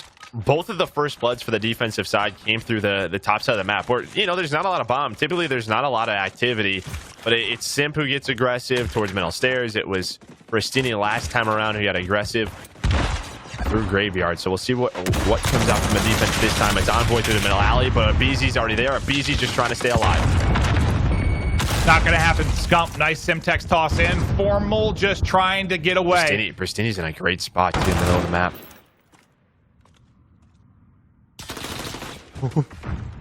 They're so close, yet so far. Dun, dun, dun, dun. When's he going to pop up and say hi? Probably after someone on his team spots Priest. I'm sure he hears him. Yeah, I would think so. He's right below you. Right below you. But he can't hear you. Now he's going to pop out. He's going to shoot Celium, actually. That is not how I thought that was going to go. No. I'm going to be entirely honest with you. Priest with a nice little snap, but can't finish the shots. Major Maniac now going to be a spot against 4 Huntsman players. 25 seconds to go. Bomb down mid-map. Not a spot you want to find yourself in, but we'll see if he can pull off some late round magic. I've got no idea how he will do this, but let's see him try. Yeah, I mean, plus it's going to be tough. Not only is Formal going to hear him above him, you have Envoy on the outer part of the map who's just going to come in the window and say hello. There we go. Huntsman, there's the 5th round on the board. They get another defensive round victory. And there's the hello from Envoy. Nice little angle there. As well, Chicago, they win 2 defenses in a row. Can Atlanta do the same? Yeah, right. It's just really behind the first all bloods. offense and all defense. As soon as the defensive teams start working those first bloods, you're seeing what's happening. Priest out to 12-7 on the other side. It's been Envoy really out the gate. He started 7-1, now up to 10-3. They've been battling. Now the all-important round. If FaZe can push this to around 11, Formal had a chance on the swipe, but not quite able to connect. Who will get that crucial and all-important first blood? Major Maniac, he's getting aggressive. He's got Daddy up. He's got Daddy up. He hasn't done this all game long. Can he catch someone? Just spotted Arsides. There's the first bomb blood. as well. That's bomb as well. This is bad news. Bad news reset for his dead Chicago. silence. Reset his dead silence as well. Stun comes through. He gets all the information. You have a rotation towards B, but you're just wasting their time right now, which is fantastic for Major Maniac. Yeah, he is known to do this, and as you said, hasn't done it all game. Can't win the next gunfight, though, but he wasted so much time. On the other side of the map, though, I was going to say, maybe Pristini made the play, but Abizi was there for the fast trade, but now it has to be A. It has to be A for Chicago. You have Priesta in that corner. Are they going to be ready for it? Well, they read it, but still he's able to hit the shots. 2 versus 2, make it a 2 versus 1. Simp with the flick. Formal trying to answer back. 20 seconds to try and get towards this bomb site. He's going to get the plant down. Now can Formal make the insane clutch? 1 versus 2. Here comes the push on the right side. Not able to pick it up. Abizi gets the kill. Abizi gets the defuse. We are headed to a round 11. And I love that from Sim. Not only is it a great shot, and a shot that he has to hit because it would be a 2v2, a bomb down, and there's a chance Chicago could win that, but it's also he doesn't re-challenge. He waits for his teammate Abizi, shows us some love on the wall. No, he loves around 11. That's all it was. He loves around 11. Oh, wait, Clint, you know what this means, right? I don't know if it does. I'm not sure. So I wasn't saying anything until I was told that. I don't want to tease people with that type of wealth. Okay, well, we'll wait.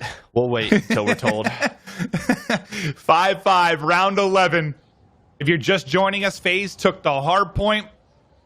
A very important match for Huntsmen to try and tie it up 1-1. The early story for this, all offensive wins. Now defenses have taken over. Yeah, it's literally what, back-to-back offensive round win streaks and back-to-back defensive rounds. What a weird search this has been. But this is the round 11. Here we go. FaZe on offense. Look at the aggression from Chicago. Look at the aggression. This is like a blind counter out of the Huntsmen. They have called this correctly. You have Pristini, an Envoy, working through middle of the broken. It's going to be a fast plan from Atlanta. This could be a very quick round for either side. Pristini with the first blood, now just trying to play his life. I love that play. They're going to regroup for the retake. He's able to get out with his life, but everyone already here from Huntsman can Priesta get out of this situation with his life. Huntsmen have all grouped up towards the back. They want to bully their way through with the numbers. 35 seconds on the clock. Priesta just trying to stay up, not able to do it. He's going to drop now. 3 versus 5 for FaZe. 2 versus 5. Everybody's dropping. The call is there from Huntsmen. They all fall. Huntsmen clutch up in the round 11 and tie us up 1-1.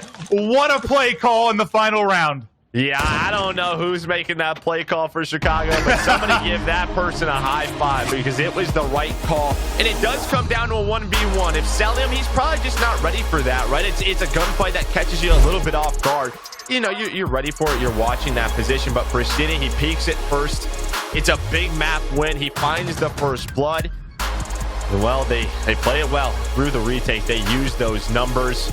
Chicago, that was a big map win because we've talked about how good of a hardpoint team they've been all year long, especially in map number 1. The last couple of series, they've had to rely on this search and destroy, and they do it again. I just love those like aggressive plays when you haven't done it all game. Whether it was Major Maniac with that kind of deady push up through the Gulch, or then the final round 11 call, like they just didn't see that coming at all. And what a play it was. I mean, you had the 5-on-5 there, but the first blood so big for Huntsman. Of course, it's Pristini. You know, we were knocking him a little bit because I think 3 or 4 times he got first blooded. Right, he was getting caught in positions, putting Huntsman in difficult spots. But all important round 11. He goes big. We're now going to take a look at our U.S. Army tactical play, and guess what? It's going to be the round 11. Let's watch it one more time, Joe, and kind of break this down for the people at home. I mean, we call this a gamble for a reason. Guess what's wide open? It's the B side. If Atlanta FaZe wanted to go through middle and the top side of the map, they would have had a free bomb plant. But Pristini, he finds the first blood. He regroups in. These smokes go down, and it allows maybe Priesta to make a play here, but this also helps Chicago. And I love this out of RCs to smoke that trench off because that cuts the angles down. That allows Chicago to get aggressive. That allows Formal to get on top of that mound. We've seen it time and time again, Clint. That position inside a trench has caused defensive teams so many problems. What does Arcides do? He hangs on to that smoke grenade. It allows them to get aggressive. It allows them to retake it, and it allows them to tie the series up at 1. Here we go. What a map what it was. What a round. Huntsmen tie it up 1-1. The battle of the Titan here at the playoffs is the Game Fuel marquee matchup. We're tied up 1-1. Don't go anywhere. We'll be right back. This is dangerous. He's is going to get caught, but they line up for Scump, and Scump, the king. Envoy is going off. Frattini gets the kill. They're going to keep on charging straight into Arsenes. Formal hits the shot. Chicago can't dominate.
OpTic Gaming, the official controller of the Call of Duty League.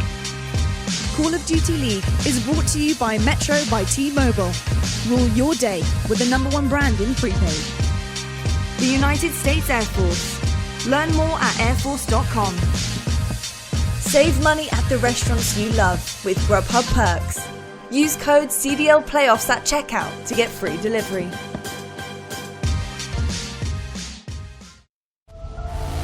We've talked to a lot of younger players on this show, and a lot of them brought up your name as an inspiration. How does that make you feel? You know, obviously you have to try to progress to become a professional player. It's going to take a lot of time. It's going to take a lot of effort, a lot of sacrifice.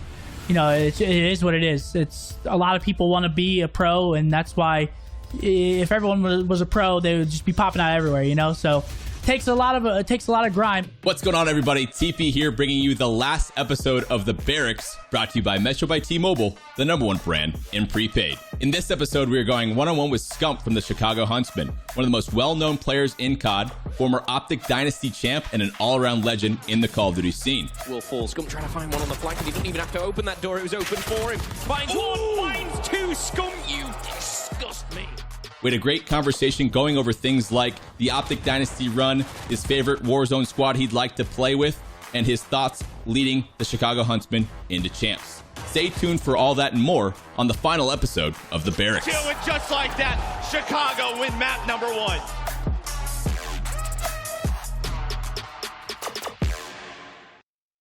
That was a quick look at the Metro Barracks presented by T-Mobile, and Joe, that should be a fun one because there's been some awesome episodes if you check them out. But for him to sit down with Scump, kind of reminisce about the OpTic days when he was coach, a surprise MVP pick for Scump. If you haven't checked out the show yet, that'd probably be a good starter. Scump, in my experience, when I would have him on hot mic and shows in the past, the guy's an entertainer. He's very fun to have on content like that. I mean, Teep and Scump go way back, man. They were teammates in 2011. Like, those guys, they got a lot of chemistry. Was that like the leverage team? Yeah, they've been friends. Was that Aches-proof Teep Scump? Yeah, they had Bobby at one point, but they've been friends for a very long time. So I'm sure there's going to be a lot of history throughout that episode. They're good friends. It should be a good one. Yeah, that is going back. I don't even know how I remember that because I think that's before I started commentating. But that, yes. That is way, way back. But we're right back into our Game Deal marquee match. Atlanta FaZe, Huntsmen battling it out, tied up 1-1. The hard point dominated for the most part by FaZe. Huntsmen had some chances, back and forth. Really interesting game, too. If you missed it, definitely check it out. Just a lot of unexpected stuff. So many offensive round wins. It was absolutely crazy. But the point that matters, Huntsmen go clutch and get a great blind call in the round 11. They make the play defensively. Now into the Dom on Gunrunner we go. Who's going to take the swing game? It should be a great one. Chicago 6-1 on this map overall. They've won it 3 times in a row. Atlanta FaZe 7-2. So a very good domination map for both of these squads. Well, you're going to have Chicago starting on that stronger side towards the A flag. And right now it's going to be a fight over B.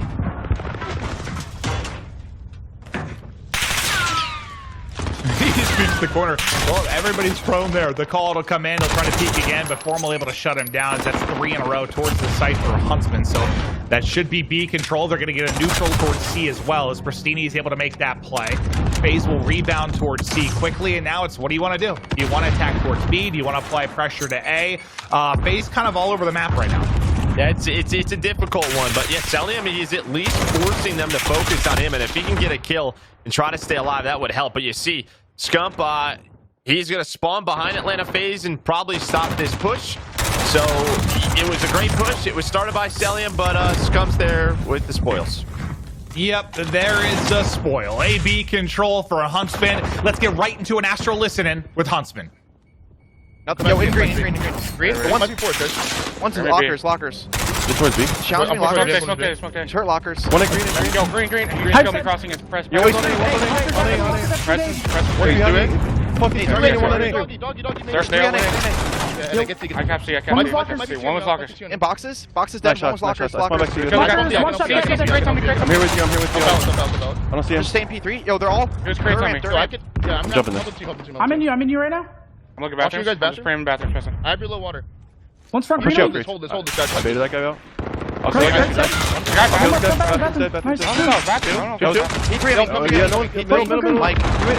Crates fast. He went to see.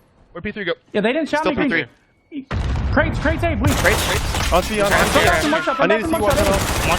Preston, one shot. Preston, they're both there, right? Yeah, one shot in the crate. I got him. And one they're OMC. They're OMC. There's more C. Behind me, guys. Be behind me. I'm helping B. Majors B. I'm helping C. I'm you. I'm here with you. No, Cell's in you. Major was P3. I'm trying to go past him. Short. Yeah, it's P3. I backed up. You're good. You want crates? I give it back. It could be dark. Short. Pipes one shot, please. You want back up to base? Back up to base. Press got me. He's absolutely. Four. P3. I'm hitting her post. Find the mic, let's go. Deep four. Yeah, I'm pushing. Huntsman up big, up 24 now. You did get that A side flip for FaZe. Now let's see what they can do with it. Yeah, and we talked about the spawn that Scump got. Major Maniac, he's going to get it. I think it was just due to some pressure towards that A flag. They didn't go for the A, but, well, Atlanta FaZe with that, they're going to get B. This is what they want. Now, can they hold this? Because, you hold this for 2 minutes, you only be down a few points going into the second side with the strong A start. This could be a huge moment as was that Celium goes all the way back towards his spawn, just trying to stay alive back warehouse. Yeah, they're trying to win the fight at A. They got the neutral at C as well. This could be an insane stretch here for FaZe, and this lead could disappear quickly. But Arceus has been alive. He keeps finding these multi-kills. He's been finessing around A for so long. C's going to get recaptured now by Huntsmen, so there won't be the 2 in the neutral for FaZe. But you can see it took a decent chunk out of that lead pretty quickly as they now are down 16. They're putting pressure towards C as well, looking for a neutral and maybe for a 3-cap. The 3-cap could be coming in, not quite able to finish it as I believe Envoy gets them off the cap. He also picks up a second as well, but this has been an incredible stretch from FaZe, dominated by Huntsmen early, and they have rebounded with authority over the final, the most recent 90 seconds. 3 minutes dominated by Chicago, controlled by Chicago. 1 minute with 2 in a neutral, and that's how quickly that lead will diminish. Only down 7 points now. Celium doing a great job inside a Pipes room to lock it down, and that's what you want to control. If you want to control this B flag, and he finds a third. And now it's just Envoy on B trying to do what he can. Dude, he is just unreal. Like, MVP candidate with the AR, with the sub. Just been so good all year. And just a refresher, like, Huntsman started on the strong side today. So if you walk out of this with a lead, if you are a FaZe, you are feeling so good about this second half, and the pressure going to be on Huntsman to try and get the flip like FaZe was able to do. RC's trying to get through, but Celium has turned that into his bedroom, basically, just dominating inside a vent room. Been so impressive over this stretch. Celium finds another kill as well as they try to surge forward and maybe get a neutral for the final take, but it's not going to happen there. It'll be a 3-point edge for FaZe by being down as much as what, 20 plus? About like 2-3 minutes into the game. Yeah, it was like a 25-point lead, and that goes away. That's how important that A side is. You can just put so much pressure on C, and you can go for those neutrals. But I said, like, both of these teams, great on this map. We know Chicago can do the same thing Atlanta FaZe did. That's why this is a 3-point game. Yeah. We'll see who can clutch on up. Yeah, and you got blessed a little bit. Like, when that wild sequencing down, they got the neutral, like, right after they got B. I think when you were talking about setting up in the back, he actually spawned there. And I was worried he wasn't going to because the pressure was there from Huntsmen. He might spawn out, but he spawned safe, and they were able to hold. So they get it done at a crucial moment. Now, what can FaZe do with that early A-side setup? Is Abizi picking people all over the place as he puts together 2. Now, how long can they lock him in, and how much can they build out this lead? Yeah, I mean, you can see who's at RC's number 7. He just has to play so patient. Like, they know what Atlanta FaZe is trying to do. They know they want to neutral this, so Chicago has to back all the way up, get control of bathrooms, and then once they get control of this area, they have to decide, is it A, is it going to be B? Major Maniac playing, anchoring that A flag right now. He has to stay alive. Him and Celium going to have this crossfire, but this entire push is towards the A side. 4 going to go down. FaZe do it. They hold on. You see number 5, Abizi, just flying straight to C. What a great sequence there from FaZe. They hold off the onslaught from Huntsmen. This time, let's go to an Astro listen-in with Atlanta FaZe. Back right, Alex. He's telling you, flash short. Block, one shot. Nice. Block short. I'll be again, I'll spawn. Oh, wait, one shot. I'm B. Secret. On C, one shot. Press his bathroom. I'm B from a week. No, ammo. Pipes is open. Helping you B. Hybrid chow. Make him overextend. Yeah. From bathroom. He's going in. He's going short. Hybrid. I can help A off spawn. Secret. Short right now. And Pipe is short. He's on Bennett. You might want to help B. Pinch again. One just wait, pinch me half wall. Alright, he's out. Play right. Get back to kill. Flash left. Alpha B. Flash 3. I can go block down. Flash 1. AP3. I'm holding you for a second. You. I got one. One more. You have on B. On C, one shot. He team killed him. I don't see him. P3. Green dead. Right, take your time, C. They're gonna come back. We should work B as dead. Nice. He's good. I'm short. Form. Play left team. Alright, I'm gonna help you. Short. One's water to mid. No B. I got him short. One shot. Water to mid. Dead. Link down. Yeah, Link down. Yo, help me. Secret is short. They're doing that lay down. Any big takeaway from the comms there, Joe? I mean, it was pretty calm, right? They know what they wanted to do. They lost B control. You heard Sims, all right, let's just play for map control. You had a BZ fly through bathrooms. He was trying to neutral C, but this is a nice recovery from Chicago. Only down 13. Take the lead with this 2-cap. It's just how long can they do it for? This is not something we see too often. And this is why you can put pressure on this C flag, but you have Envoy all the way back there. I think Major Maniac knows something is up. He knows something is up. Nice shots out of both of those players. He's going for the full cap. He's got Celium watching over him, and guess what? B is wide open as well. Yeah, exactly. Like, who cares if you get C? There is no one within any sort of distance of B. It just gets cracked wide open behind that 4 or 5 down there for Huntsmen. FaZe now back in control. Minute 45 to go. Huntsmen do a great job of chipping away at this, but they're just such a good example of why it is so difficult to hold that CB setup. But here we go. This is a big push towards A. They've got the numbers here for a moment, but Priesta on the cross might be the guy that can be the difference maker if he can slow this down.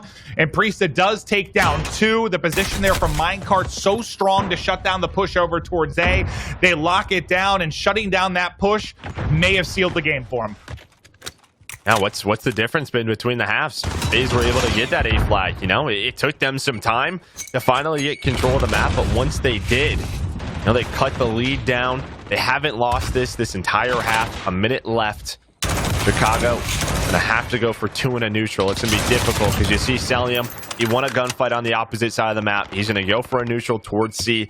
If he doesn't go for the neutral, look, you're forcing people to back up, and guess what? Major Maniac is going off. He finds another 3 kills. And they just have so much map pressure. As soon as I said that, Formal responds, though. So now Celium gonna have to hop on C. Just no time to do it. 30 seconds remaining, and really, I mean, probably this half comes down to those 2 big pushes towards A for Huntsmen. And like what's tough for them is it wasn't in a spot usually where it was like, what, 3+ down, where you get an opening across. Like both times they're trying to push into a full setup from FaZe, and FaZe deal with it wonderfully. They don't allow the flip to happen. They're able to lock it in, and they end up getting a solid win. But man, what a map from Celium 21 and 14, just locking down Ventrum. You saw him do it multiple occasions, but similar to what we saw in the game 1 Hardpoint, pretty well-rounded effort from FaZe, and you love to see that from Major Maniac too. Some great moments, some great multi-kills. The M4 is incredibly on point, and that's now a 2-1 edge for FaZe in this best of 5, where the teams are battling out to be guaranteed $600,000. Yeah, I think you sort of nailed it. It's just the fact that FaZe is playing their game with what they wanted to do on the map. Ramaza was really controlled this domination. The start of this, obviously it was all Chicago, but Atlanta FaZe, they figured it out. They said, all right, let's go for A. We'll execute on the kills. And in those key moments, that is where you're seeing those 2 to 3 multi-kills make the difference. And I think what's scary, and bear with me here, because we're talking about one series, but they could be playing the best they've played all year. Because when you think back to the beginning of the year, when they were dominating and only had dropped 2 maps, a lot of people didn't know how to play the game yet. Early in the title, it's kind of controlled chaos, and talent can overcome just about anything. And I think that's how they were getting a lot of their wins. Like, they weren't necessarily playing perfect Call of Duty, just no one really had the spawns figured out, and they might have been a little bit ahead of the curve, and they just were so wildly talented. Yeah. Once everyone started to catch up, they had some struggles. I think the flaws and the vulnerabilities with this FaZe team were really kind of, holes were poked in them, right? Like, you saw that they weren't this perfect team, that they made a lot of mistakes, that they couldn't always overcome their blunders. Now, at least in this series with the 2 respawns and the preparation time you had going into this, they're just playing well. It's like they're playing good Call of Duty. And that's what's terrifying, because if that's the form they finally found at the end of the year, and then you combine it with all the talent, good luck to everyone they're playing. Yeah. And everybody's contributing as well. We talked about their struggles when they first played Chicago, and I think it's big that they had a first matchup. So their map vetoes were a little bit different. Again, it was a 3-0, and they're like, we're not playing those maps for Chicago. And also another point, like, maybe it's hard to tell sometimes, because when a player is struggling so much, like, even if they're maybe playing the right way, it can be hard to tell if someone's like getting smoked. And maybe things clicked for them a little bit more like a month or 2 ago. But when Priesta went through that stretch of struggling so much, they weren't really able to play the way they wanted to. Like, when someone's dropping a 0.6, it can't be easy to do what you want to do in the map. So now with this role swap, maybe they're finally able to do what they want to with more consistency. And from their POV, at least, the 2 respawns have been fun to watch. Now, don't get me wrong, Huntsmen have been right in these games. Like, if they had a chance in the hard point, if they could have held on to Barbershop, they had a chance there to get the win, obviously, as well. But I guess just how critical we've been of FaZe personally all year with some of their mistakes, it seems they've cleaned it up a lot, at least for this best of 5. And I just think, as a team, to figure out, like, okay, how do we activate? Because I think what they could have done is, we have enough talent with Celium and Simp and Abizi where we don't need Priest to be doing his thing. Like, I just love the fact that they probably had the discussion of how do we get Preston more comfortable, because he could have kept running that submachine gun role and being that entry guy, with Abizi, but they all just got together and said, let's give him the AR. Cel, you can do this, and it's been working out since they've done it. All right, let's take a look. How does this map play out for either team, Joe? Do you have I'm trying to see if we have. All right, so for Atlanta FaZe, 10-3 on Petro. Chicago 5-2. So both very solid on this one. Atlanta have 2 straight wins versus OpTic Gaming. So quick question for you. So quick question for you as we go right to this break. If FaZe are playing this like pretty sound Call of Duty right now, what can Huntsmen do to try and battle back against? Like, what do they need to do? You have to make this. You have to make this scrappy. When Major Maniac's popping 3, you need Formal to make a play, right? Like, you need your individuals to step up to basically get them out of their groove. That's what it comes down to, is get them out of their groove. Don't let them play the fundamental Call of Duty that they want. Well, the kill feed looks good for that. The kill feed looks good so far. But Abizi went all the way up river and they flipped the spawns. This is what they did in Ramada. They're playing their game. So, yeah, now it's you got to keep doing it. Flip them again. Well, at least if you're Huntsman, if you can get 59 points on this hard point, maybe it's not as big of a deal. if you lose the rotation. Now wrapping around the far side as well is going to be Envoy, so he's looking to make the play to flip it yet again. This has been a stellar first hold from Huntsmen. Spawns look good for FaZe for a moment, but now there's a couple players in position from Huntsmen. As I say that, though, both are going to drop. But yeah, this is going to be nearly a perfect hold out of Huntsmen to kick this off. Everything you would want. They'll get cleared out, but you see that 50-0 through the first point. Now, what can they do to try and break in? FaZe have the early setup. Yeah, BZ locking down blue. A nice trade from Envoy. Well, Chicago just trying to work up the map. Inside a hotel, you do have one. That's Pristini. He's just waiting to pounce right now. Waiting to say hello, and on the hill, it's going to be Scump flying on through, and this is what you need. An individual play right here will give them a big lead, but Celium, he's playing rotation, so they're playing for that hazmat rotation already. There's still 30 seconds left. And we're now on with our game fuel featured player, and Scump is going off 8-2, 4 in a row, 20 seconds remaining in the hard point as the King is trying to go hard for the squad. Get us to that all-important map 5, and they've got experience already of these playoffs with a map 5. Now, can they get there? But it's Scump trying to surge forward as they're going to look to get an opening towards hazmat. They've got players really on both sides of him. He might have found a timing that he can push close, but as I say, he might get shot in the back on the cross. First into the hard point will be a BZ as we stick with our feature player to see what kind of opening he can find. The shot a little bit shaky, but they're able to finish the kills. He gets into second story hazmat. I like this. Just slow down, wait for your teammates to work up, but BZ's getting aggressive, and a BZ basically slowed down this push. So now comes the last man alive, trying to do what he can on the hill.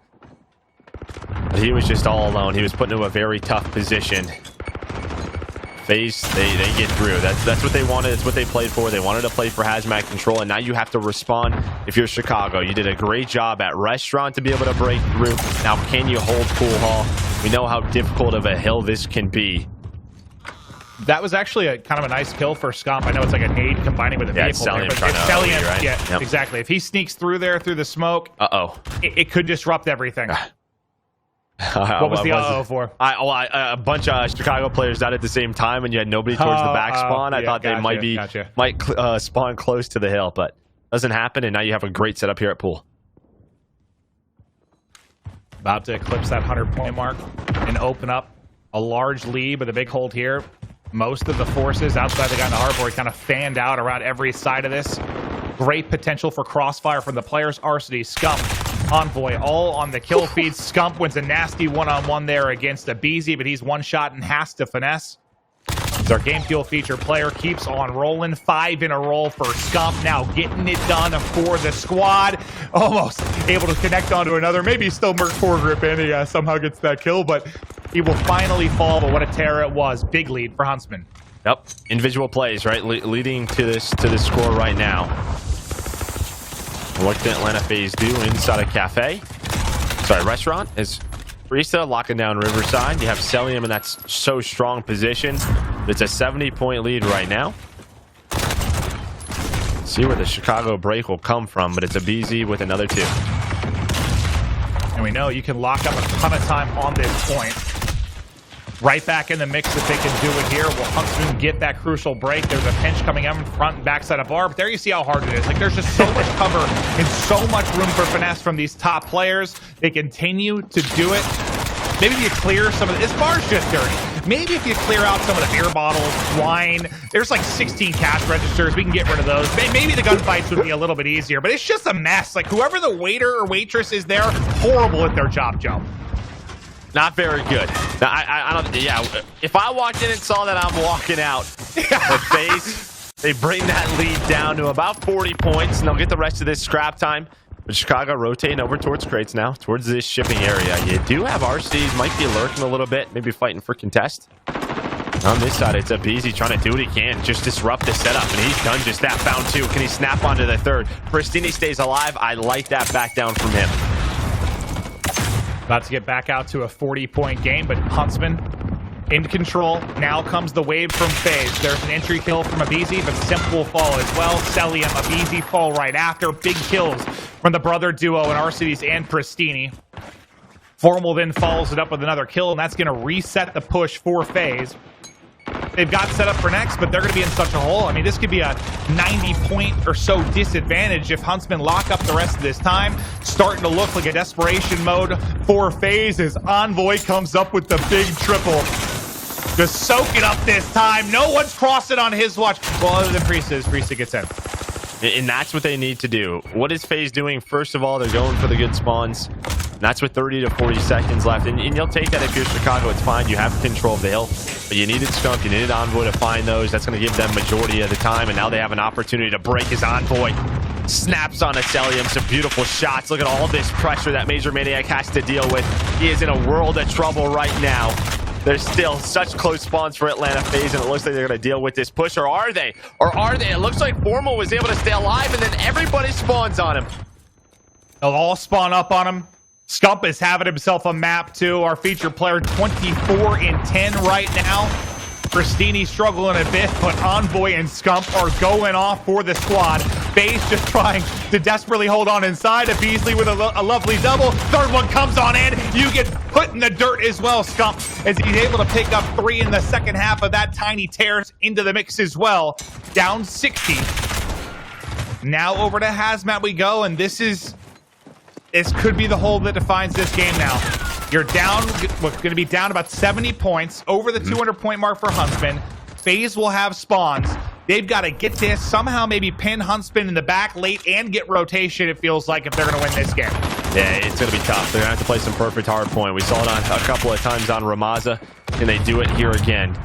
Major Maniac struggling, 8 and 16. Celium locking down the cross with the M4. Beautiful shots from him. Beautiful shots from him on the Formal once again, and they've done it. They flipped the spawns, Clint, so they went forward early. So now if you're Chicago, I think you just go for this as fast as you can. Try to get all of this time, because these 30 seconds will put you 15 points away from sending us to a Game 5, and they do that. The best thing for Atlanta right there would have been, obviously you're trying to win a battle on 2 fronts, but you're giving up the time. Yeah, and I mean, they did the first step of what I said they had to do. They did the first step. They get them spawned in the back, but they can't hold inside the hard point. Now, what you have to do just gets so much harder. 4 people now have dropped. Back over to our Game Fuel feature player, and Scump having himself a map, 27 and 15. 20 points away from victory as Scump gets smoked, just trying to sprint to the next hard point, but into pool hall is FaZe. They get all of this time, they get to 200, then somehow have got to work something magical inside a restaurant. But first and foremost, they need a perfect hold here. The players have dropped mid-map, and the collapse coming in from Huntsmen. And you see how difficult this trek is. Already 20 seconds gone on this hill. This will probably be the last push from Chicago. See what they go for. They're getting the back spawns towards hotel side. Scump just rolling with his teammate, opening the door. Baiting a little bit. Nice little bait and switch with him and Formal. The nade is in. Can he stay alive with Envoy? He's trying to do what he can. The contest is there. It's a great contest. Yeah, they got to this bar. And they can finesse him to throw to that position. Looks like he wants to hunt for more, just trying to stay up. He's able to get back to mid-street. I don't know how many bullets Scump is going to take before he falls, but he's still going to be alive. Finally going to drop 5 in a row there for Formal, as he's on a bit of a spree himself. It'll be 13 points away as Huntsman from pushing this to a Game 5, but it will be FaZe inside restaurant, and they did a wondrous job here last time through. We were talking about Scump. I didn't even see a FaZe on the other side's already over 30 kills. But can they hold on? Here comes the push. Formal, he's starting to light it up. 8 kills in a row. He breaks on through. Pristini, he's on the hill. 5 points away from closing out game number 4. There's the break. There's the break. They get in. They close it out. And Huntsmen get it done. 250 to 196 to push us to a 5th and final map. What a break it was. And yeah, I mean, Formal turning up at the right time. What a tear he went on at the end of the game. Throughout a lot of it, it was what the Scump and Envoy show, as they were lighting up the kill feed. But Formal, what a tear at the end of that game. But 30 from Scump, 28 from Envoy. They get the dub. Yeah, and this is what I was saying. You saw the fundamentals that Atlanta were trying to do, the rotations that came out.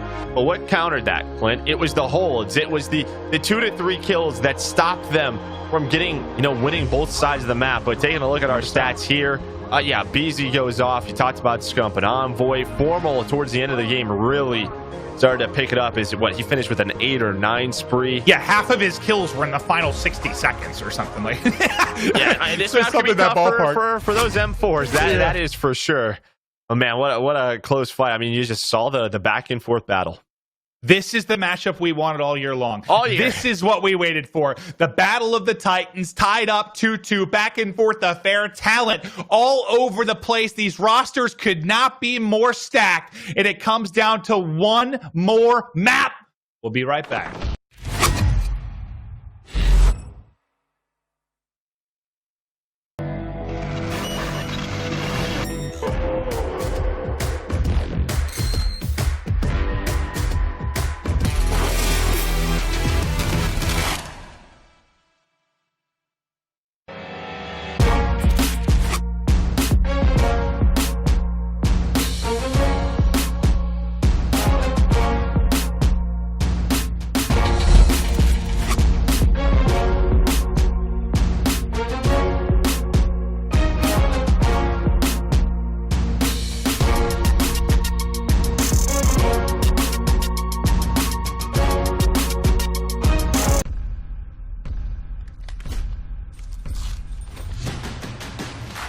He's a trying clutch. He can't do it. Here we go. Another rampage inside the hill. He heard him. He gets it. He got it. He got it. In a millisecond, win the round 11. My God. An absolute rampage from Decimate.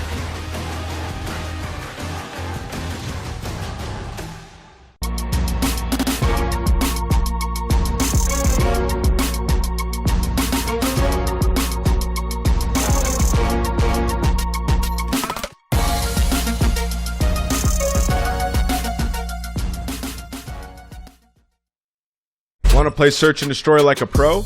Here's some S&D recon from the U.S. Air Force. This time, we're scouting out Ramaza, the last map in the competitive S&D pool. On the ground, it's a maze of buildings and broken structures, perfect terrain for close quarter specialists. This maze sits under multiple rooftops that connect the main lanes of the map. Jumping on the rooftops is a great way to cut across the map quickly, or to secure power positions to pick off opponents from a distance. Bomb Site A sits on the bottom floor of the construction site.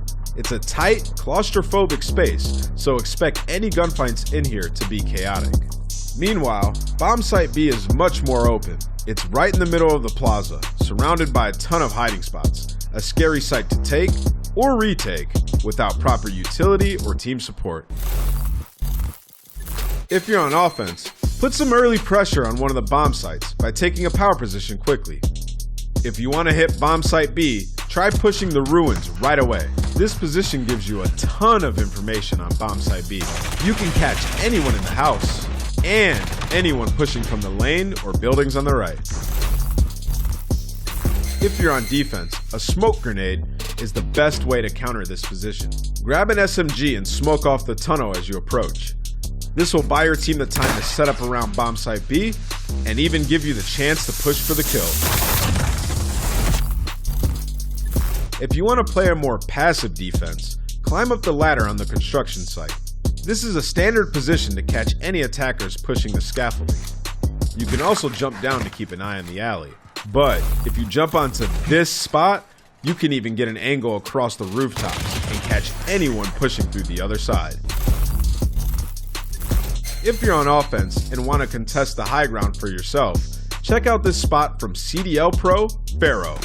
As soon as he spawns, he runs right into this little room, hops up on the table, and peeks through this little window. Your vision's limited, but this is a super sneaky spot to catch any defenders pushing the scaffolding or pushing through mid-map. If you're on offense and want to do something extra cheesy, run through the ruins, into the alley, and jump on top of the barbed wire fence. This wide open position makes it a pure surprise play. But hey, if it worked at a pro match, it might just work for you too. There's your S&D recon for Ramaza. Good luck down there.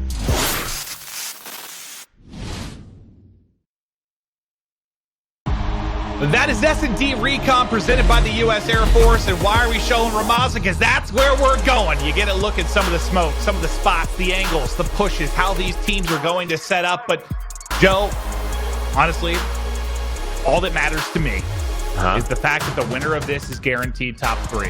The winner of this is guaranteed $600,000. And when you look back at champs over the years, like that's usually what you're getting for first. Like that is just a ludicrous amount of money. It all comes down to this map. The loser has to battle through loser's bracket and do some crazy run. Woo! It's a big one. I'm excited, Joe. I am as well. I was just looking at the cams, right? And still, it's the same thing. On the Atlanta FaZe side, pretty calm. But the one person who has been talking the entire time for Chicago has been Envoy. And we know how good he's been in Search and Destroy. He's been such a key player for them. And looking at the stats for both of these teams, because we're going to Ramaza, it is interesting. I almost wonder if Chicago planned for this, because Atlanta, they do not play this often. You are sitting at 0-2. Chicago, you played a little bit more, but 2-4. Not great at all when you talk about how good both of these teams have been this year. So my thinking is that Chicago has to have something up their sleeve. They've had to prep a lot for this map. Well, here we go. The one map to decide it all. To Ramaza, and as you pointed out, maybe not a great map for either. Who is going to be better prep going into this? He had so much time to get locked and loaded. Now, here we go. As a BZ works to get top cafe. And we know how influential of a player he can be. Similar to Envoy. BZ can just be so aggressive, find you those first bloods, and it's a good thing he had a great map for. He's going to be confident to take those one-on-ones because he's going to have a lot of them. Well, he's trying to take down Arsity. He's one of the guys he won the world championship with, and he's going to stick him. Where is the trade? The twin brother is there, but there's a stun in. Chasing him. Frassini just able to get away. Bomb in his hand as well. The rest of the team is over towards A. Major Maniac should be getting a lot of information from this position, but he's going to get caught. The bomb now wrapping over towards that side as well. But you've got another player in position to try and get this done. It's going to be Priesta. And then you have Simp working all the way around. He'll work rug side. That's going to be locked down by Scump. But there's 24 seconds on the clock, and Priesta just got some information. He got a free kill. Yeah, he got a free kill, and he's going to play his life. Is anybody going to peek this? No. The flank, though, Scump's going to take down Simp. Celium, he's working middle of the map. Scump has an MP5. Envoy got one on it. Wait, the bomb's not planted yet. The bomb's not planted yet. Cel must have taken him down. Celium, he's going to find the kill. Celium has dead silence. He's running away. What a play by Celium. He wins Atlanta FaZe the round. They get the round victory. And I think when they first hopped on at the plant, Joe, that's when Priesta peeked from the back and killed Formal, and then they hopped off of it at first, so they delayed it there. Then I think Celium was able to make the play again. Yep, bot time for Cel to then come in, and FaZe clutch up. Celium gets the 1v2 victory. But what a round it was to kick off this map 5. Yeah, I mean, that was one of those rounds that we were seeing from Atlanta where there was so much pressure B-side, but the plan the whole time for Chicago was to go towards A.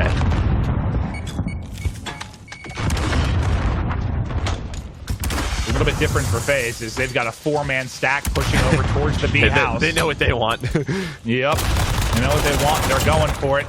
Little battle through the doorway, and Abizi's hip fire able to hit. Pristini is going to drop. Abizi's been a first blood tear all year round, and there's going to be another one.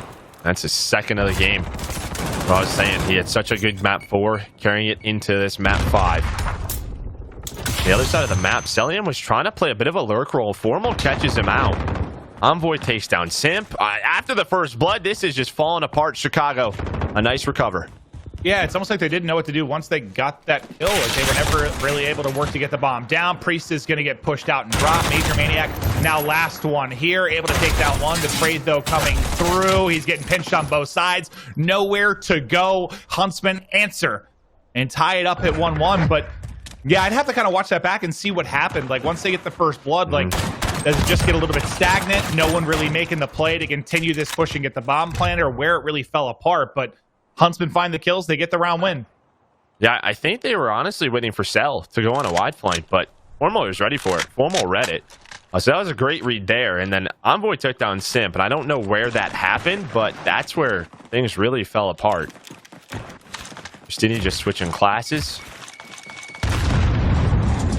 4 kills already for Envoy. A BZ with that third first blood.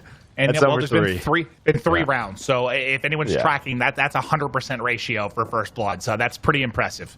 Good math, Clint. Yeah, I'm a mathematician. But this is how the map 2 kind of started. Remember, it was really, I think it was like the first 4 rounds or first bloods for FaZe. Huntsmen still won that map, but now they're all lining up. Major Maniac didn't expect the entire squad to be in front of him. Takes down 1 before he falls. It's just going to be Formal and Pristini now left alive in a 2 versus 4. They've gotten Bomb over towards that A site. Formal still lurking top cafe. And they somehow pull one out. They might have a chance. Priest is going to get caught by Pristini. The numbers start to dwindle a bit for the FaZe side. You already have a 1v2 for FaZe. Can you get the 2v4 for Huntsmen to answer this back? They're very split right now. Yeah, I just don't think Priest knew that he went all the way around. Delium's going to spot Formal. He's going to give him that call out. Formal's just going to get to his teammate. Or is he? Formal's going to take the gunfight, makes it a 2 versus 2. They pick him apart. What a huge sequence this is. Formal then with the read, gonna find another. Now all on Simp. Cellium already able to clutch a 1v2. Can Simp now get it done? He spotted one top side. Just not a ton of time to work with. Can he hit on the nade? He's able to get some information there behind the nade, and he's got to go. It's Formal that's been making the plays, and Formal does it again in the 2v4. He gets 3 kills as Formal goes a massive, and Huntsmen pull one out around they had no right taking. That could be one that defines this map 5. It's just what happens sometimes with FaZe. I don't know if it's the comms or who's making the calls, but, you know, Priest gets picked off by Pristini. I just don't think he knew that he crossed. But you got the information. You knew where Pristini was. Formal shot top middle. Plus, Cell spotted him. Like, there needs to be something where you are not individually taking those fights. Yeah, like a BZ got caught, like, sprinting at him. Like, he just got caught trying to get an angle. And, yeah, it didn't look good, that's for sure. But what a clutch from Huntsmen. Last time we were here, you got the first blood, but then you drop. Not going to happen this time. His former teammate takes him down. RC shuts down Abizi, but at the same time, a team kill comes in behind Pristini, so the numbers advantage gone. And that is not good. And Envoy was in a great position. He was under Røkkr, so he would have been this guy watching this cross. But Pristini, he picks it up, makes up for killing his teammate. Now Major Maniac just trying to get the trade, but Pristini, he gets gunned by an MP5 from that range. Now it's on Formal inside of A. Can he just slow things down a bit? What did Atlanta FaZe want to do? It looks like they're just trying to make maybe Chicago rotate, but and we've they're seen worried about his position. Yeah. We've seen some nutty solo holds construction. I mean, Shawnee's one map is what comes to mind, but you can hold off an onslaught. And you've got some help coming in the form of Arcees as well. Priest is going to opt to put this bomb down as the players try to get into power positions. Arcees will continue to lurk behind. You have one in Major Maniac and mid sandbags, and he should have a free kill. He does. Drop. Now to Arcees and Formal. We'll see if they can bring it back. It's now all on Formal. He already has the incredible 2v4 clutch. He's on 5 in a row. Can he pull this off? 30 seconds to work with. He got some information on the Major Maniac. Able to hit on the nade as well. Just can't chase him down. Great job by Major Maniac kind of getting out of harm's way. And this split going to be so tough to deal with. Shots from the front, shots from the back. No clutch for Huntsmen this time around. We tie up 2-2. Ooh, and that's tough if you're Pristini. You know, just teammates, those little mistakes just can't happen. Envoy was in a solid position. What's the champs one I always think about? It was the FaZe Red team, right? Aches onto Enable. Yep. That's like literally the one that comes to my mind every time. And that one hurts. And Enable and Aches, I'm sure you're watching. Sorry, guys. I love you. Let's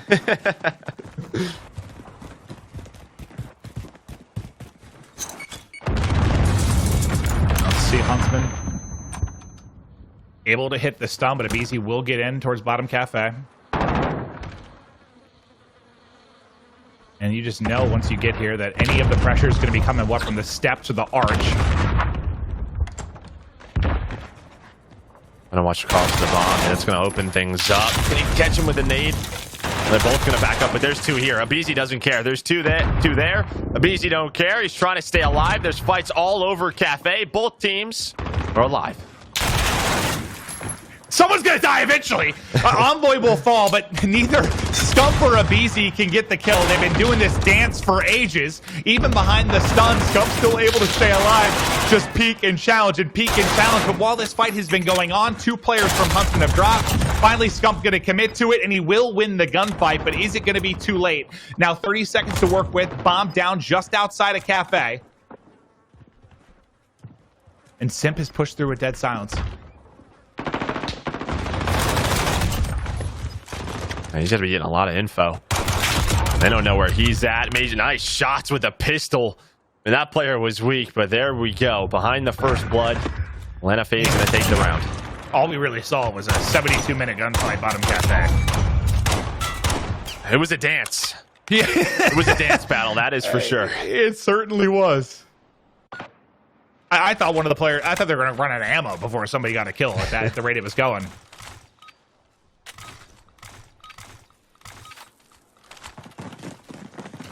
So now Edge back to FaZe. Major Maniac leading the way at 6-3. The AR on the other side doing the same. Formal 5-3, and part of that massive clutch that has Huntsmen in this game. It could be a 4-1 scoreline without that play. But Envoy has dead silence to use, and he's worked up the top rugs. Him and Pristini have a bit of a crossfire here. This is great positioning from both of them. He's going to spot him. Now he's got to try to get away with his left. I think he took a shot at, who's that, Celium number 2. That opens things up, or does it? Now he's got to run away, so both Pristini and Envoy, they shoot a little too early, and guess what happens? A first blood for Atlanta FaZe. Now, it looks like they're going to go towards this B site. There's only 2 players here. A smoke is down. Can they finally get this down? Because last time when they had the man advantage at B, it did not go well. The first blood count is now to 5-1 in favor of FaZe. That was 5 kills in a row. For Major Maniac as well. Oh, he is on a tear. Oh, I thought they got it through. RC's able to get such a clutch kill. He stops it. Now with 20 seconds left, they've got to scramble to get this down. Now Scump is in position to make a play as well. All the reinforcements have gotten here. Celium nearly catches one on the cross, but can't quite finish it. 12 seconds to go. Somehow have to get this plant. Simp is starting to get it down. RC's has been picked off. It's Celium trying to make the play. Abizi now flies out. Envoy going to be the last one up, and FaZe somehow pull a rabbit out of the hat to get the round victory and go up 4-2. Man, that got close, but it's Abizi, the playmaker inside of that 2-story building. Takes down Arcides, takes down Scump, takes down Envoy. He finds 3. Gives them a 2-round advantage. There was just enough time left when RC's got the kill, right? That's like 10 seconds later. The scramble probably isn't enough, and they don't get a plant, but just enough time for FaZe to pull off a crate. There have been some insane rounds in this so far. Just absolutely insane rounds. Oh, yeah. There always are on Ramaza. There's just so many different timings. That's what this leads to. Huntsmen have got to take this. Down 4-2. Abizi spots some information. It's like an action movie. Just all the doors. Yeah. Jumping platform to platform. Parkour.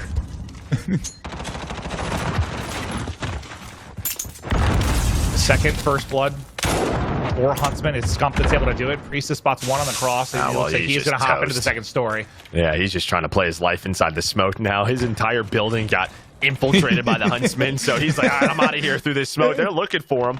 They're still trying to find him. Somehow he's gotten out. He has made a play, Priesta. How are you alive? He finds 2, and now it's down to a 2 versus 2. I thought he was going to get 3 somehow for a second. What a play from Priesta to at least make this close. Now 2 versus 2. They bump heads on the stairs, but it's Envoy that has the weapon of choice in that position. Now Simp, last alive, 1v2, 15 seconds to go. They've got to get the plant down. Can he catch him? Not able to stop the bomb plants. The bomb plant in. No dead silence to use if you're still on it. He picks one off. Now 1 versus 1, but the angle in for Huntsmen. They get the 3rd round and keep it tight. They had to win that round. They couldn't afford another 2v1 loss. Envoy makes the play with dead silence to get the kill. No Deddy there. That's probably a 1v2 clutch. But the fact Envoy has it, Simp doesn't, the difference maker. Yeah, it just gives him some time, right? If Simp Or sorry, if Envoy doesn't have Dead Silence, Envoy's probably playing that a little bit differently, just watching the bomb, but he gets aggressive. I like RC's is basically the sacrificial lamb at that point. Yeah. So allows Envoy to make the individual play, but a big round for Chicago keeps them in it.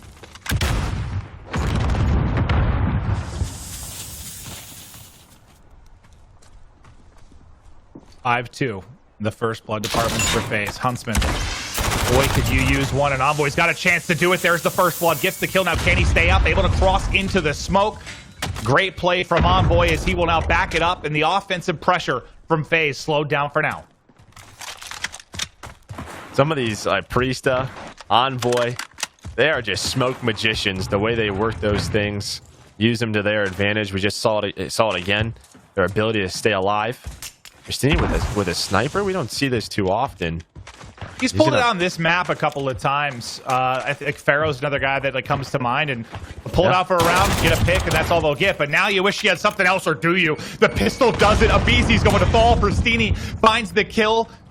And he's alive. And now close to tying this up at 4-4, but somehow they've got to work this plan now. If FaZe are going to do this, that's going to be bombed down, backside construction. The round likely falls apart there. And there's just so many angles to check. They finally find Pristini, but they don't have time. The bombs towards the back door. They're going to spot Envoy, but that's it. I don't think they have time. Scump just needs to try to stay alive. And you have formal check of the bombs out. Yeah, Scump's headed to Petro. Like, he is out of there. He was just flying across the map. Tied up 4-4. The big first blood from Envoy. And then, yeah, you kind of said it there. Like, we talk about it a lot on some of these maps, and it's just how Modern Warfare is designed. I remember the first time we played Grasna Raid, or whatever, it was like, okay, there's like 42 angles I need to check. Like, there's just a lot of angles, a lot of spots. And when you have a little time and the pressure is on to clear everything, it's hard to do. Especially with the Dead Silence timings, right? Because it's like you have to check the angle, but then he could be somewhere else if he's got Daddy. He could hear you. It's a risk. And that was a big kill by Pristini too, because he's in a pistol versus MP5 fight there against the BZ. Yeah, I have not an easy win. I think he got not like an easy two win. hip-fire headshots. I have no idea, but that's why he got melted. He absolutely did, but that was a big one to kind of slow down the push. So this is a B stack, and who is that? Major Maniac needs to try to stay alive, and he does. Big one-on-one win for him. This Envoy threw a fake, but Major Maniac here's RC's. He's finessing. What were we just talking about? Come into my web! Come into my web! Major Maniac going off. That is bombed down as he locks down construction and tosses on the construction hat like Shawnee and locks it up. Now all on Scump. It was a 1 versus 5, and he's taking one down, but good luck. It's a little bit easier. The time is against him. Just trying to find what he can. They're going to let him plan if he wants it. He's reading this pretty darn well. But Abizi, able to stay alive. Still has Dead Silence available. He needs to get a kill and reset it somehow. Yeah. If he can someone get a kill in like the next couple of seconds, it'd be massive, but it's not going to happen. Cellium with the read. He'll get it. The defuse will come in for FaZe, and they will go up 5-4. 1 round away from being guaranteed $600,000. And for Huntsmen, you've got to go back-to-back. You got to take a defense and somehow get it to another round 11. And, well, what a story that would be. I mean, 2 round 11s if we get it, and the crazy moments we've had in these maps, legitimately like what we've wanted and expected all year in this matchup. Is our luck turning around, Clint? I don't know. The COD gods just didn't want it. Dude, I did say a prayer to Bobby Kotick this morning. I did. I said a prayer. I said, give us some good luck today. This is what we've got, Joe. All right. Well, here we go. We'll see if we can go to that round 11. FaZe back on offense. You saw them just waiting out that timer. They're trying to build up that Dead Silence. A field upgrade. Now, where are they going to go? Looking like a slow little default, just trying to fight for some mid-map control. Nothing crazy off the start. The pressure's starting to build up. And once again for Huntsmen, can you find that first blood? You've been blown out in that regard throughout these 2 search and destroys, but somehow you still pulled off the map 2. You're down 6-3 from that standpoint here. I don't know how he sees someone, but okay. But Abizi there, he's able to get the first blood. Remember, he had 3 off the rip. That's his 4th at least within this map 5. All right, so they're going for B, and this is giving them problems, right? This B site for Atlanta FaZe, it feels like it's just so difficult for them to get the bomb down. You have Envoy, who has rotated over, but Major Maniac has been so clutch. 12 kills in this game 5. Pristini, he's ready at the door. 25 seconds. They're finally going to go for the plant, but guess what? Guess who's there? There's no smoke on the bomb again. They're going to have to push, and they're going forward. Simp able to find one. Scump wins another one. Scump's going to get traded out, though. It's all going to be to Formal. Can he clutch up in the 1 versus 2? 10 seconds to go. He can't quite make it a 1v1. Abizi's able to turn. He's able to snap, and FaZe take it 6-4. The battle of the Titans goes to FaZe. They're into the top 3 and guaranteed $600,000. I thought he was dead here. I thought Formal was going to keep shooting. That gave me a heart attack with Abizi. Yeah, they almost line up. Away. Yeah, they like almost line up. Oh my God, what a map 5 it was. Woo! Major Maniac is emotional right now. What a map it was for him. 12 kills. For FaZe fans, you can be gassed up, fired up. Your squad is moving on. For Huntsmen fans, the job isn't done yet. You still got a chance to make this run and win the entire thing. And what a hard-fought, incredible battle that was. One of the better series we have had on the year. That's what you hope for when you have 10 monsters on the map with accolades as long as your legs, Joe. Probably more like as long as your legs. Probably you're a little bit taller than me, so yeah, pretty long. But I'll say it though. I mean, I talked about it. Like both of these teams, they haven't played a lot of Ramaza. Obviously, they're practicing it, but you can sort of see some of the small mistakes here and there coming in, especially for FaZe towards that B site. But they clutch up when they need to. I thought Formal was going to clutch that out, but I think we saw 3 players from Chicago with 9 kills. Arcees and Pristini. Both struggling a bit around like double negative, 5 and 9, 5 and 10. So not the best performance out of them, but Major Maniac. I think he had more kills in that game 5 than what he had in game 4. I think he had 11 in game 4. He had 12 in game 5. So that's a good bounce back. That's a good bounce back. Well, let's take a look at the scuff play of the game. It's going to be round 10. It's where FaZe really start to take it over, and they put it away in the final 2 rounds. They take it 6-4, but there were just some insane rounds. A 2v4, a 1v2, a last-second plant, like just madness all over the place. And this is where it gets a little crazy. I don't know where Abizi got the first blood, but they have man advantage. Chicago played this well, but it's Simp who flies in. There's a quick trade from Scump, but he's trying to play his life in Abizi, the man who just takes every fight that he wants. He does it here again. Formal just wasn't quite sure if he was the challenger. There you go. They are deep into the bracket. Atlanta FaZe, they are in our winners final. We will not see them until next weekend for our championship weekend.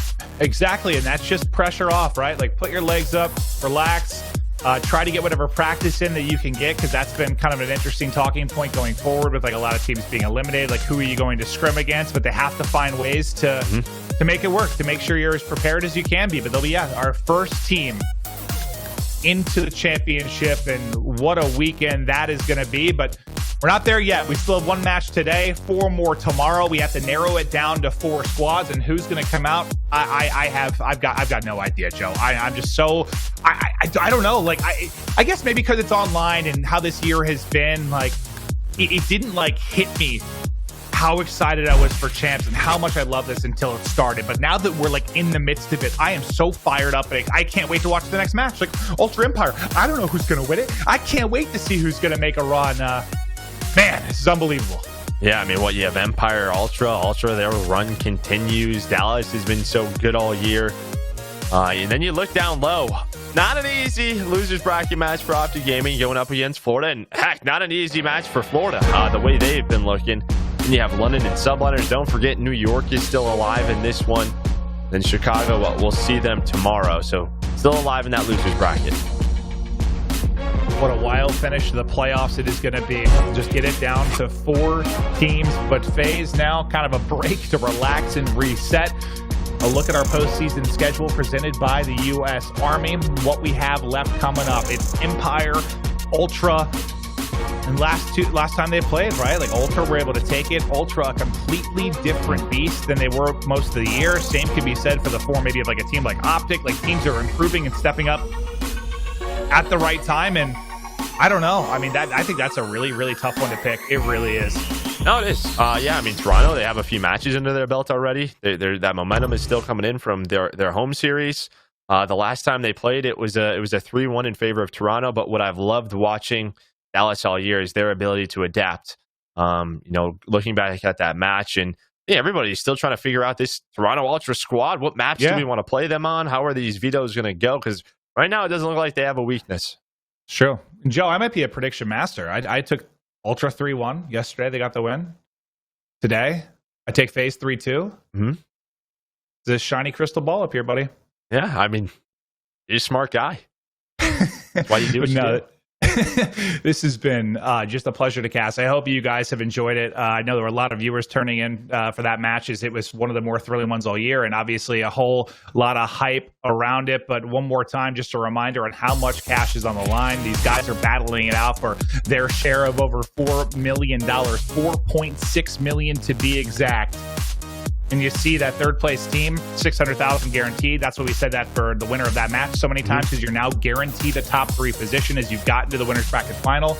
I mean, you're making pretty good money all over the place if you can get into like the top 8. But God, it's just at the high level at the top, those top 3 positions, so much cash to earn. Yeah, and a lot of people might be wondering, why is Atlanta FaZe in that position? We've had some restructuring to the format with moving online, with dealing with this global pandemic. And yeah, they had such a good year. They got themselves a couple of round buys.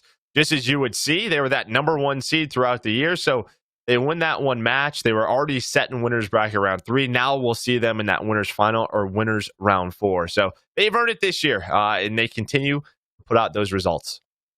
Yeah, I mean, I know it's a little bit different than maybe sometime in the past, but it goes back to just put emphasis. I know it's difficult, and I know there's some frustrations maybe just with how it had to be structured because of COVID and some things changed, but like it puts emphasis on that, on all those home series, right? Like you battle it out a year, you compete in all these events. They didn't win the most events, but they were the most consistent team, never missed a semifinal, and you see the importance of being in that position because you come in, you have your first matchup, like you're playing against Huntsmen. It's not the easiest thing in the world. That was a gut-wrenching one for sure, but they get the win and already find themselves ready to secure the bag. And part of me is like, yeah, I mean, why wouldn't you be in the best position? You were the number 1 in CDL points. You should be in a good spot to make a run, and they are. Yeah, so we'll see them next weekend. Well, I'm sure they're happy because that was a crazy map number 5. I'm just happy that we got that matchup, and it was a good one because every time we've been looking forward to one of these series, every time, man, it feels like it's like a 3 hours. This one finally delivered. Yeah, it's like all of our crazy series we've casted together are like ones we didn't expect to be crazy, and then were awesome. But I think you're right. Like 5 times this year where I'm like, yes, this is going to be the best match ever. It's like, 3-0 in 30 minutes, sick. That was not that for sure. That was everything we wanted and more. It was awesome. Yeah, you saw individual plays. The best players in the world just showing up. I mean, look at that game 4. Scump, really took over. Abizi stepped up. Game 5, Major Maniac. Some of those clutch plays, man, it was just down to the wire. It absolutely was. Well, we hope you had fun, but we've got one more match tonight. It's going to be Ultra versus Empire for a battle into the top 3 spot. Who's going to take it? I have no idea. Don't go anywhere. We'll be right back.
free now.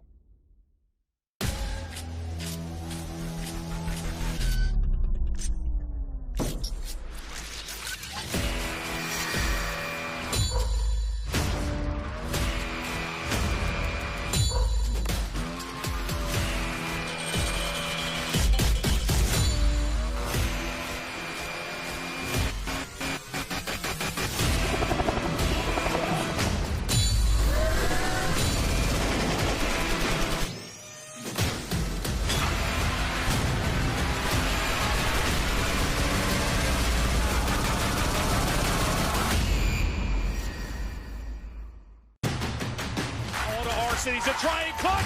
He can't do it. Haley going on a rampage inside the hill. He heard him. He gets it. He got it. He got it.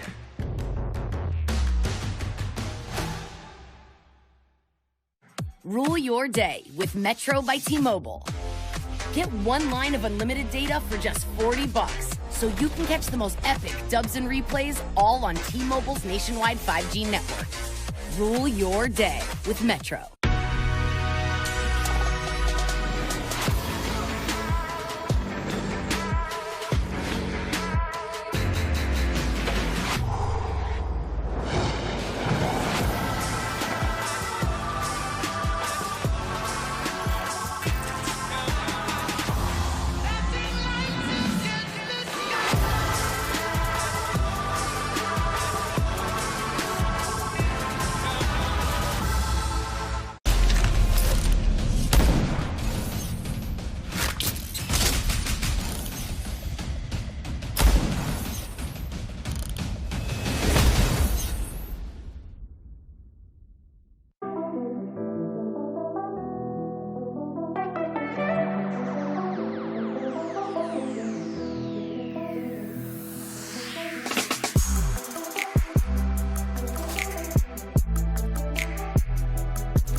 On August 29th, Call of Duty's most elite warriors will face off in the Call of Duty League Championship with millions on the line. It's time to prove once and for all, glory isn't given.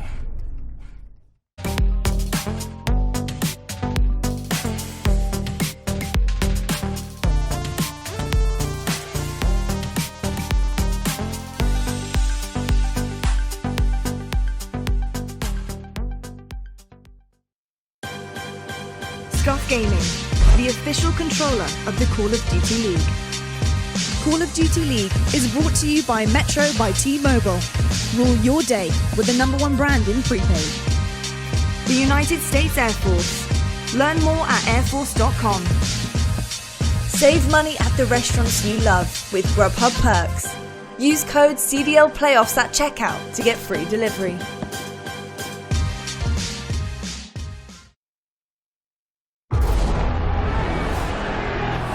In every battle, there is a moment. Most don't even see it. But for others, it's all they see. That move, that shot that separates legend from afterthought. That instance between your name heard round the world and total, deafening silence. Every moment, every battle only has two outcomes. And when it happens, only you can decide what is yours. And now the true battle begins. With all eyes on you, there's no time to rest. No time for excuses. The moment is now. So it's put up or shut up. It's time to prove without a shadow of a doubt that your best is as good as gold. And the only thing that drives you more to the thrill of victory is the fear of being forgotten. And they're behind! How many men is he gonna run through? That was just easy dominance. They did it! Here, on the ultimate proving grounds, Call of Duty's elite converge. When that moment stares you in the face, you'll know one thing. Glory isn't given. Glory isn't easy. Glory is taken.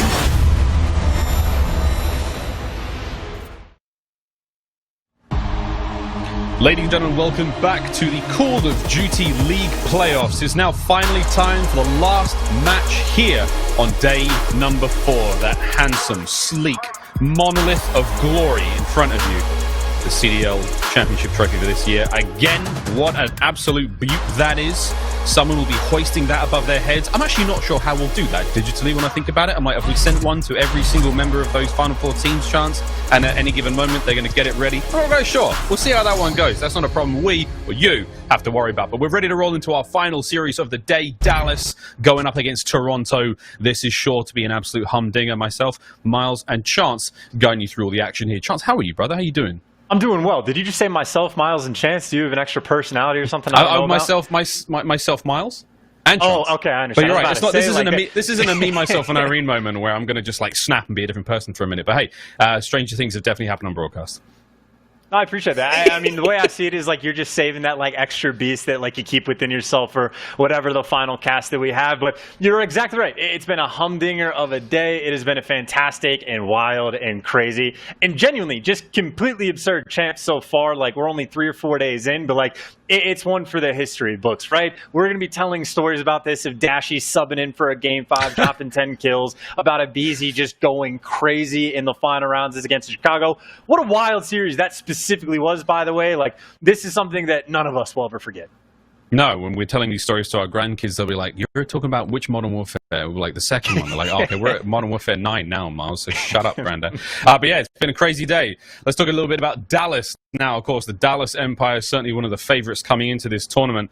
Very, very exciting team to watch. Very dangerous right now. Again, MVP performances either side, but big wins for them. Los Angeles, Chicago, and the London home series. And of course, they were the runner-up in the first London home series. First time we really got to see this game mode on LAN, and they've never missed a semi-finals chance. They have never done it. Yeah, they've been there every single time. I did forget about that stat. It's like them and FaZe are the only ones that every single time they were able to make it out of like the group play we had in the home series. And for my money, by the way, this Dallas Empire team, obviously the argument is most important at the end of the year, but throughout the entire year have played this game the best, understand it to like the best degree possible. So that just means that they're a very difficult team to beat. You cannot afford to make any mistakes against them because they will absolutely capitalize. You have to play damn near perfect to get the win. And obviously a couple teams are capable of that, including obviously Toronto Ultra, who did beat them in their last matchup.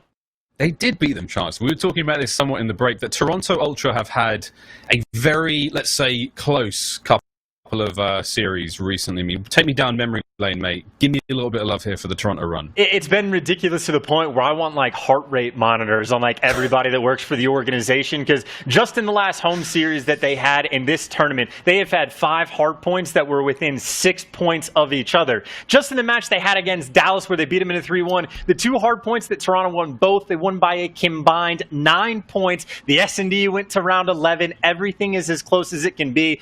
And even for that final home series, which by the way, we have to like tip the hat to them and show our respects. The run that they had to make just to make that top 8 and qualify, they had to beat OpTic in a Game 5. Then they had to beat Chicago in a Game 5, get past that Dallas in the 3-1, and then beat Atlanta in a Game 5. The most difficult run you could possibly give a team in those for the final event, and they capitalized. They won all the S&Ds that they could, squeaking by in every single hard point. They have played out of their minds. They have the magic sauce.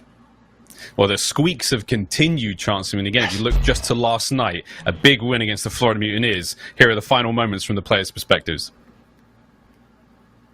Not enough time. It's all going to come down to the rotation. Ultra are now in position to close this out. Mutineers have got to rally over. 249, 249. Ultra are in. Ultra do it. Let's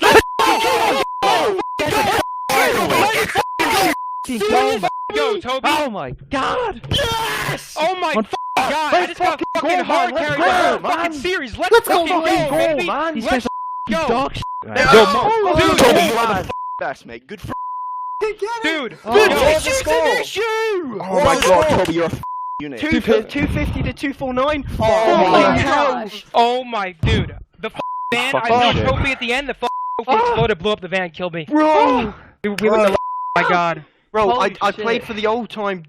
If I didn't, they would have won about 5 times. Bro. Dude, thank you for the hard carry. I just got shit on 4 maps. Nothing feels quite like winning, and that's pretty evident there. Of course, some very, very happy Toronto Ultra players. Again, all kinds of feels running across those boys. But, mate, a big win for them nonetheless. Dude, my favorite one is the band's like hands up in the air, like completely silent in disbelief, and then just like let's go, and just like how that Methods is hysterical. Like, and keep in mind, not only is that the incredibly impressive 250 to 249 win, but that has been like half of the hard points that they have played. Again, all of them, 5 they've had within 6 points of each other. These guys have to be stressed out of their minds, hair turning gray, age 10 years in the span of a couple of weeks. Like, they're going through it, but every single time they've been coming out on top. They got a lot of COD still to play. One team that doesn't have too much COD left to play is the Atlanta FaZe. Of course, a big win over the Chicago Huntsmen just a moment ago. I believe we have Lando, who's ready to have a chat with Crowder on the other end. Lando, brother, take it away. Thanks so much, Miles. Yes, it is your instant reaction brought to you by PlayStation. I'm Lando, and joining me is Coach Crowder from the Atlanta FaZe. Crowder, talk to me on what this win means for you and the guys, a team that's kind of led the way throughout the regular season, officially locked in top 3, $600,000 guaranteed. How proud of you for the team pulling out that win? I'm super proud. This win means a lot for us, just in general. Obviously, the Huntsmen's a great team. They're a top 4 team in the league, and last time we played them, they definitely got the better of us, and overall, they're just such a great team. So to come out here for the first series of this World Championship tournament and actually be able to get a win under our belt is just so important to us. So the preparation that these guys have done all year, win or lose, I'm just been so proud of the way these guys have been working. So definitely nice to come out with a W there. All right, well, you kind of called it out, right? The last time that we did see Chicago Huntsmen face off against your Atlanta FaZe, right? There's a lot of hype coming into that. There was a lot of talk on, is this going to be the best series that we have seen all CDL season long? And it was the Huntsmen who left with a hot 3-0. What was different from that Atlanta FaZe to the one that we just saw here? Well, that Atlanta FaZe, their search and destroy was nowhere near where it should have been that tournament. And just overall, like the maps that we played against those guys that time around were probably not in our favor, which was definitely a mistake on my part. But just in general, they just played really well that day. When you have a team as talented as the Chicago Huntsmen and they come out on fire and you don't, it doesn't matter who you are, you're not going to win. So they came out really hot that game, and we didn't play that well. I personally take a lot of fault for that series and the map vetoes, but overall, yeah, they just came out the better team that day. And tell me, what's on the agenda, right? As a coach, what's kind of this next week of prep going to look like for you, kind of leading into Champs Weekend? It's going to be the same thing that we've been doing. I mean, I think when we're playing at the best of our ability, I think we're the best team in the game, but we have to obviously stay there. And, you know, sometimes our pace can get ahead of us too much, and it kind of costs us some maps here and there. So we've been working on some little things here and there with our maps, but overall, just making sure that we're fixing the important stuff that actually matters when you're executing during the game right now. We have our maps. We know what's good. We know what's bad. Like, I think we're very well rounded. It's just kind of focusing on those little things, and then the communication as well. I know a lot of people have seen through the years some of our listen-ins when it doesn't even sound like you can understand us. We've been working on that as well. And going into that, I was also very proud with the way we did that this series too. That was your instant reaction brought to you by PlayStation. Crowder, thanks so much for joining me, and congrats to you and the team on the victory. Thank you. Absolutely. Well, when we come back, we've got the final match of the day. Miles and Chance have already started to lay it out, but it is going to be the Dallas Empire taking on the Toronto Ultra. We'll be back on your browsers in just a moment.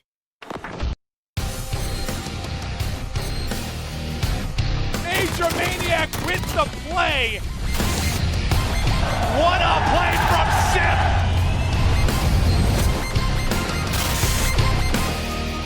Cillian goes huge. Abeezy! Lightning strikes twice! What an individual play from Priest.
Download free now.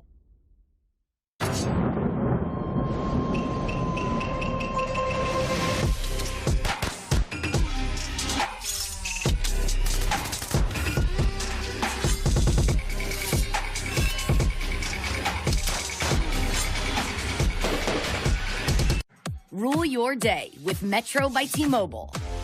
Get 1 line of unlimited data for just $40, so you can catch the most epic dubs and replays all on T-Mobile's nationwide 5G network.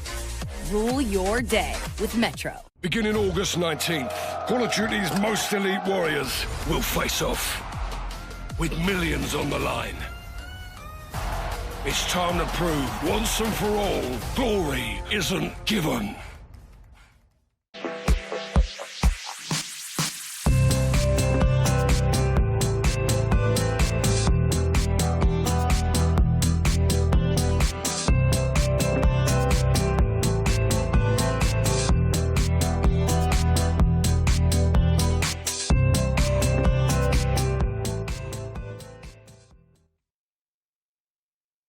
I mean, a win does everything. It really just gives you all sorts of motivation to do it again and again and again and again. Every great team has that moment. Divergence between living up to the hype or potential unrealized. This is a team that I expect to only get better. For the Dallas Empire, that moment came on March 8th, Championship Sunday of the Los Angeles home series, where a new coach and a shift in roles transformed the Dallas Empire into the team they were meant to be. Dallas Empire, the victors of your Los Angeles home series event. Whether anyone's underperforming individually, this is the chance to wipe that slate clean. We put this team together knowing that it was going to be a rough start. Obviously, I didn't have, a good launch weekend at Minnesota. There was a lot of discussion internally to try and figure out what I can do to help these guys kind of get to their potential. Stop putting yourself in positions where you have to clutch up in the final moments. Close out the game. Yeah, close it out, make it easier. I think all of our thought process going into map 4 was really just close this out 3-1. We know Hackney Yard, right? You want to control the right side of the map. I was already thinking in my head, like, what I'm going to do after we win. Oh, it looks like it's going to be another lead change. 25 points away. They got lucky because we felt like we did the right things. This is when everything kind of went downhill. And because they got the closest spawns in that situation, they ended up kind of coming out on top. Dead. All 5 dead. All dead. Oh, the spawns. And this should be GG. This should be game over. Go. Everything was like in slow motion for some reason. Røkkr! They do it! They do it! They do it! It's Røkkr with the win! It's map 5, baby! What just happened? It's really cool to watch this and see how upset we are and how happy they are, because after this map 5, those moods change a lot. Map 5 finals time, Empire Røkkr. You have to see it as like, this is a best of 1 right now. Starting on the right foot on this last map is going to be extremely important for our mojo. One map to crown a champ. Every kill matters, every step you take matters, every comm you say matters. 5 finals time, Empire Røkkr. And we put Minnesota on the back foot really quickly with some early aggression on that map. The Empire strike back in the first round after that tough loss in map 4. And that was obviously the play call. Win this first round, get on the board. I just knew that we were going to win this map in series. Empire now up 2-0. Third round to Empire. 2 rounds away. Clutch up a few rounds that we probably should have lost. They just don't stop. To go up 5-2 basically seals the game and wins us the game. We're 1 round away from getting our win as a team, our first win of the year, and it was incredibly exciting to watch. 1 more around. That's it. Assault is down.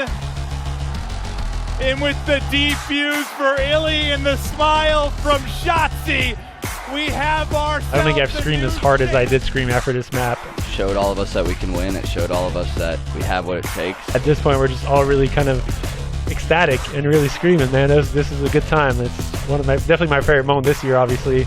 After we won that event win, I think I just got, I guess you could say, a burst of confidence. I'm sure that was a huge monkey off Shotzi and Illy's back.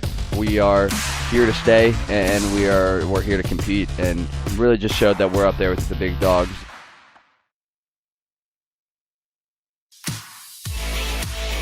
Dallas Empire, what a year it has been. Charles, do you remember being able to stand near each other? Do you remember being able to go to an arena and having a nice time, maybe getting a beer in the crowd, enjoying a bag of popcorn or something in the presence of hundreds and thousands of other people? Do you remember that? Dude, I miss all that. I miss being able to just like point at the minimap when like someone's cast could just be like, pay attention to this guy, like he's going on a flank, instead of like having like so many things about LAN are so much better. I'm sure we'll be back one day. But on the bright side, like if not the hypeness of the crowd, at least the gameplay that we've had today has been incredible and makes it exciting even from our own homes.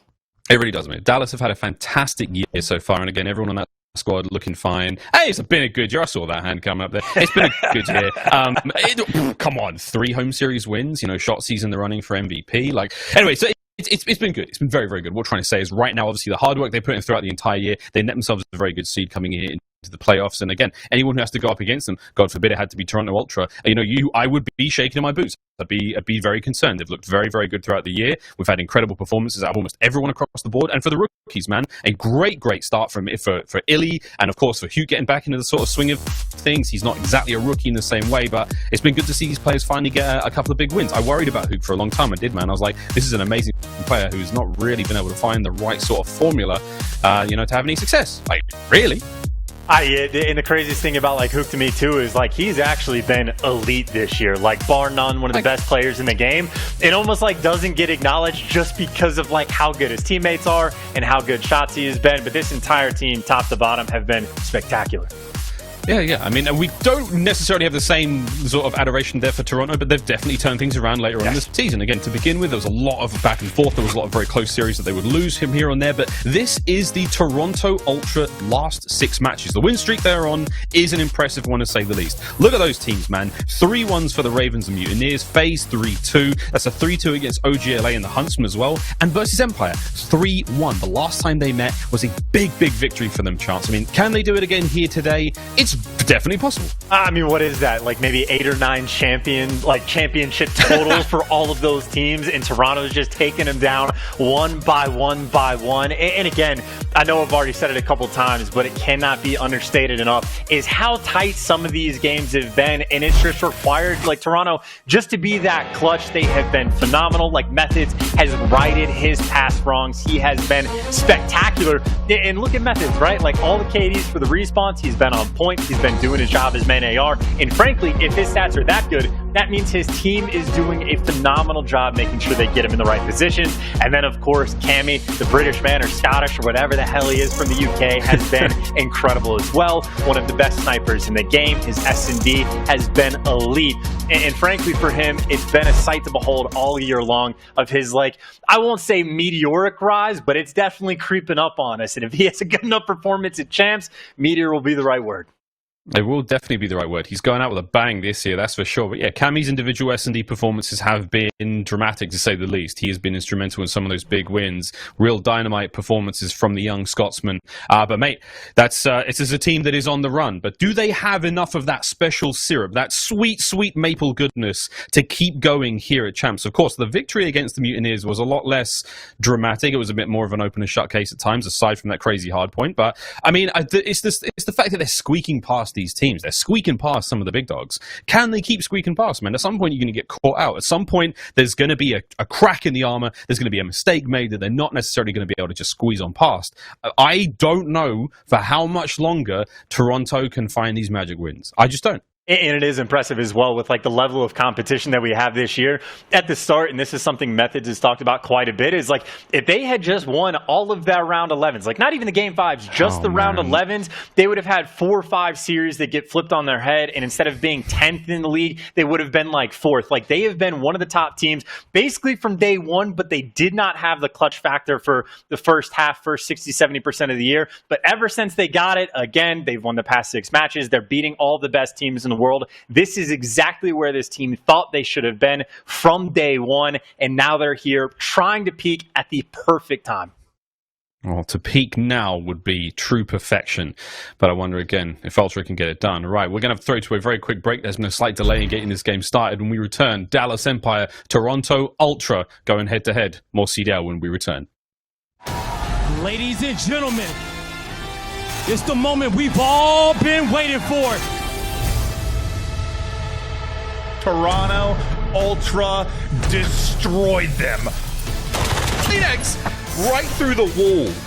As Methods was a monster for Ultra. 4 go down medals. Lucky 3 in a row. Oh boy.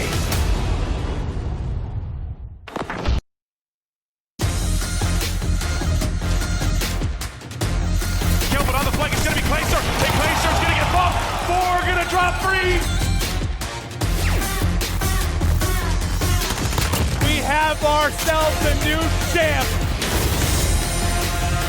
It's the Dallas Empire with their 2nd home series win. It's chaos.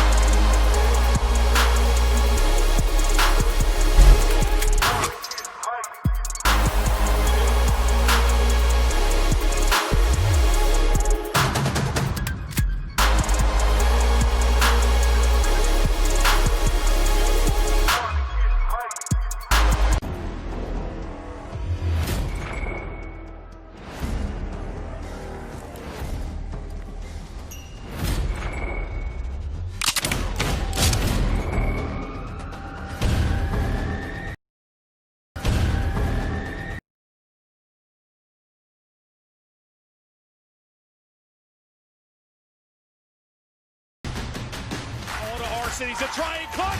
He can't do it. Really going on a rampage inside the hill. He heard him. He gets it. He got it. He got it.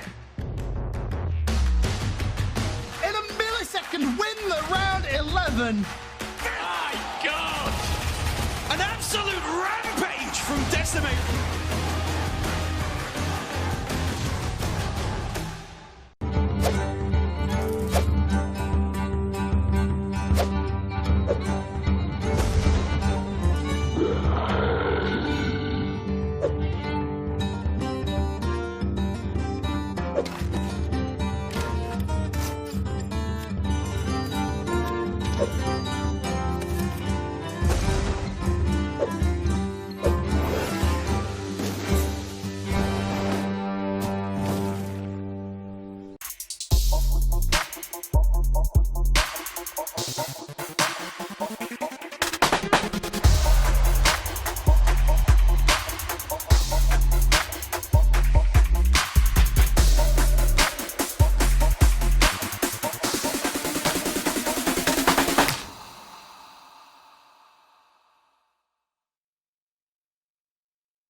In every battle, there is a moment.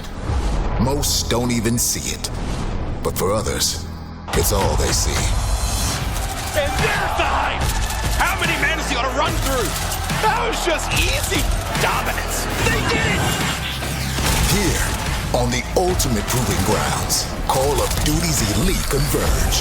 When that moment stares you in the face, you'll know one thing. Glory isn't given. Glory isn't easy. Glory is taken.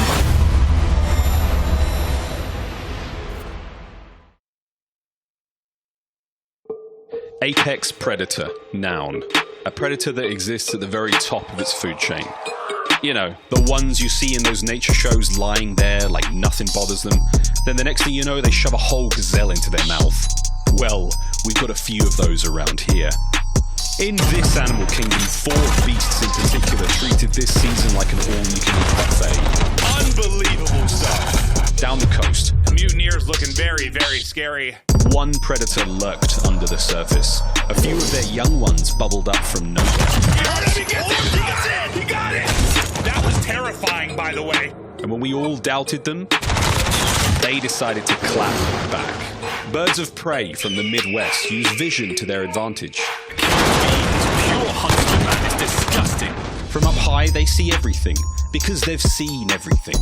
They all have a lot of experience together. They look majestic until they dive bomb and snatch you right out of your gaming chair. Empire, you animal! To these animals, everything's a joke. You are a savage! You are a monster! With $4.6 million on the line, they could be laughing all the way to the bank. They're loud, they're brash, and they won't go away. And of course, the kings of the jungle, who took the league by the neck.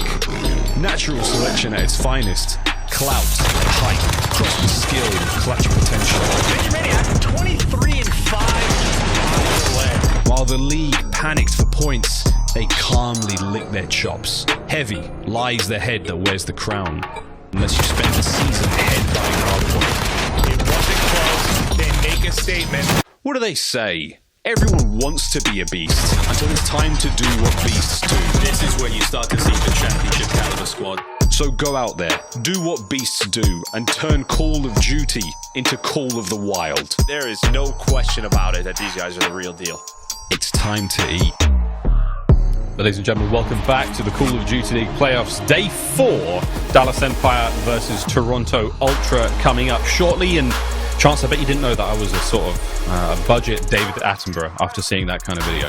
That does not shock me in the slightest. Honestly, I'm just like surprised you don't pull out more like impersonations out on a day-to-day basis because I know they're all on point. But either way, just even the graphic that we just had, right? Like Methods versus Crim6, 2 of the beasts that we have in the CDL, former teammates that love to trash talk and love to go at each other. Like, I'm just prepared for the match, Miles. Like, the faster we can get this going, the happier I'm going to be because the way I see it, one way or the other, it's going to be a bloodbath.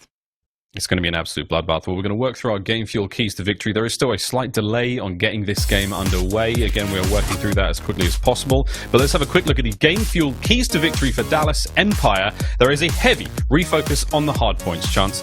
1 and 3 in hard points versus the mighty Toronto Ultra. And of course, you got to keep in mind that 1 and 3 record. 2 of those matches, again, that Toronto was able to win was a combined victory total of a 9-point discrepancy. So it's 1 and 3, yes, but they are hyper close. But I will say there is definitely time spent on the side of the Dallas Empire camp to make sure that they actually do focus on the hard points. They are going to throw a different map into the mix. We're going to actually see Azir Cave is going to be map number 1. It's Dallas that have effectively have chosen to play that more or less. And that's a map that they have an 0-6 record on. But of course, despite the fact that Dallas have not won that map all year, it has been a talking point for a couple months. A ton of their losses are incredibly close. So the record itself does not look great, but 4 of those 6 losses are within 25 points. They're always knocking on the devil's door. But for me, that just ties in perfectly. It's a map that the Empire have been like struggling to win, barely been losing the games. And it's been a Toronto team that has barely been winning every single hard point seemingly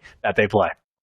Incredibly how close it could possibly be. And at champs here at playoffs now, everything counts. Well, we're going to the game fuel keys to victory now for the Toronto Ultra. Now, Chance, it's close. And the cigars have been there a couple of times now, but they got to keep it going to come out hot. Imagine if they can manage to take a series, from the get-go without having to worry about these tight finishes. 6 straight match wins since the start of the Toronto home series. That is an 18-9 game record overall. I mean, exactly. They got to come out hot, right? This is not the time. This is not the tournament where you can afford to slow down at all. I think we even saw just earlier on the graphic, right? Like, this is a match you win. You get that guaranteed $600,000 in the back pocket. And, of course, the opportunity to get even more. But really, Kleenex, by the way, super interesting player to highlight. He made his name for himself at Champs last year. Dude comes out of nowhere, starts dropping bombs left and right, and literally, basically based off that one tournament, Toronto Ultra were like, you know what? When I see talent, I'm going to grab it. And they took this young man, and he was on the bench for so long, put him on that main roster. Now it's his tournament once again, leading the team in KD. He's been dropping bombs left and right, and by far, player to watch. Maybe not in the searches, because that's got to go away of Cammy, but overall, player to watch. Kleenex has been that guy. Yeah, he's been an amazing player. And again, Kleenex, a player who came in from the amateur scene really to qualify at Champs last year, turn a lot of heads and make a very, very dangerous run. And look where he is now, Toronto Ultra, playing in Champs once again from the professional standpoint. Mate, it's been a wild run. You think of all those amateur players that have risen from the amateur leagues, now from challengers making their way. Think of Hollow, Draza, Awakening, Mac Melts. The player list goes on. We've been bringing you the very best CDL competition all year long at the pro level and here with challengers, but we wanted to show some love to that third rung of the ladder as well. We spent some time checking out the PS4 tournament's Call of Duty monthly finals for Europe. Take a look.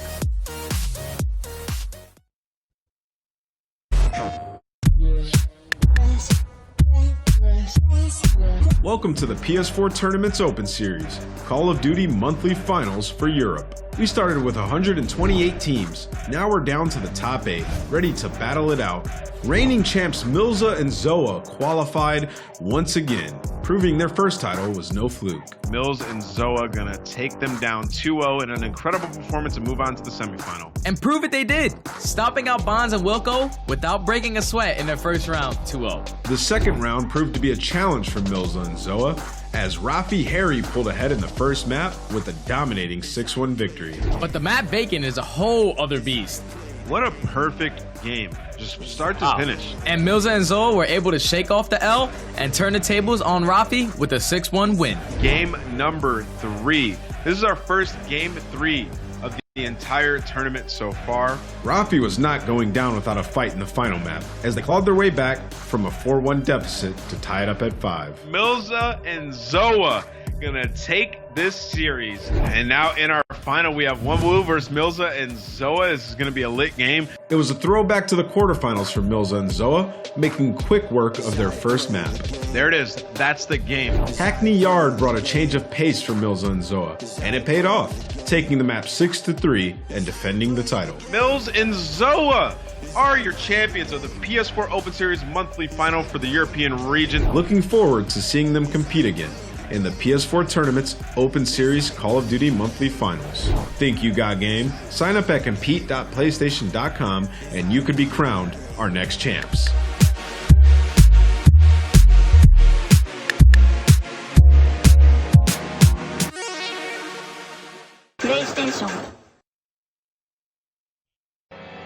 PlayStation 4 tournaments are a great training ground for those looking to get in a competitive Call of Duty, and you can sign up right from your console to start winning those prizes. You saw the website just there at the end of the video. Get involved, get going, compete.playstation.com. Mate, Chance, I never had anything like that when I was an aspiring professional player in my game of choice. We basically just had to get involved in the tournaments. We never had like various avenues to sort of get to the top, but very, very exciting that many, many players can indeed. We're almost ready to get into this game, boys and girls. We thank you very much for your patience. We hope you're enjoying this sort of overflow of content and information. Chance, we're really, really close, my friend, and we're sprouting, we're blossoming slowly but surely, much like the flowers in your shirt as we get into this game. No, I'm excited. You know, the flowers are starting to bloom. It's about that time of year where everything matters more at Champs. And I will say, by the way, looking at those clips for the 2v2, normally when I see something like that, especially in 2v2s, not really expecting the players to be that good, but those guys look like they actually had some pretty good skill. That's one of those things that, like, now I just want to play the game. Like, I want to get in and test myself and see exactly where I stand. But, of course, no one wants to watch that, Miles. It's all about those pros. It's all about those pros. That's why we're here. And those pros should be coming up after this very, very quick break. Once again, we thank you very much for your patience. There has been a slight technical issue, but we will be back after this one. Toronto Ultra going up against the Dallas Empire. We're ready to rip roar and get into this one. Many, many more games coming up after the break here on the CDL.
Download free now.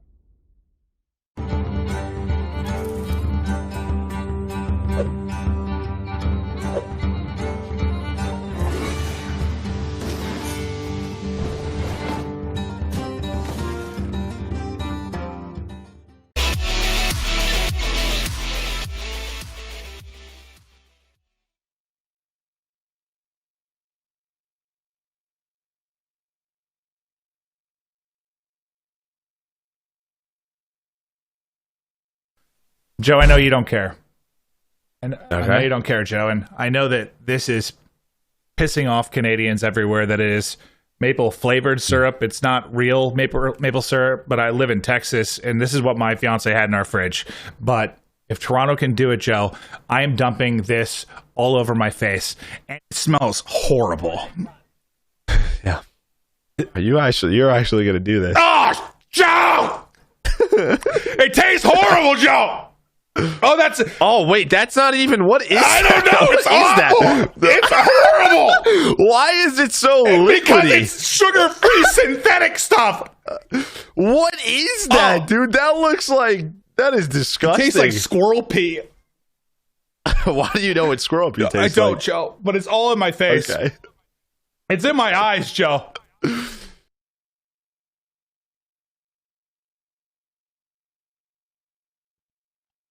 God bless you, Maven, for being a man of your word and actually pouring that sort of strange-looking syrup across your entire face. I could never do that, Chance, and I don't think you ever could. We simply have too much hair. I couldn't have that kind of sickly, syrupy stuff all over the mane. You know what I mean? I was about to say, like, we definitely could do it, but I would not recommend it in the slightest. If you want to make that bet, I'll let you fall on that sword, but definitely not for me. Bro, I'm all good, mate. But some players who'd be very disappointed in the waste of some damn fine maple syrup. It's time to meet the Toronto Ultra. I don't think Toronto's going to be ready for this. That is quite literally worst case scenario if you're Ultra. Toronto, they're meant to lose this game. Toronto have not quite had what it takes.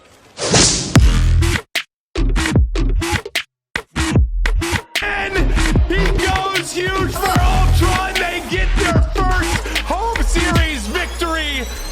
What a map 5 it was. After a year of disappointment, Toronto Ultra, Cinderella's going to the ball.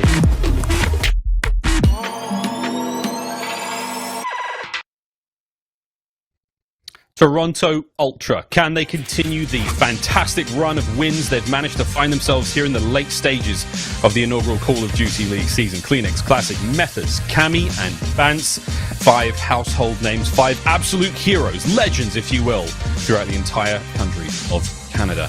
But their opponents, a very, very fierce, very, very difficult challenge to get through. Can they do it twice? 3-1 was the last time we saw that scoreline. Now, an opportunity to go up once again against the might of the Dallas Empire. Ladies and gentlemen, put your hands together, stamp your feet for the Dallas Empire. The Dallas Empire very well may be the best team in the Call of Duty League.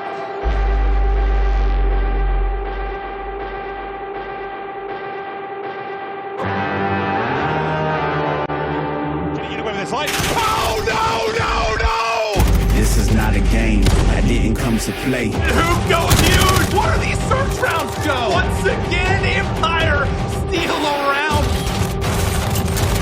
Jossie is ridiculous. Hey, burn it up. Burn it up. Yeah, you know I'm coming for the crown. And we don't play around. You better get out my way.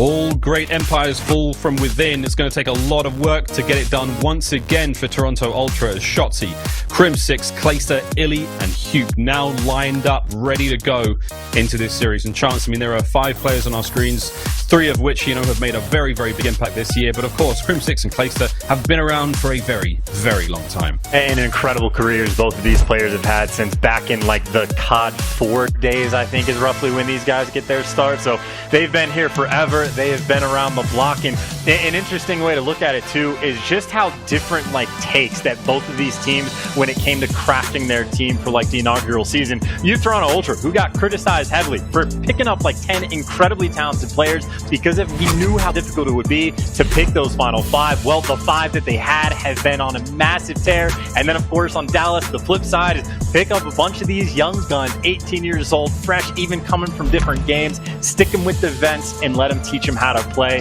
And both teams have been having an incredible amount of success, but arguments are won at this tournament and this tournament alone. This tournament's a big one already. First time we've seen Dallas Empire grace your browsers since the tournament began. I wonder what dirty, dirty tricks the Empire has up their sleeve now as we roll into Azir Cave. Map number 1. Winners round 2 underway. Dallas fans the world over clapping, cheering, screaming at their monitors right now. Let's get into this one. Again, a solid map. We've seen 3 Azir Caves today.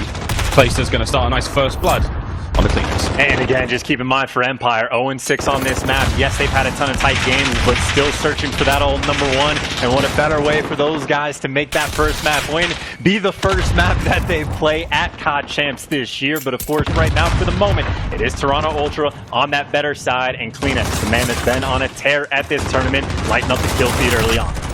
Yeah, Toronto doing a nice job early on. Clayster, though, trying to make his way in on towards those spawns of Ultra. Doing a good job, you know, identifying those threats and taking care of them. Clayster finds his 3rd kill in a row before going down there to Cammy. Once again, the defense from Ultra, good. Illy now buying that real estate, making his way forward. It's going to be on Crim6 now as he catches one player on the transition towards that front line. The hard point once again going the way of Dallas Empire. And Crim has slipped right through. Can he find any more? No, it will not. But again, buying that space for the Dallas Empire to work their way forward, try to pressure the spawns. And that's a fantastic example of how difficult it is to actually break through towards this second hill. You got Clayster picking up, well, actually 3 on that run. Kroom is picking up double kills. So many players on the side of Empire that are actually slaying out so well. And Clayster already 7 kills to his name. But in spite of all that slaying power, in spite of the fact that Classic and Methods right now 2-9 combined, well, they're in this P2 hill attempting to rack up the time, but the break for Empire might just be it. Yeah, the break's on now. Nades from Shotzi there is going to push those final players out of the tunnel. Kleenex, though, the spawn is still very close right now for Toronto Ultra. Catching the players on the transition. Nice 2-piece there for Kleenex as he now makes his way onto the point. Gets rid of 99.99% of bacteria with a wipe. He's getting rid of a lot of Dallas Empire, but Illy, that 0.01% gets through. Manages to find that kill. Shotzi now as well. As Toronto Ultra have not been very productive on the first and second hardpoint so far. Will they be able to find some success going into soccer field? That is actually a legitimately beautiful job done by Empire just to make sure that, frankly, they took the P1 hill, got 47 seconds on it, and then the money hill, they just chopped away, what, 35 seconds out of the hands of Ultra. The M4s right now lighting up the kill feed on the side of the Dallas Empire. And, of course, Clayster again, just to give them the nod, leading that charge with 10 kills. Cammy does get chopped down on the flank, and now we have the face smash. 50-50 gunfights in and around the corner. Oh, Hugh. Oh, Method's just about gets him 5 in a row for Bance there. You can see all the banner above. Shots, you know, on your screen. Astro MVP candidate. And with good reason, nice tags in it. Cammy, not enough to get any more. Their Clayster's going to be up top now, watching over the top of this hard point. You can hear it all really going down below. The trophy system now comes into effect there for Toronto Ultra. Here comes one of Clay's of his own. That's going to be a nice 20+ seconds now garnered. This should go the way of Dallas. You can see the spawns are on screen now. Toronto Ultra in a great spot to get over to Cave West next. See how Dallas can now try and make the break. You can actually see Dallas had no idea that the spawns ended up coming in behind them. So many players pushed out towards the middle of the map. So this is a good opportunity for Toronto Ultra, right? Despite the fact that they had the spawns early on, obviously in the scoreline, the production is not going in their way. This is the opportunity for them to start clawing themselves back in the game. Of course, though, Illy going to be a force to be reckoned with. He's trying to get this flip and coming through the well, and nobody's watching it. Free kill for the first one, knows where Kleenex is, still trying to be the cutoff man, but even if he gets chopped, his job is done. He bought his teammate so much room to breathe. Oh, Crim's going to use that fresh lungs air to keep the play going. Classic gets to the front line. Nice coverage from Cammy there and Vance. The remainder of Ultra now flooding on through to the cave. Cave West, a tough one. There's going to be 2 lanes of attack that the likes of Empire have to work with now, and that's going to be through these cave entrances. There's still that little doggy door or the rabbit hole just to the right-hand side, and it looks like Ultra do have coverage on that one as well. So, great hold so far from Ultra. Now we're finally seeing some decent production here out of the hard point. We are going to rotate early, though. Over to the cliff face we go, and it's going to be Dallas so far. Maybe a few players from Ultra starting to get a little bit of a hot hand. You see Classic was on a 4 spree before he gets chopped, and actually, frankly, Cammy, he just found a route. He is in between all 5 members of the Dallas Empire and takes down the man inside the hill, and he's able to stay alive. He does get chopped down, and unfortunately for him, his teammates nowhere to be found. And of course, well, you talk about the details. Shotzi, he's seen Silly play this map before, wants to have the Growl up top. Yeah, Growl, long-range extraordinaire assault rifle. Powerful position to be in. Hugh now trying to bring that MP5 up close, watching the flank. Now Vance is going to be the first one to challenge, and a great challenge it is, but not enough. Hugh's going to get it done. Cammy on the immediate trade. Now Clay falls over. Cammy finds another one on the push there. That's 2 in a row. Cammy will go down. Shotzi now trying to bounce back onto the point. 3, I'd say, for Cammy.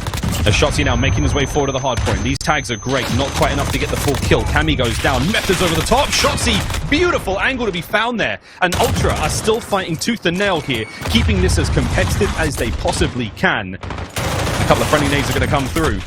We are going to be going back towards the center of the map, and it is an absolute bloodbath as Classic and the rest of Ultra try to find some space there in the middle. And it's sort of back-to-back hills, right, where each team that gets the original setup, well, the team that was attacking doing a really nice job to chip away time. But back to this P1, the first time around, the Empire were able to get 47 seconds on it, and of course, not get the spawns for rotation, but do a phenomenal job after that. Now, of course, the tables have turned. Vance is able to pick up 3. It's Ultra inside of this hill, and Empire, well, they have to be careful. You can't be over-aggressive. Of course, you don't want the other team to get all that time.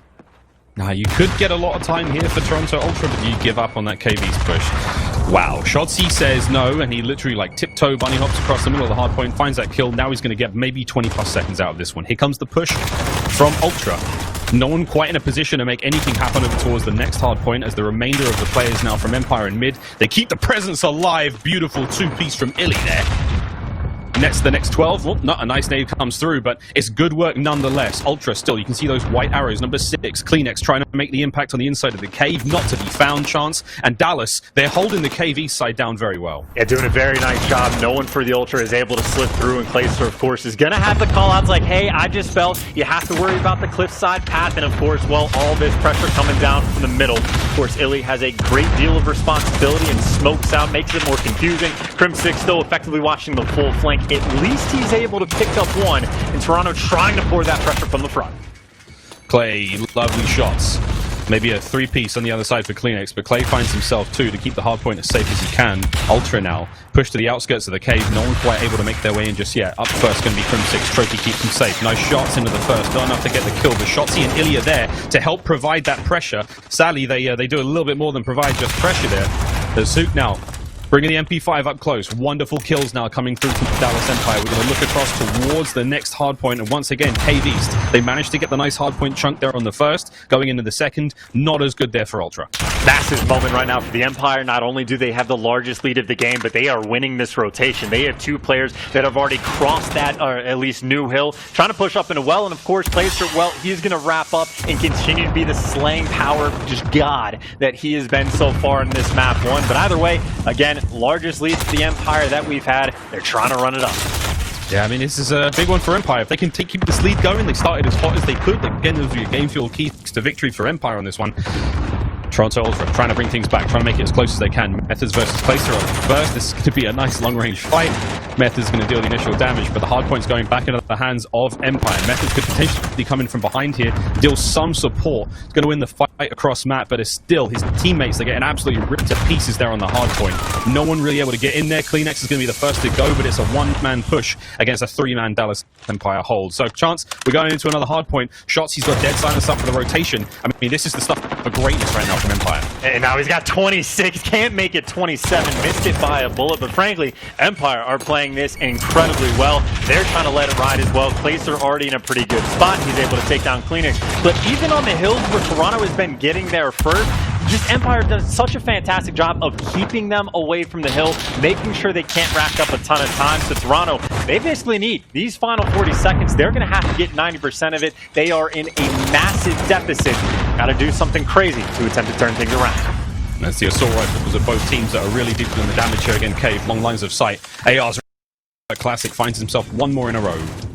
These ducks are starting to line up. Here comes Illy in the next push. Classic can't quite get it done. 23 and 25 overall. Cammy can't get it done. Lily finds the second there. That's a lovely bit of work once again from the Empire. Now Methods absolutely screaming bullets down range. There's the first. Here comes the hop round the corner. Engage the second. Kleenex there with the MP5 to back him up. And again, solid pressure here from Ultra. A decent amount of time going forward. But Empire, they managed to keep off the point just long enough. Now we go over to Cliff Face once again. And already we've got Shotzi in position there with his grab out. Already set up and ready to go, and that means Empire should be good for this rotation, at least to get bodies in the hill first. So Crim6 sitting inside Shotzi. His job is just to cover his teammate, make sure they can't get up, and there is no recoil on that gun. The straight laser beam from the young man, and now it looks like Ultra, they're forced. They got to flood up the cliff path. You know you have to deal with the ground. You got to get past Took, and this is just such a tough run they have to make, and Shotzi, frankly, feels so little pressure on this hill. Now we starting to get aggressive because Ultra are just in such a bad spot, flooding through the front.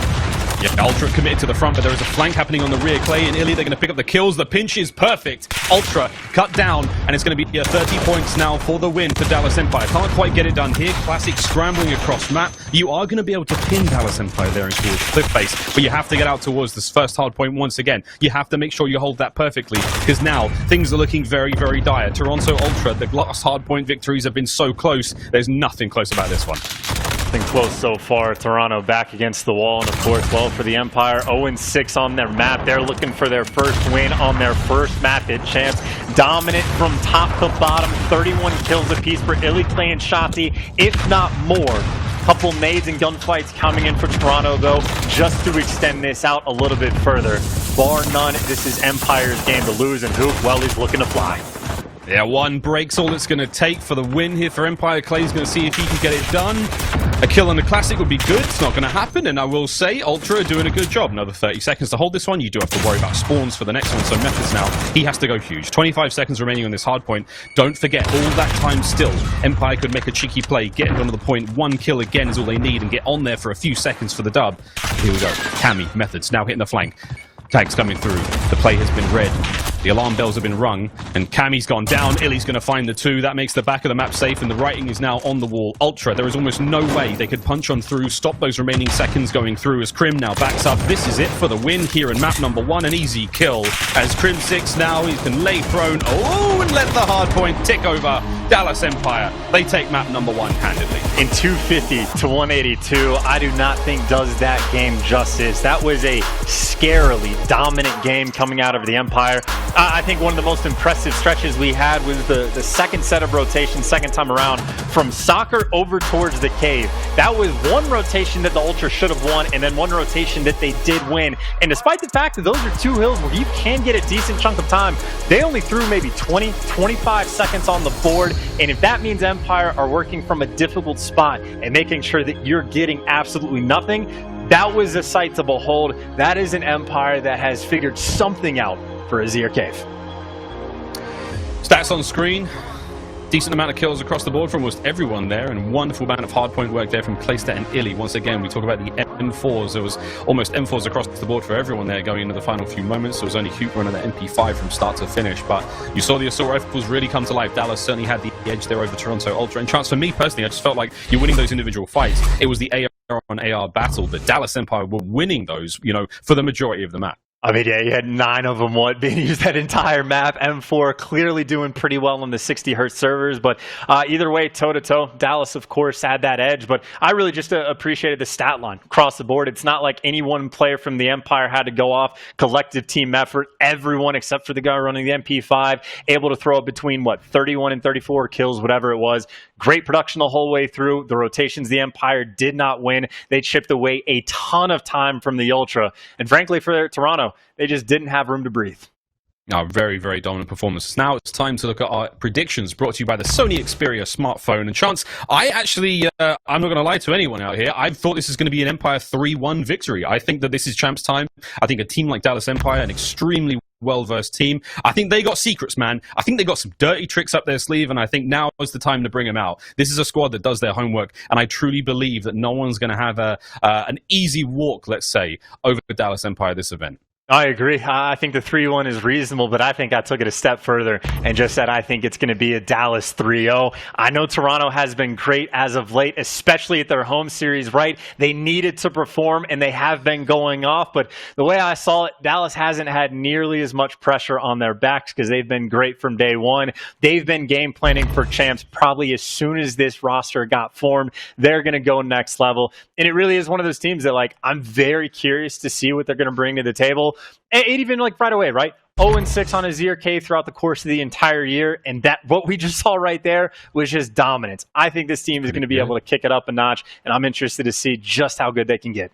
It's a team that plays a lot of mind games. And don't get me wrong, I love the whole staff behind the Toronto Ultra squad, but I just think there's something special right now that we're ready to rock and roll with Dallas Empire. Now, the quick scope brought to you by the US Air Force, and again, a tale of two teams. Dallas Empire certainly with the edge in pretty much every regard, but again, they've had a great start to the season, and it's been pretty good all along. It's that recent success from Toronto Ultra that's really got them back in form, and again, that recent performance that has got them into winners bracket here at playoffs. Without those recent performances, without that home series win, they wouldn't have been able to make it here. So again, kudos to Toronto Ultra. You did the hardest work possible when you absolutely had to, and they've managed to find themselves amongst the big dogs when things really matter. Again, Maps and Modes brought to you by the US Air Force. And Chance, I got a funny feeling that it might not be, it could be a 3-1, but I think the Petrograd has got to go the way of Ultra, because those gun runners, baby. Yeah. I will say, though, agreed. It is pressure on. You're going to have to bounce back immediately. Going down 2-0 against the Empire is not a fun spot to be on. But that same Petrograd, map number 2, that's the map that Toronto Ultra sealed the deal, got themselves in a winner's bracket, won that round 11 against FaZe, where Methods had that 1v2 clutch, taking down Major Maniac in the end. So this is a good map form. This is where they want to be. They've had their backs against the wall. They've had that pressure on them for this specific map. They need that bounce back. They need to turn around. But of course, for the Empire, we know they're going to have some tricks up on their sleeves. We know that Illy, honestly, I think is going to be the player to watch, whether or not it's going to be his sniper rifle on the offensive side of things or on defense. He's a guy that if you want to learn some different ways to play this map, pay attention to all the different spots that he is going to bring out. He mixes things up every single round. It seems like him and Clay putting in work over on the B-side of things, but that is more of a background sort of information to look at. Of course, from Toronto, I know that there's going to be weird setups coming out on the B side of the map, and in my mind, I would definitely turn most of my attention towards A, where Cammy could potentially spot the cross, not find that first pick, and of course, well, my advice got ignored. They're going over towards B, and they are going to get met by the Empire. Oh, here they come. Kleenex has actually managed to catch eyes on first, and Vance finds this first kill. Classic slips on out. Bomb Carrier finds one of his own. Toronto now have managed to read the play by Empire just a split second later, and they would not have found a thing. Prim now overextending, trying to find these players transitioning towards A, but the defense has had to go a little funny. Clay's managed to take care of himself. Ultra finds the win. It's going to be 1-0 so far. Dude, it is legitimately difficult to fall off the map in this game, and Clayster, no BS, just found a way at COD Champs to fall off the map in round 1. Admittedly, the round was not looking good from the get-go because we talked about all the different defensive setups that the Empire have. Well, Toronto actually straight up took it to them, made the right read, and had a great execution of their strategy. But Clayster, come on, man. Like, what is going on? I don't even know. I'm not even sure if that's what happened. He jumped off on the top left. He was up on the wall. You can look down river side of things, and he just straight up missed time. Clay's playing Fall Guys over here at COD Champs. All right, Shotzzy, bring that bomb in towards A. Huke's going to lead the charge. Cleanex finds the first kill onto Illy, and that's going to be a nice way to start this one off. Not a whole lot of room to work with now on this site. Again, Method's up high in this great power position, top apartments. Squad's going to now reinforce this one. Peek for shots. He saw the top of the head. M4's going to get the job done at that range, and now it's an awkward fight. Huke just toying with Bants. You can imagine the nerves right now for both these teams. Middle of the map, Clayster's going to have watch of center of the street. Making sure no one tries to hit the back end of the bomb site, but Hook's hoping for a kill at the front. Slides on through. Classic's there, going to get the second. Methods wins his 1v1. Now it's on Clay. Nothing to throw himself off. The bullets will get it done. Chance, another good round for Toronto. I was going to say falling off the train, if not the map this time around, but that is 2 beautiful rounds coming out of the Ultra, working on that bounce back from the Azir Cave. Again, just to keep in mind, Illy and, of course, Empire as a whole, a lot of weird defensive setups. They're going to throw it over towards B. Toronto played off of that perfectly in round number 1, and then they just got the first bloods. Fairly standard stuff, and then make sure you do not make mistakes. Everyone is set up, ready for the trades to come in. Classic, I think, was able to pick up a couple kills along the way. Now Cammy, back to the snipe to see if he can hit, but there is no bang. Nah, no bang. Couple of shots, though, again. The intentions were there, the intentions were good, but the execution just faltered somewhat. But again, the bomb has made its way through the center of the map, much more towards that B bomb site now, and it's going to be on Clayster to try to identify the push. Eyes up, did he catch a shadow there? Did he see something? There it is. Lots of information. Cleanex gets wiped out. Clay's first blood. Huge now. And that momentum swing, Toronto are going to guess now before they have to make their way across mid. And here come the reinforcements from Ultra. Bants, dead silence from the middle, trying to find an opening. Classic answers back. And back and forth we go, Chance. Great patience from Classic, and Bant's able to make the read. The dead silence coming in handy on the flip side. He's able to get that little bit of advantage. A-side control, though, still heavily in Empire's favor. Hookso, the lone man, might have to deal with a ton. Spots a couple, gets out of dodge. Great job just to play your life, and he needs the reinforcements to come in, and Illy thinking about a flank. Yeah, if he'd been killed on these streets there, this would have been over real fast. Illy on the flank, good timing. Nice kill. Huke now bring the fight up close, gets the bomb carrier down. Oh, Bants will get the trade. Now it's all on Illy. A lovely shot to make it a 1 versus 1. 22 seconds left now. Bomb's going to go down. Illy with the dead silence on the outskirts. Are we going to see the bomb being armed? Yes. Bants will get it down at the very least. Illy, though, could still charge this one. Here he comes around the corner. Illy for the kill. Illy's going to get it just as the bomb goes down. And with that, Dallas will get on the board after this dead silence runs out. A necessary bounce back as well. Illy is clutched. I have to imagine at this point thousands of 1 versus 1s, but his first one he gets at COD Champs, and he's able to convert. The flank was timed perfectly by him. And I will say again, from top to bottom, just very smart plays coming in, right? Huke is making the read. He sees a couple on the flanks, does the smart thing, backs up and plays his life, doesn't try to make a hero play. You get the kills in and around in sight, and then even Illy, after he gets the kill on the flank, doesn't force it in, even though he's a decent spot. He says, hey, I already had the dead silence going. I can afford to wrap this out for free. Vance isn't going to be able to hear a thing, and just makes those perfect calls. Worse, though, now for Dallas Empire, going to be back on the attack. Obviously, their first round did not have a ton of success. They got completely wiped all the way across the board. Yeah, opening picks from Clay again. A little bit of back and forth helps here or there, but crucial turns. Illy finds himself 3 and 2 going another round. Clayster now trying to make his way up top. It's an aggressive bomb push right through the middle of the map. I'm not sure if there's going to be many eyes from Toronto Ultra to actually see this go down. The smoke helps, certainly, but now Shotzzy with bomb in hand has completely overwhelmed the back end of the B site, and looks like these players are aware of it. Again, it's a dance with the dead silences right now, and in we go. Shotzzy, the first shots are there, but not the kill. And now he's in a bit of trouble. These players are repositioned. Shotzzy, a real magician. The Classic had a peek behind the curtain, and that's a lovely 2-piece as well. The trick was ruined. Clayster now left alone, and Dallas A ballsy attempt, but Toronto have seen funnier things in their time. This is their round to lose chance. I think Shotzzy was in a tough spot. I think the players popped dead silence in around Hazmat. And well, now Clay, you see the positioning of the Toronto Ultra. Cammy, not only is he on a fantastic head glitch with his stuns coming out, but they basically had the position triangulated. And another just fantastic round coming out of the Toronto Ultra. They have been very prepared for anything that the Empire are going to throw at him, because Shotzzy makes the right read, right? Gets all the way through, cuts off the middle of the map, but never hears those players in Hazmat that actually pass back behind him. Super unfortunate that he wasn't able to finish either one of those kills. And of course, I think it was Classic once again was able to go big and pick him up at least 2 more kills. Yeah, Shotzzy and Crim unable to get any kills so far. Classic's in the 6 alone. And there we go. Cammy finally finds the success, but on the answer back, though, Illy takes one. Can he do one better now with this AX-50? The 1 versus 1 versus Cammy now. And there's just the top of his head. But sweet child of mine, he managed to get the shot in the end. But well, Illy managed to get it down in the second. Wins the battle of the snipers, makes the middle of the map a little bit safer. Huke's the only player down now for Dallas Empire on the defense. Classic, Methods, Bance now have to make the play alone.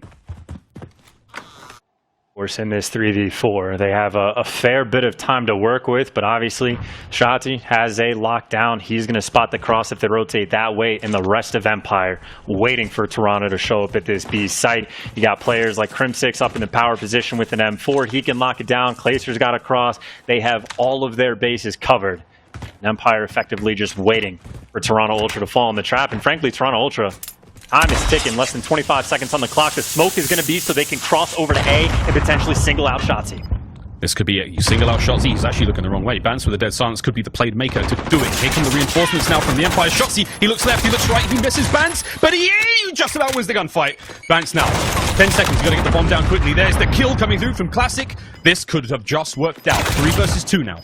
Methods wins a big one. Clay from up high, though, he gets the kill. He gets 2. He makes it a 1 versus 1.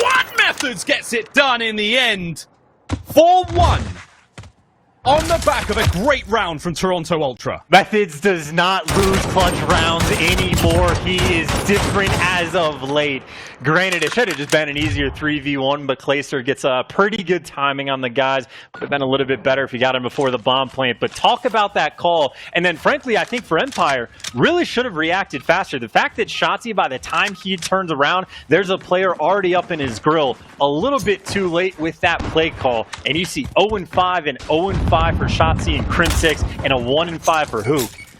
Maybe one good round for Empire, but outside of that, they have been getting throttled on St. Petro. Yeah, this is a masterclass from Toronto Ultra. Mind games are plenty, they're winning them. Again, the 2-man push through top apartments is not what the likes of Ultra thought, but they've got it good now. Heavy stacking towards A. It looks pretty convincing right now. Clace is the only player watching the flank. Huke, though, he's managed to make his way through again, very, very loud. In amongst the gunshots and the explosions, his footsteps would have just about been audible enough. Crim gets his first kill. And that first blood could have made things a lot more interesting. Classic now waiting for the push now onto the bomb. Shotzzy with a quick bomb arm. And you can see the defensive hold now for Dallas Empire. It is watertight. And don't forget, Clacer also on the... Classic able to push up through the smoke. There's a couple players dead silence popped all over the place. The flank potentially coming in. Clay's trying to watch it, but right now it is going to be a 2v3 as Illy finds the next kill. But Cammy actually managed to get by, but Clay spots him in the end in the nick of time before any craziness can occur. And Dallas Empire finding a way to bounce back. And you can see Clayster, he had some inkling. He's checking everything. He's looking everywhere. Managed to take down that final player in the nick of time. But either way, I won't say a standard round with the chaos, but either way, you get those first bloods, you get control of that site, and even though the player falls after getting the bomb down, you still have enough bodies up that the trades are going to be on point. Empire still have fight in them. Place they're playing the long insurance game there. It was a deep investment, sitting in top blue for almost the entire round, comes in at the last moment to save it. Here we go, Toronto Ultra. Cammy finds a nice shot into Clay to start the round off. That's a lovely first blood. Opens up not almost the entire street. Methods were nice follow-up there on a Shotzzy. Shotzzy still sadly sitting on the donut. We'll be cueing the James Bond theme song in just a moment if things keep going this way, but... Methods. Can't find much more here. Nice shots on a Crim. Crim playing this very, very sensibly, very, very slowly. Now buckling in, pushing towards A. He's all alone at this point in time. 5 versus 3. He's stunned. Crim's in trouble, man. Methods is going to toast him. Vance and the rest of Toronto Ultra now to overwhelm the site. Huke, though, going to fight to find at least one kill here. Just absolutely tweaking right now. He's in a lot of trouble. He knows that he's surrounded. Illy now to back him up. Stun goes in up top. Going to slow down Illy, but you can see Huke goes down at the bottom of the staircase. He's out. It's going to be a 1 versus 4. 30 seconds left on the clock. Could Illy maybe, at the very least, kill the bomb carrier and try to slow this one down? Not a chance. Toronto Ultra. Map point. And to speak about how often Dallas Empire are mixing up their strats, right? We've seen Illy counter-snipe from the spot that Clay just got first-blooded from. We've seen them try to be hyper-aggressive on the flank on the B side of things. This time they tried to fly out over towards A. And no matter what Empire try to throw at Toronto, they always have the perfect response. They always have all of their bases covered. If Cammy's maybe a little bit exposed up over on top of top pool hall, well, his teammates over from Restaurant are trying to cover his bases. Illy looking for a counter snipe, able to hit it, but not the collat, but the first blood that the Empire needed. The collat would have been something special. Is now a decent amount of real estate to work with for Empire as they make their way in towards the A side. Vance is going to be the lone defender for now, and oh boy, Illy catches Kleenex, who's trying to play annoyance in the middle of the map there. Now he's got an MP5. Illy's a dangerous man to begin with. Clay, Illy, Crim, finding kills of their own. Can Crim catch the top of Vance? Not just yet, but again, the numbers are here. It's a 1 versus 3 for Vance. And it is all she wrote. Dallas Empire with a great round, 5-3. And I tell you, well, obviously the first blood snipe pick for Millie is going to be helpful, but it seems like anytime someone gets aggressive, effectively pushing to the spawn of the offensive team, it hasn't worked out a single time this game, at least not to my knowledge. Maybe the flank for Illy counts, but I mean at the start of the rounds, so many players have tried it. Of course, now, well, maybe a first blood pick from Cammy can help them out on offense, but Empire, as many looks as they've thrown on defense, they got to find something new. Yeah, Cammy's not been as dangerous in the first bloods. He's got 3, I suppose, but it's not like they're making the biggest, impact from them. Shotzi does get on the board in the end. There's 1 and 7. Now Kleenex, super aggressive moving forward. Got to watch out though. Illy managed dead silences when in the top of the restaurant. Classic slides through, does manage to get the kill. That's a huge first blood there for Ultra. There's a checklist somewhere. Did you win the gunfight? Yes, no. Well, did you slide? If you did, you get the dub in this game. Clayster, though, nice response. He's effectively the lone man over towards B. That is a massive kill for him to get these tied things up. In Toronto, we've seen them quite a few times. They start to look over towards B or mid-map a little bit, and then eventually wrap over towards this A site. See, Empire for the moment haven't fallen for the bait, still have that A site control, but we've seen players get through this and go for the flank, and Toronto trying the same thing once again. Yeah, they managed to make their way through. Shotzi would have heard possibly something again, hoping for the kills. Kleenex now, the entry is on. Duke answers back straight away. Can he find the second methods? No, this is his playground. He slips right on through. Shotzi with a great time. Now it's on Cammy. Beautiful work from Empire. The push was on. What a counter-attack. 5-4 chance. 2 in a row now for Empire. And I want nothing more to see a hand cam of Shotzi and Hook, right? The movement is ridiculous. The number of micro inputs these guys are throwing in the mix is completely absurd. But either way, a very hectic moment. Clayster, of course, gets his job done over towards B. In Toronto, we've seen them make that play where they go for that sort of flank over towards the A site. This time, Crim 6 was there. He was ready and gets at least 1 kill before he gets traded out to make things easier. No snipes this round from Millie on the first bloods. 3-man on the defense in towards A for Ultra. Here comes the push to the outside of River Street. It's going to be Shotzi leading the charge. Huke's going to be back in. Here comes the Classic. He's actually looking the wrong way. Gunshots in the background. Clayster's going to get the opening kill on that player on top of the yellow truck. Classic with a lovely 2-piece. And he stays alive. He stays alive. And he deals tons of damage. Classic. What a play that was. Keep themselves in this one. He drops the bomb carrier as well. And I love this repositioning chance. Now Classic might end up just going on a full flank and take down Illy. Shoot some more players in the back. He's already got 2 to his name, and me might be able to let it ride. Of course, Empire, if they can single out Bance, maybe get control of the B site, that's going to be nice, but they have no idea that Classic is behind them. They have no idea. You've got a player on the deep defense going to be Bance over towards B, 2 in towards A. And Classic, he could well be the Reaper of Petrograd. Empire now just weighing up their options. 3v4 situation. Great spot for Illy to bring the snipe to. He could catch Bans. Just keep panning right. Keep panning right. You could get it. There's the kill. Illy with the snipe now.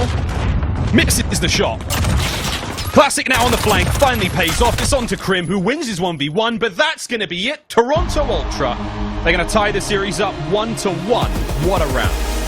Their Petrograd has been on point. They basically dealt with everything that the Empire could throw at them. And even then, it all comes down in the end, right? A day one spot. Classic playing that cheeky little spot. Empire don't even think to check it. 2 players slide past, 2 players fall, and a hell of a game from Classic, by the way. I think maybe the first 3 rounds that he had, he was getting 2 kills in every single one of them. Does so at the end to make sure to seal the deal. Nice little 12-5 he's able to throw up on board. Crazy, crazy stuff. Good stuff out of Toronto Ultra. Again, I thought that it felt like they were almost throwing it. We saw that Dallas playbook that they have. They're so well versed when it comes to search. And again, the addition of Rambo Ray, I really felt bolstered that one. Again, their coach, wonderful work. We love you, Ray. King of Big Bertha, Warzone champion. But yeah, we're going to go now into our US Army tactical play. Round 5. A lot of fun to be had in this search. And again, man, it was a close one. I truly thought there were times there where, honestly, Dallas could have pulled that back. They could have won it. But ultimately, big individual wins there from Methods. Lovely stuff all around from both squads. And I love the play call as well. This round 5, that was a 3v4. That's to bump up the lead just a little bit more. And again, I think it was just the communication. Like, that smoke goes down and Shotzi just has no idea that 3 players are coming up behind him. And then as soon as they do, well, the round's pretty much over. Clay makes it super interesting. But again, Methods has the clutch gene in his DNA as of recent. I don't know if some sort of cryotech is able to get that implant for him, but he figured out a way to make it happen. Make sure to give them that 4-1 lead. And just such an important cushion to have, because keep in mind, 6-4 game, they don't get that win. We end up seeing around 11, and then who knows? Who knows? The series is open now for grabs. When we come back after this break, we'll find out if the Iceman can continue the run. Remember when Methods was getting smoked on Arsenal by that statue? Yeah, me too. More CDL after the break.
TeamSpeak, the official broadcast communication partner of the Call of Duty League. The US Army, what's your warrior? PlayStation 4, the official platform partner of the Call of Duty League. Call of Duty League is brought to you by Metro by T-Mobile. Rule your day with the #1 brand in prepaid.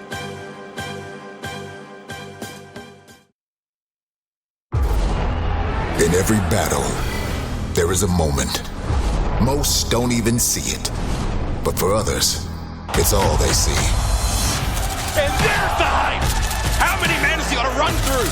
That was just easy dominance. They did it! Here, on the ultimate proving grounds, Call of Duty's Elite converge. When that moment stares you in the face, you'll know one thing. Glory isn't given. Glory isn't easy. Glory is taken.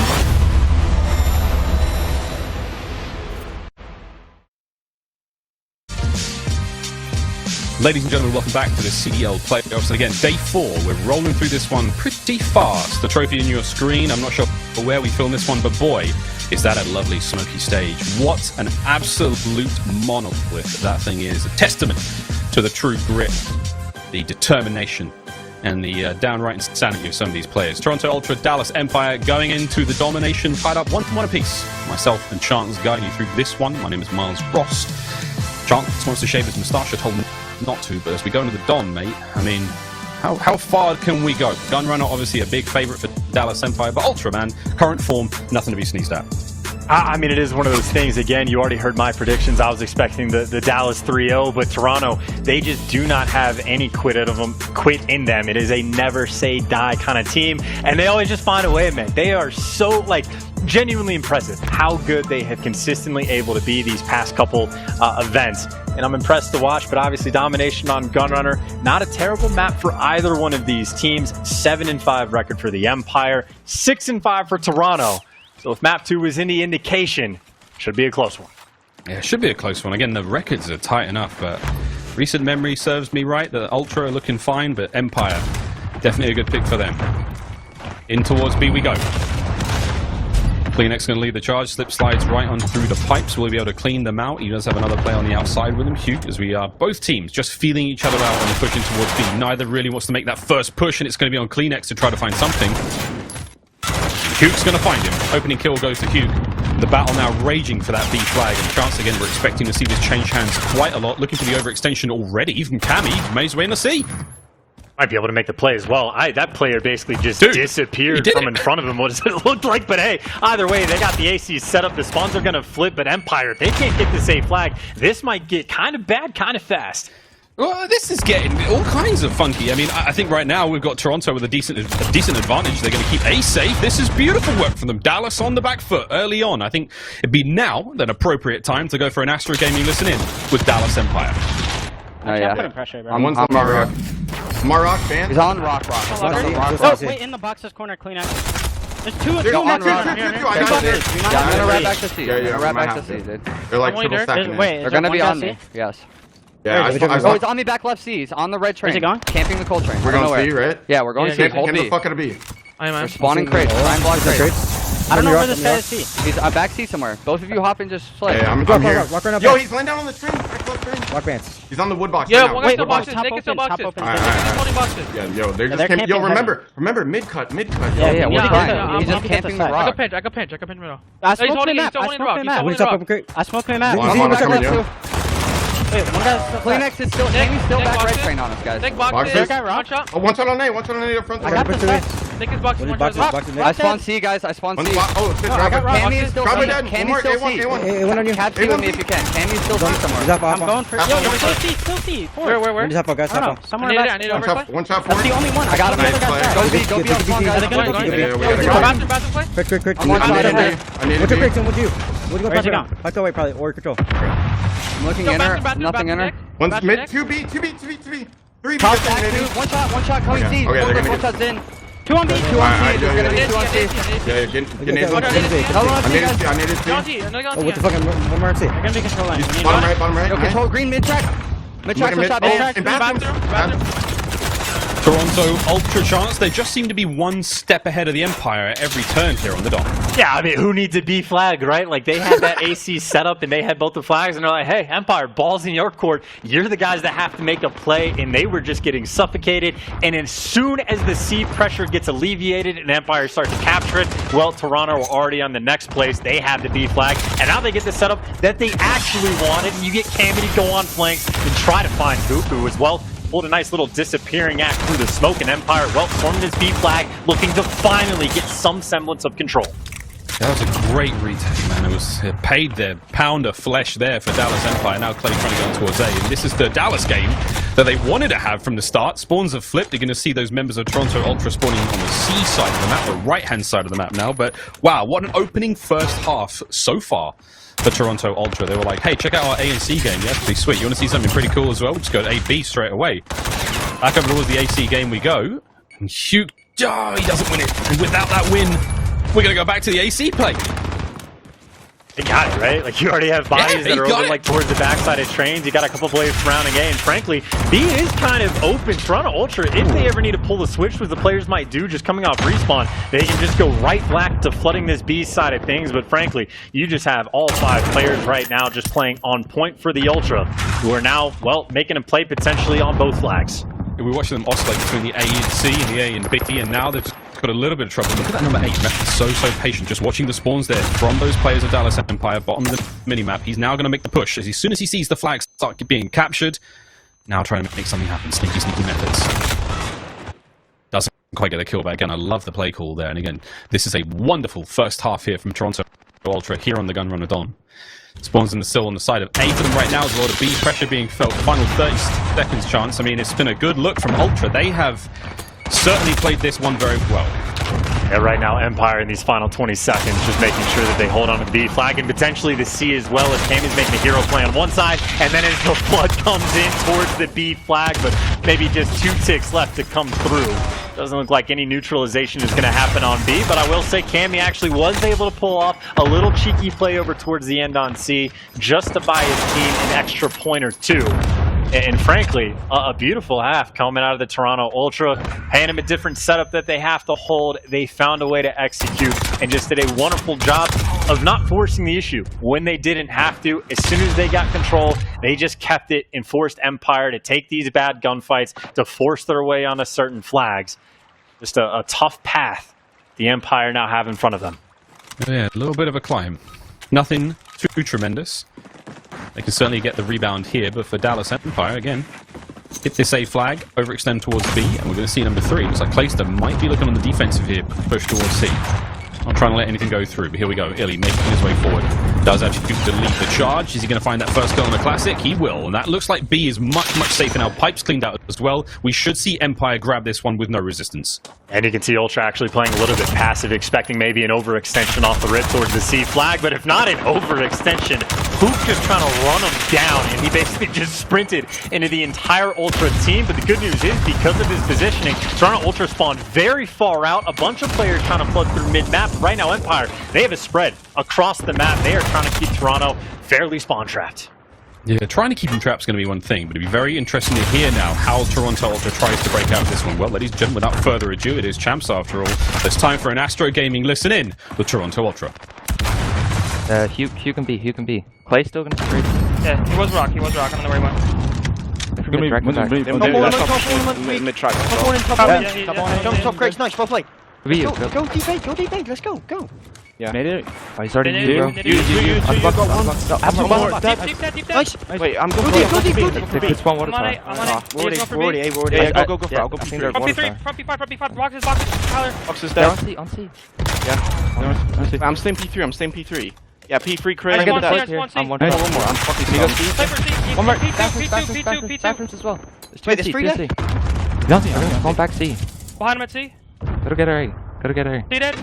I got the boiler. One more on behind the head, he shot C. Headed it. He's on C on you. Yeah, with the Play on C. Face on B. Last one C. Go back. Back. I spawn C. We gotta go back. Go deep. What's P5? You're my boiler. P5 dead. That's Nick. On A as well. Can you guys stay in? Flank. You're my boiler. He's P3. Nice P3. On A as well. P3 dead. One on A. A dead. Nice. I'm going B. He's hot. Chance, you called it. Toronto Ultra's comms, so calm, so chill. Dude, like, unbelievably so. Like, I know they're playing from their bedrooms, but it's COD champs. But frankly, the calmness, I think, is definitely working out to their benefit, right? It's the same sort of play style where they get a good setup, and you get number 10 and number 8 just posted up in the top corner. They're not forcing it. They don't have to go anywhere. They get the setups that they want, and then they relax and just take the gunfights that they want to take. And it's impressive to see, and they have a nice little 12-point lead. Nice little 12-point lead. Nice little twosies. Almost make it a threesies for Classic. He's working for this one. It's going to get him in the end. But finally, the lead starts to sort of read a little there for Toronto Ultra.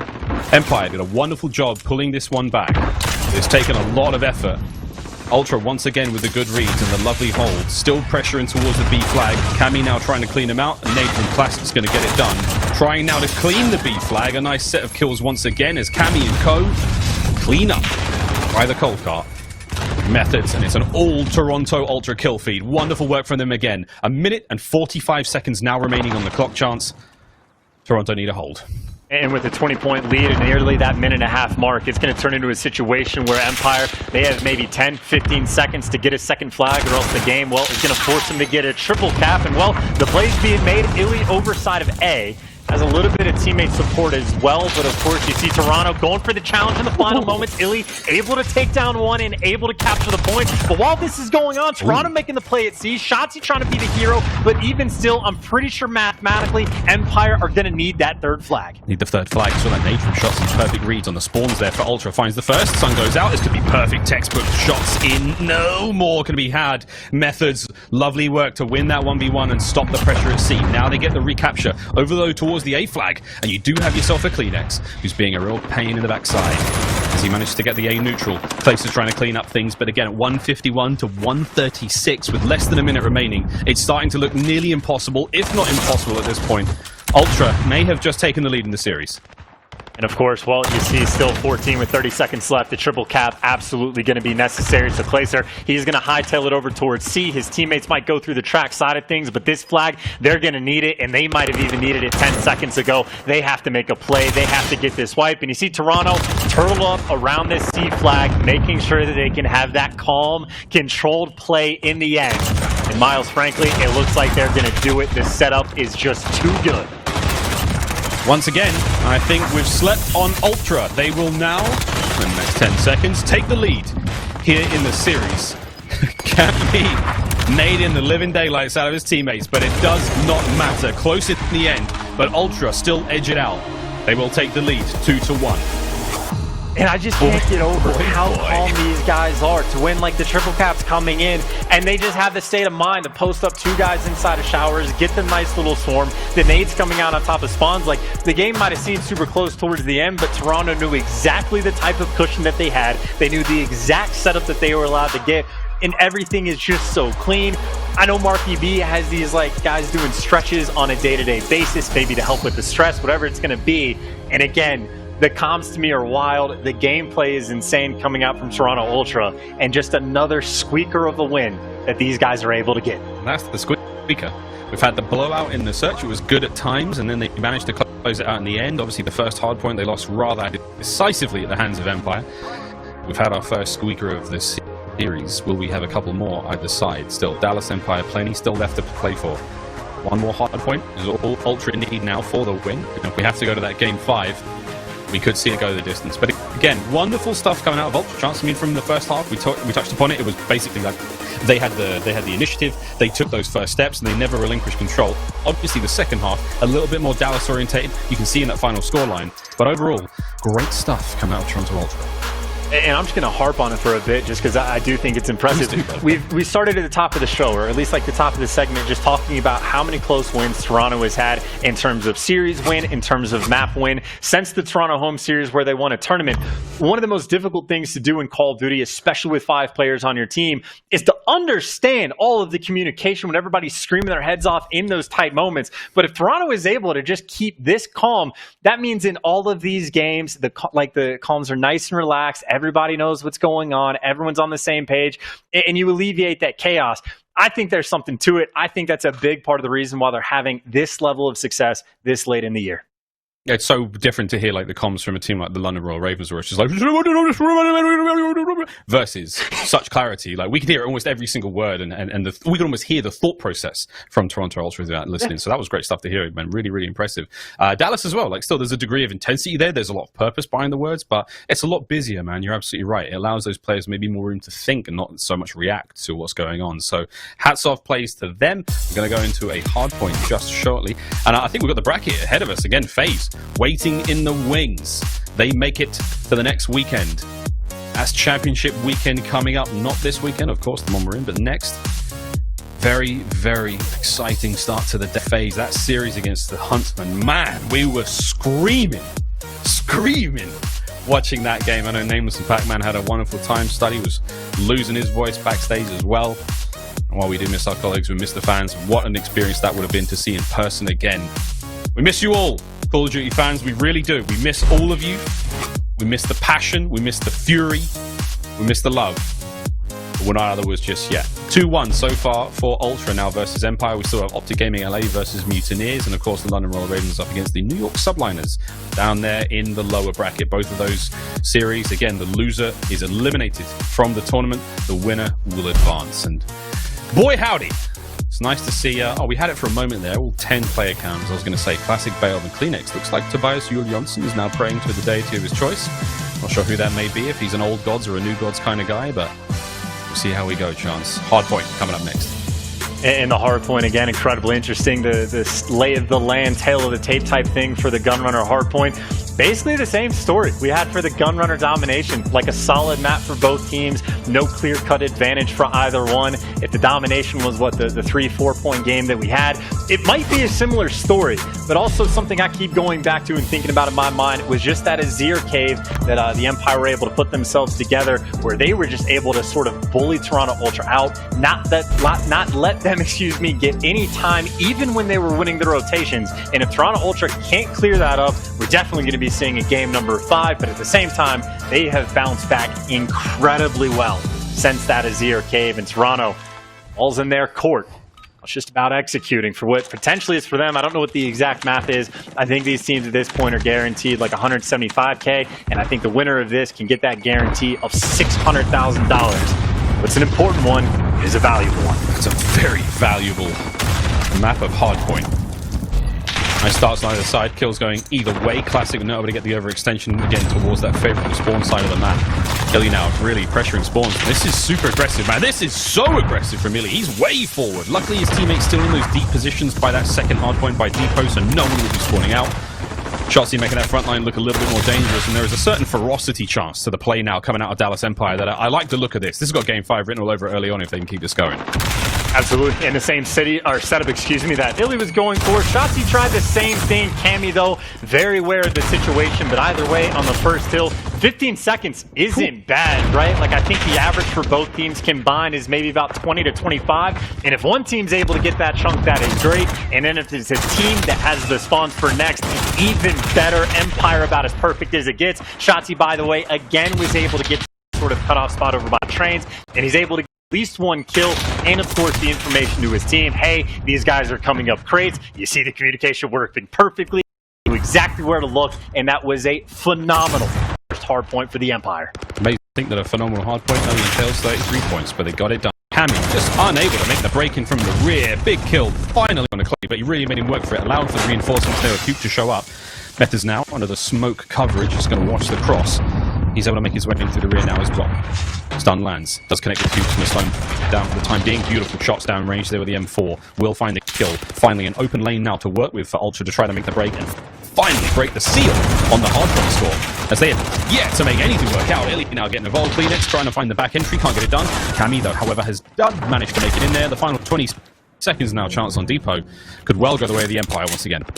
Maybe the good news for Toronto Ultra is they're able to chip away a few seconds when they got a few bodies inside, and of course got enough kills along the way that the rotation should be good for them. Of course, the bad news, you're down by 70 points, and if you lose this rotation, things might start to spiral out of control, and Empire at least are going to be able to get that far left side spawn. You see Cute is going to pop up on the minimap, and Grim6 winning gunfights like that. The instant break is there in already an 80-point game straight off the rip.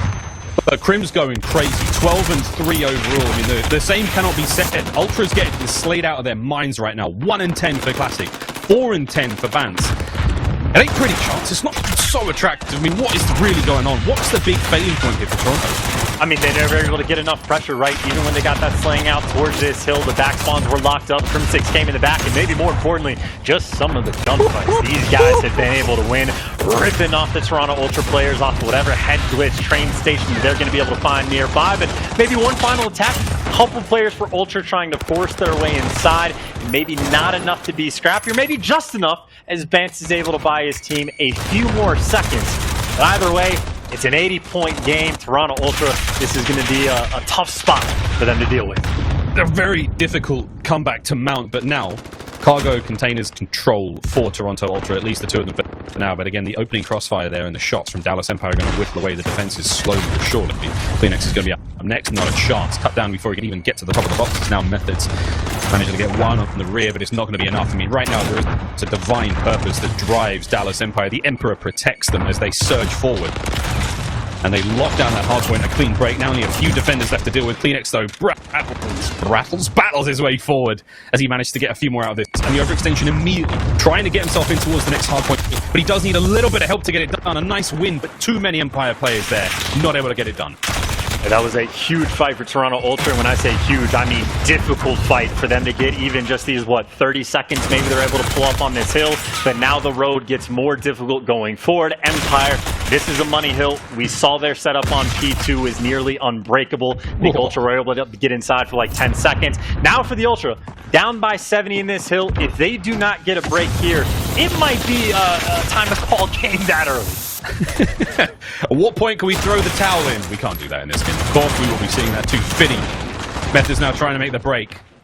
The back warehouse, a fortress right now, and Dallas Empire have denied access every single step of the way. Classic, the first player to get a little closer, he's going to go down as well. Not a chance. They are kept at the gates as Shoot with a disgusting two-piece. That's his 5th kill in a row, 16 and 10 overall. Krim with the MP5, ringing shots out across the board, and Shoot with the immediate transition in the middle. We are going to see a decent amount of map coverage right now for Toronto Ultra, but Chance, does it even matter?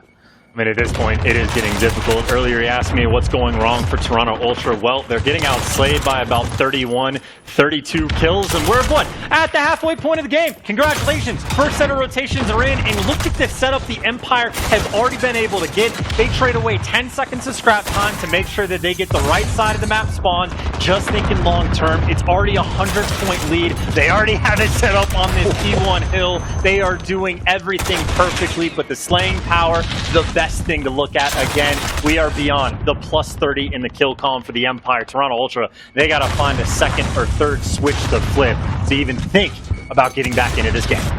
I'd love to see the stats just for a moment, see how close we are to a potential burrito, if you're picking up what I'm putting down. Shout out to Chipotle for making that one happen, and boy, howdy. We're not doing too great. 22, come on, Krim, step it up, brother. Man's got to eat. 8 and 21 for Classic. Oh boy, he's really having it. He's not exactly getting a lot of... Oh man, that was indicative of the entire map he's been having. Jesus. We're getting slammed in his face, man. It's a brutal look, and 8-22, he is feeling it right now. Did have a very nice map too, but this bounce back is going to be tough, and frankly, again, this is Empire just trying to get those guns as hot as possible for what they are definitely thinking about for the map 5, but maybe still Toronto Ultra, not the worst P1 I've ever seen. It's just so tough to get past these players. Yeah, this is what Destiny looks like. This is what Game 5 looks like for Dallas Empire. It is on the horizon, and they are dragging time towards it. Shotzi now in the hard point. I mean, it's horrifying at this point. This is peak Empire. I mean, this is sailing the 7 seas, taking everything from here to the horizon under their name just because they possibly can. Cammy now. Toronto Ultra now in Classic. They're going to break in from the side. Possibility to get a bit of time here, but it doesn't even seem to matter. It seems like, again, this is almost like it's written in the stars, man. The COD gods have spoken, and there is nothing it feels like Toronto Ultra can do.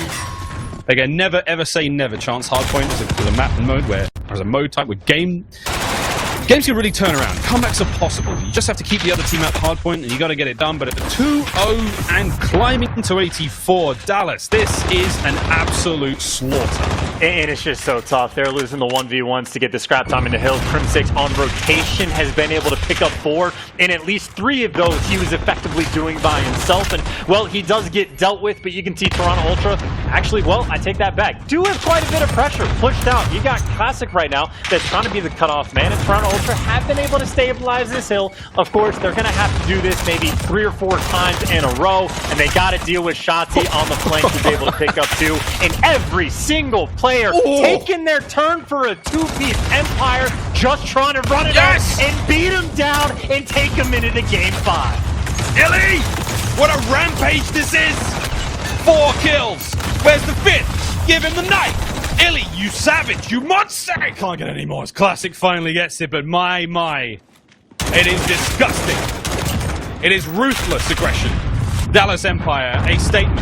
I mean, if you're Toronto Ultra right now, I mean, for the last, 2.5 minutes, I'd be talking about search and destroy strats going into the final map. I'd just be thinking, all right, so what we're going to be doing for Braid, here's what we're going to be doing in these situations. This is a rough one. But Ultra, never say die. They're not out of this just yet. Cargo containers once again. We saw the breaks from behind were great from the Dallas Empire. We do have number 9. Cammy's going to be in control of warehouse going forwards. the possibility for a decent string of moments here. They're all dead. That was it. Chance, I was like, this is it. That is one more kill. That is done. It is finished. Give us the game 5. Dallas Empire. What a statement. The quickest route to a game 5 I think we have seen from a Gunrunner hardpoint. What was it? Incredibly close domination, and honestly towards the end, a pretty close search and destroy as well. The switch has been flipped for the Dallas Empire. The hardpoint, they have clearly taken some time, putting some work in on it. And just a fantastic game the whole way around. I mean, I'll try to do the math in my head real quick. Has to be, again, maybe plus 35, 40 kills just in the slaying column alone. It seemed like every single player on the Empire was winning every single one-on-one. And not even that, how many 2 pieces or 3 pieces do we see back to back to back from every single player taking turns from Dallas? And again, the guns for them now are as hot as they could possibly be for the map 5. Map 5, Search and Destroy. The last map we will see today before we can welcome in another series. This is shaping up to be already. Duty ends in death for the Empire, and these boys have not given up. That could have been a win for Toronto. They could have gone quietly, 3-1, and just made a lower bracket run. Nay, they said. And now we roll into game 5. And we come back after this break. The very exciting conclusion to this series. Dallas Empire, Toronto Ultra. One winner after this one. See you after the break.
Want to play Search and Destroy like a pro?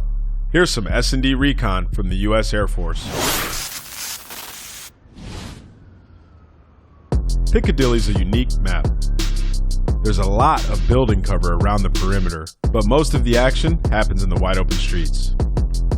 There are a bunch of scattered vehicles you can use as cover, but be careful. Some might just explode.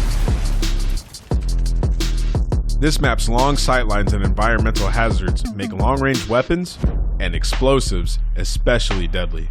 So, grab a sniper rifle and a grenade, because we're going for first blood.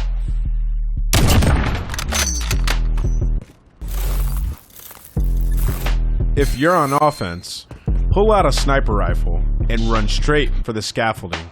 This is a great vantage point to catch any members of the defense crossing the bomb site A or B. Let's see how a pro, like Simp, does it.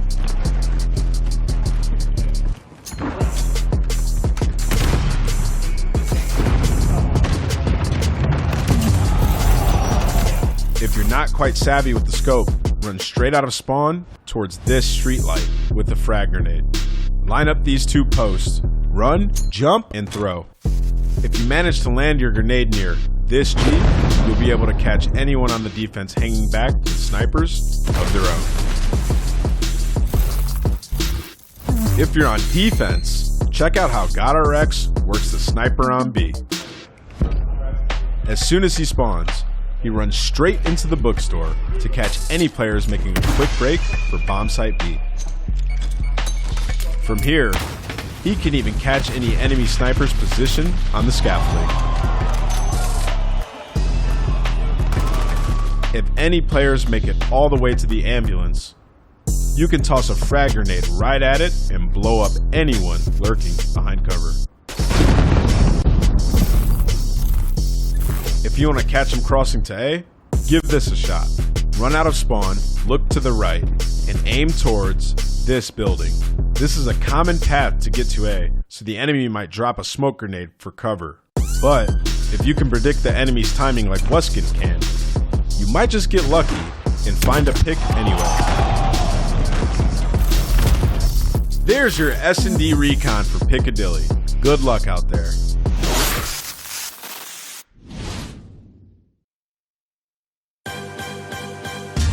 Your S&D Recon sponsored by the US Air Force, of course, teasing what will be a wonderful Game 5 in this series. Tied up 2-2. This is it. This is to advance further into the bracket. This is to send one team to the lowers. And again, the prize pool jump chance, what is it? It's like you go from 175 to 600K. 600K, I'm pretty sure, yes. but definitely double check me. It's a sweet chunk of change for this team's. Again, the win will have to come.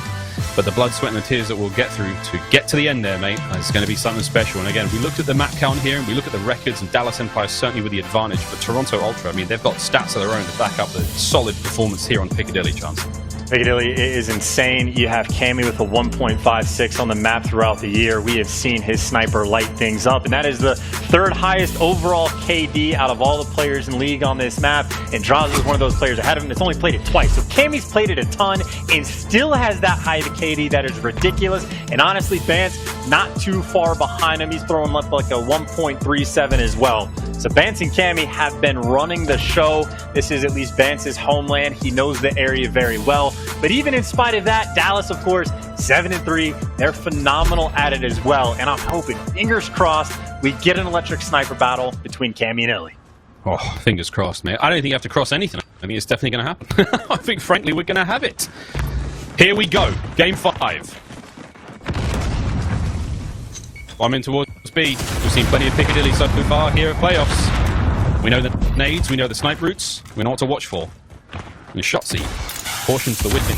He's managed to sneak through. Cammy with that snipe. A little late, a lovely nade from Hugh. Perfect read. Bombs going down. It's all going swimmingly now for Empire. You talk about the best possible first blood to get, by the way. You take down the sniper. That means you have a lot less pressure. A little bit more wiggle room to move up the map. But Classic able to pick up one. And now the odds, well, going to be tied up 3-3. Placer, well, that's another one to the list. Sandstrom just reposition, get an angle on this player at that bomb site. Picks up the AX-50, now going to be able to utilize that. Again, look at the positioning right now from Dallas Empire. One player on the bomb, two players on the extremities of the other map. The other side of it, and you can see Shotzzy, he's close to the bomb site. You've got what? Clacer sitting up the top. Illy's going to be there by construction. It's a perfect pinch, it's perfect execution, and it's round 1 on the board for Dallas Empire. And that is a filthy setup, and honestly, in my mind, that is a setup designed specifically for the Toronto Ultra. You land a nade at the guy who's sniping's feet, and as soon as you take him down, there is 37 angles now. You don't have to worry about exactly where you're standing, and not only that, you called it perfectly. The two players so distant in the back are so hard to deal with, it's basically impossible to go and clear that out. Amazing round 1. Dallas with the deep playbook. Cammy now watching the cross. Two players make their way through the interior of that building there, but again, thanks to X-Ray, we can see them. Players, of course, have no idea. A hunch, intuition, if you will, that tacit knowledge garnered from thousands and thousands of hours practice on these maps. Honestly, this might be Toronto playing off of like tendencies, right? They had a ton of passive setups on Petro, and Dallas just sort of walked into them. This time, though, there is no dice, no first bloods on board just yet. And this is a standoff. Bombs, a little bit pensive from Ultra. The back and forth they go, waiting for the opportunity. The cross there. Dual smokes. Trophy system down. It's definitely going to be a plant here, but there's the gunfire rattling away in the distance. First blood goes to Shotzzy. Hoop now trying to get involved. Into the smoke he goes. Fearless, truly. Catches the silhouette of a player. Slides through. Little bit of backup, but Shotzzy finds 2. Methods battling from the foxhole down there, manages to find one. Shotzzy with beautiful shots down there at range, and this can be Bance now in a world of hurt. Goes down to the pistol. And that is a 4-0 on the kills. And a bomb defuse that will be a very easy one at that. Dallas with another great round. Yeah, and what I thought was playing off of tendencies was instead waiting for the trophy system, and he saw the strat coming out for Toronto. As soon as you make sure you get that clean coverage to get the bomb down, you take the opportunity. Fortunately for them, they just got slaughtered on the mini retreat that they had, and you saw that Dallas, they knew exactly where everyone was going to be set up. Methods down low, Shotzi went to hunt for him, and even if he doesn't find the kill, his teammates are certainly going to be there, and that is two phenomenal back-to-back rounds. Still no sniping yet, or at least not a ton of crazy kills. Sure we'll be allotted to see. Yeah, we'll get there, right? We'll get there, yeah? Who knows? And again, Dallas are showing us some smooth moves. And once again, seeing that B push now from Shotzi. He quickly gets there, gets towards the smoke to work with Billy with the snipe now, trying to watch those players move in towards that B site. Classic with a great first blood. Eliminates the sniper. Play. Easily answers back, makes it a deuce. And now, slow and steady reposition. The bomb is still making its way in towards B for Dallas Empire. The defenders are there. Cammy watching the cross still. And this is a bit of a shuffle. Hugh with a snipe now. Not something we see often. Picks up Illies and gets it involved. Are Dallas able to make much here on the approach? Again, the guns, they're ringing out for Toronto. And it's close, but no cigar chance. Swing and a miss, but that bomb is currently getting planted over towards B. You see Methods actually did give up the shop control, and well, Crim6 finds a pick. That bomb goes down. This is not an easy site to defuse from. The shop control being in the hands of Methods is nice. He's just taking the time to clear it out. Now they need to push. Oh, that was a big win from Cammy. The trade there from Hugh. 2v2. Kleenex and Methods. Methods with that high shot position. Kleenex, though, he's down and dirty on the streets of London, trying to find these players. Players are lying in wait, and that's going to be the shots. Oh, Kleenex! Oh, my! And Hugh comes in for the two-piece! Dallas, never say die. 3-0. What a round! Whoa! Ooh, God, I missed the crowd, but so good. The communication, of course, on point. Clayster sees it and hears it coming. Hook there to be the savior in the wings, covering the old veteran who couldn't finish the first gunfight himself. But job well done. Clayster, of course, even finding that pick on Classic just to even up the odds, just to make Methods panic just a little bit, right? And force his position to back down. Either way, 3-0 lead for the Empire. Full steam ahead. Full steam ahead. Cammy. Oh, misses the jump shot. Clay's got eyes on plenty here, and he's not going to lose that gunfight once again. The Kleenex gets it done. Shots here. Classics. Man, he's dead. He's toast there. Fresh mag. Hold the line once again. Illy. Patience pays off. It's a clean 3 set of kills right now. Toronto Ultra, where have you gone? A clean round from Dallas. 4-0. What's going on, Chance? Sometimes close, but more often than not in this game, just outright dominant. I have no idea what kind of hype speech or what was said in between map 3 and 4. But Empire, you talk about just like putting your foot on their throat, just trying to put them down. Ultra have had no room to breathe at all in these maps. They have just been getting dominated. Need some sort of a bounce back, but frankly, it is tough to deal with these players. Shotzi 5-1, Placer 6-1 to his name. Vance still looking for his first kill.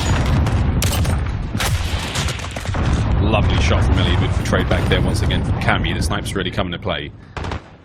Dallas have yet to 6-0 a team. Then search and destroy. And Cammy, oh boy. That would have been something special. And this could be the first time we see Dallas get it done, but a nice round there. A lovely 2 kills from Cammy with the AX-50. May keep that stat line safe. Cammy with a 3rd. Now Plaster. He and Hugh in a lot of trouble. Kleenex will prevent the ace.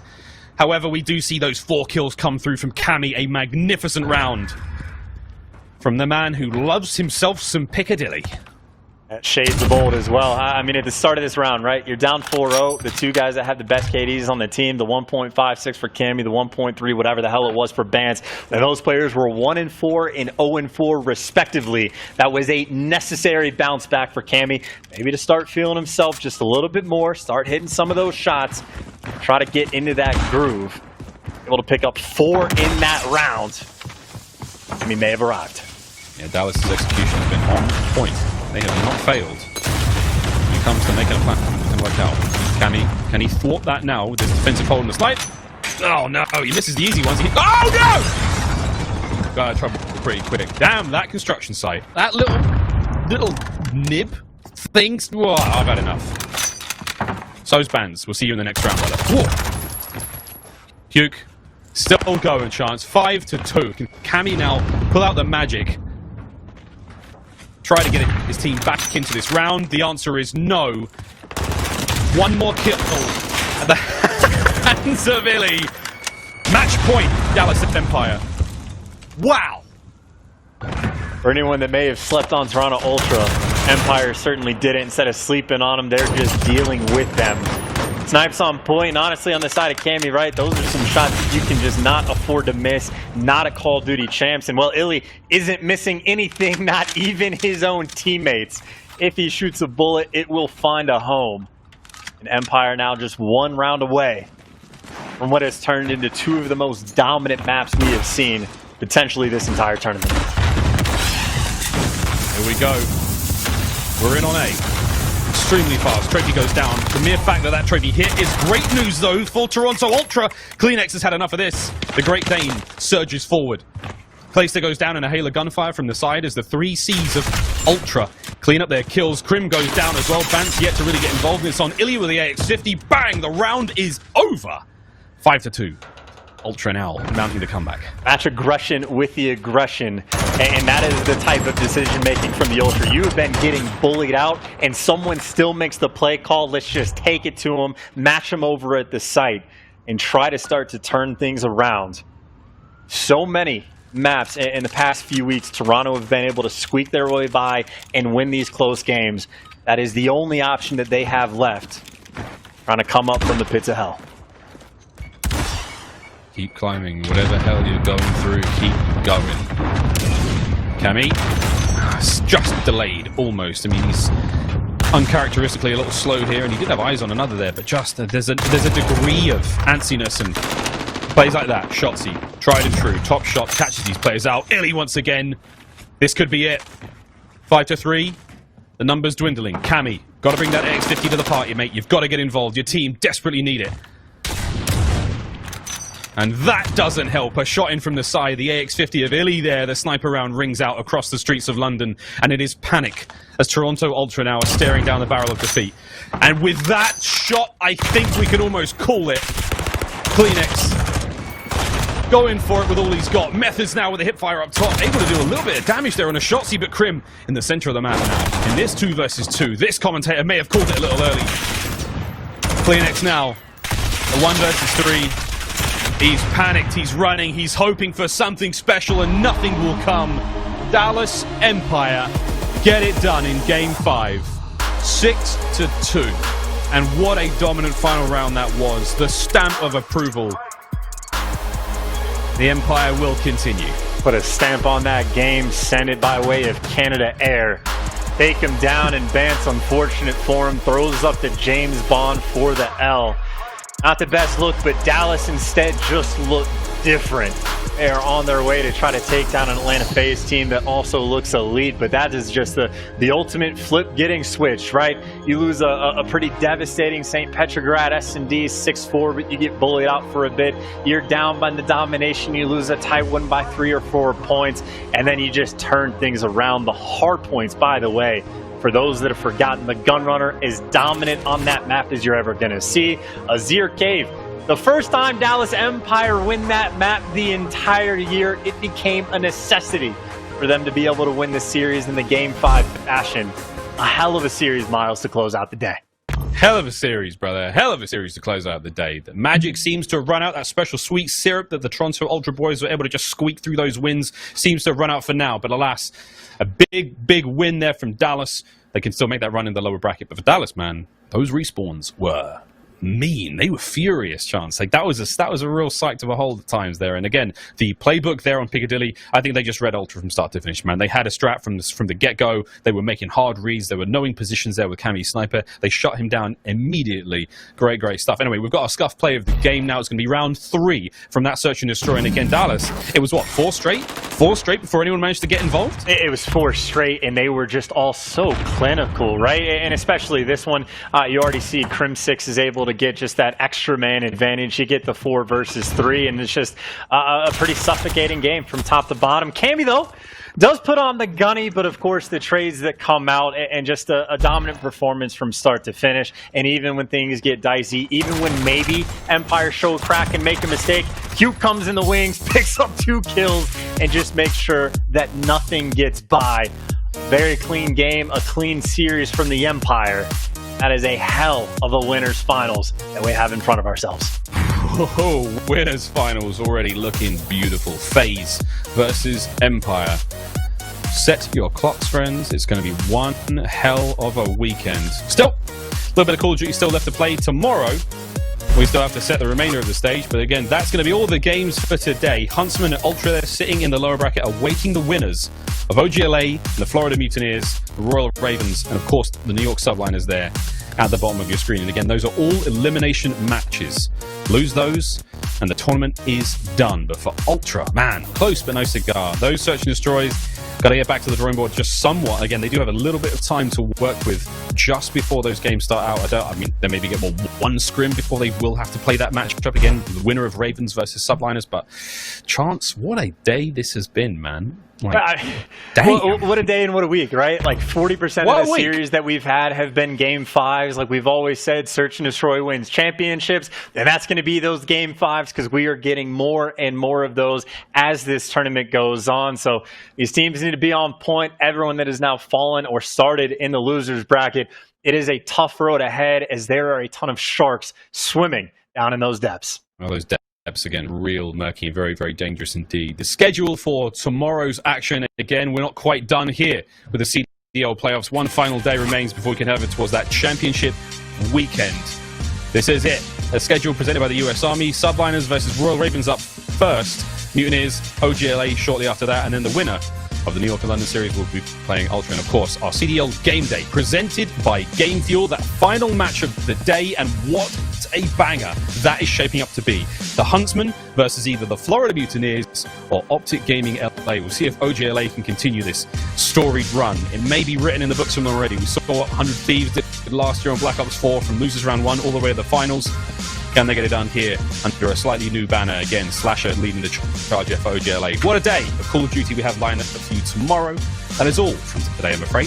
We hope you've enjoyed it, whether you're in the United Kingdom and you're going to bed, or if you're in Europe and it's way too late for you right now, or if you're in Australia, you just woke up and you missed all the good stuff. Go back through the VODs, check it out. Believe me, it's all sick. It's all very, very sweet. Or if you're here in the North American continent where you can basically go and enjoy yourself some dinner, I'd be jumping on some Warzone, quite frankly. Chance, it has been a treat, my friend. Any sort of major memory moments from today? Oh, God. I don't know. Probably just that like Atlanta FaZe Chicago match was probably on fire, right? Because Dallas just made it maybe a little bit too easy towards the end for the spiciness, but that was just a series. 2 juggernaut teams going at it, legends and fresh bloods, and it goes down to the round 10 in the search and destroy, a near 1v2 for one player, the clutch from another. That series was definitely one for the ages. Definitely one for the ages. Well, that, of course, winners final is going to be one for the ages as well. Dallas Empire going up against Atlanta FaZe. I don't know where to put these 2 teams right now. We saw how close the series was. You know, Atlanta FaZe going up against the Chicago Huntsmen was so close. I mean, this one could be the same. I do not see I do not see the Dallas Empire having the same kind of like runaway success that they had against Toronto Ultra as they would against the Atlanta FaZe. I just don't see it being the case, Chance. But I mean, I don't know where to predict tomorrow's match. Oh, sorry, that winners bracket match. I've got no idea where to put either of those teams. It's going to be an incredible show. I mean, I would still say for my money, right? Like, I still think Dallas Empire is the team that plays this game the best, and I said you have to play perfectly to beat them. If there was any team that had the talent and skill to take them down, FaZe is the team that is custom built to do it. It's going to be a banger of a match, and of course, one of my favorite things about the entire situation, they get a week to prepare specifically for each other. They're going to know the 3rd team or the 4th team, whatever it's going to be, that shows up next weekend, and all of that extra preparation time, that means the search and destroys are going to be incredible to watch. All of these little details going to be tailor-made, and I'm excited for it, Miles. But of course, one major day left tomorrow where it's nothing but elimination matches from top to bottom.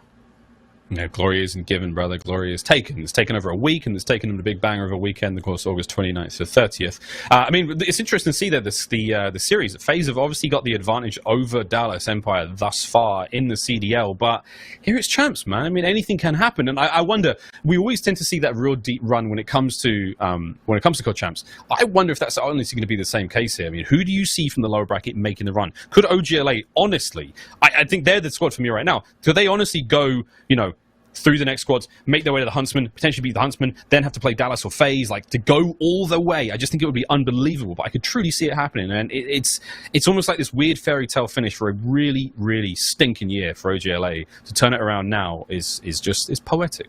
I mean, a great option for them. You can make an argument for any of these teams, right? Honor Ultra, obviously incredibly close to the top teams. They won 6 matches in a row against all the best teams in the world before this one, where they just fall short. They can make a run. You have OpTic as an option. The Subliners have looked fantastic as well. They could go on a tear. And of course, the Hunt. Like, none of these teams can be overlooked at this point, right? Everyone has really started to hit their final form. All of these teams are at the best they have been the entire year. I'm not placing my bets in any one direction because everyone at this point is capable. Truly capable indeed to go all the way. And again, just thinking about London. London have come close, but no cigar with a few of the teams throughout the year. But, mate, who knows? Who truly knows? Again, those brackets, those perfect brackets, I think no more. I think none of them are even eligible to win that perfect bracket anymore. But I still think there are folks out there who may or may not have been calling this one. I'd love to see those brackets. Tweet us both, actually. We'd love to see exactly where you are at with those predictions. But I think a couple of predictions went out the windows today. Again, Chance and I, we did not see this one coming. I thought it was going to be a 3-1. You thought it was going to be a 3-0. It was a banger. Again, if you've just missed this one, it's the end of the day, obviously, but you can, of course, go back through the VODs, good old YouTube VODs, and catch all that action.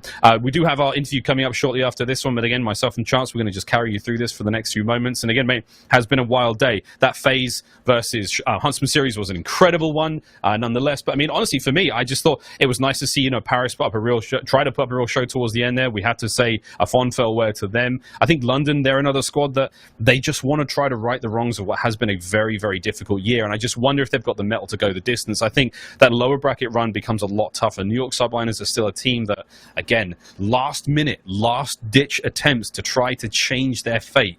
They almost managed to make it, all the way. Obviously, the competition they faced there in the Chicago Huntsmen and the winners bracket was a little too much, but anyone can take this one, Chance. Anyone really can. I mean, I'm trying to think now of, no one has ever managed to go from losers and actually win the whole thing, but we could potentially see that here with the way that this format has changed, because it's best of 7. So instead of having to win 2 best of 5s, it's kind of it's a little different. 7 or best of 9? Has it been 9? I'm bad with numbers. It's best of 9. Oh, actually, no, I take that back. It's best of 9 then. I don't know. I mean, you're making me nervous. Now I'm doubting myself. I would have said best of 9, but if it's best of 7, that's fine. It's more maps. It is definitely more maps that they're going to have to play.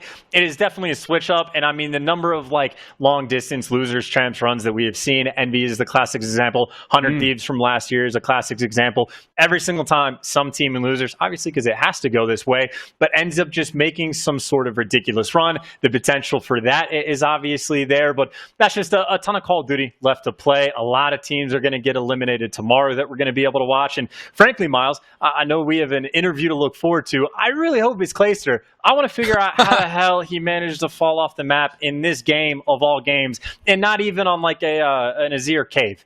He fell off on Petrograd, of all things. Yeah, he basically... It is Clayster. Let's go. It is Clay. Dude, we're going to find out. Chance, you got your wish, man. Lando, with our PlayStation Instant Reaction with Clayster. Lando, take it away.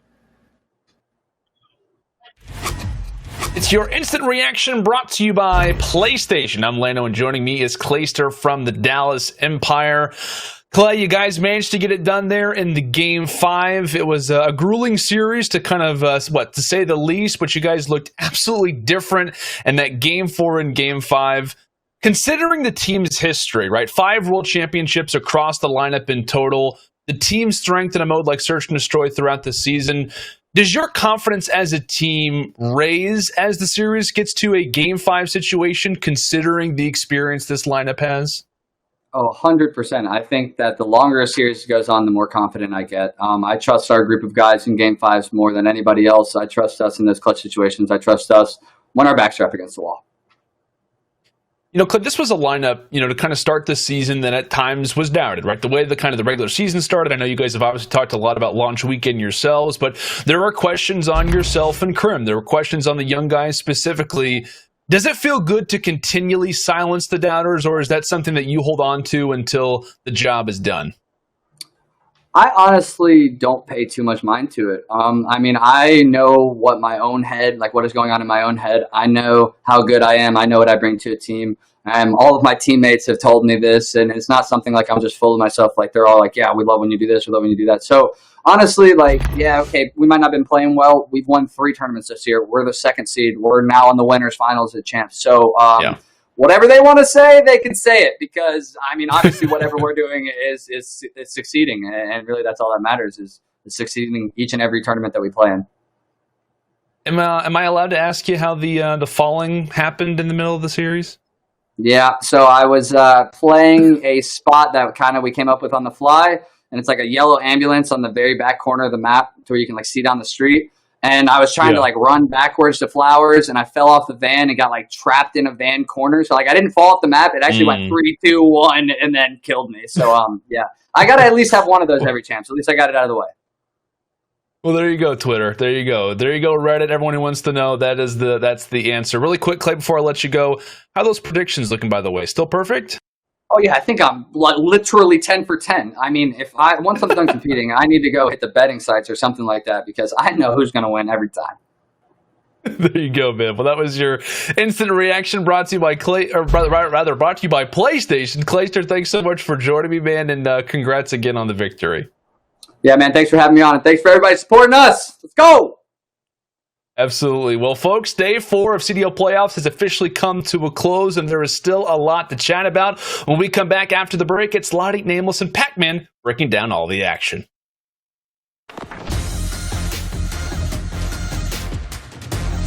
Gilbert on the flank. It's going to be Clayster. Hey, Clayster's going to get bumped. 4 going to drop free.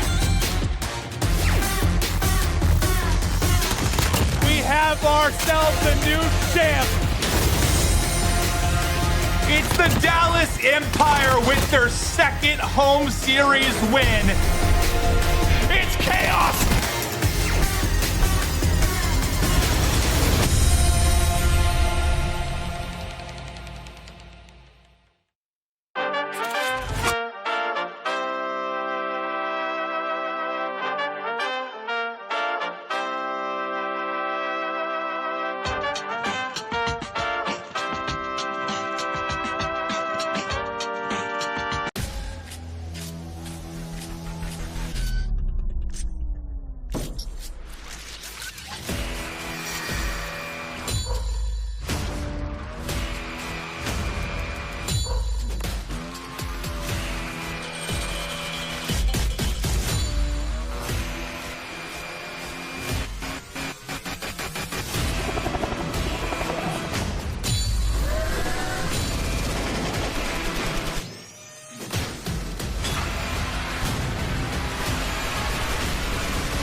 Rule your day with Metro by T-Mobile.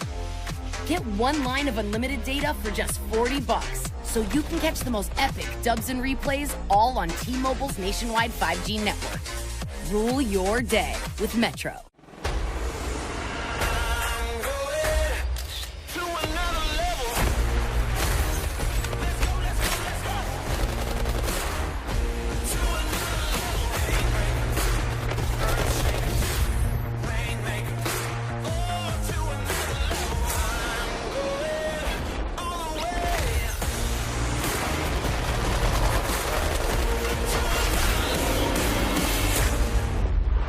Download free now.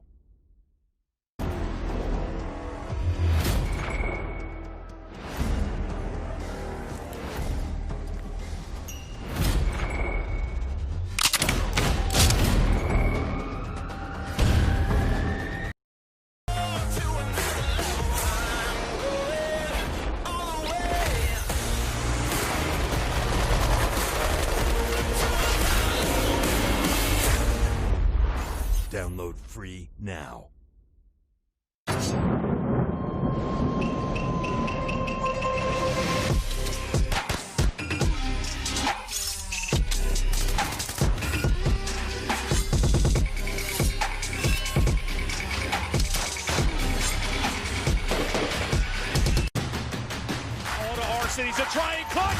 can't do it! Haley going on a rampage inside the hill. He heard him, he gets it! He got it! He got it!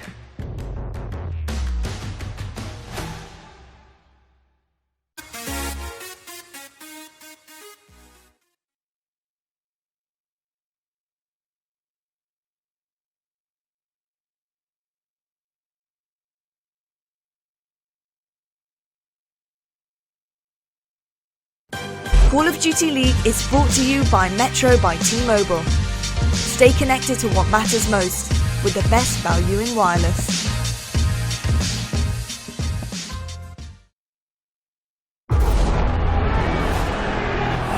In every battle, there is a moment. Most don't even see it. But for others, it's all they see. That move, that shot that separates legend from afterthought.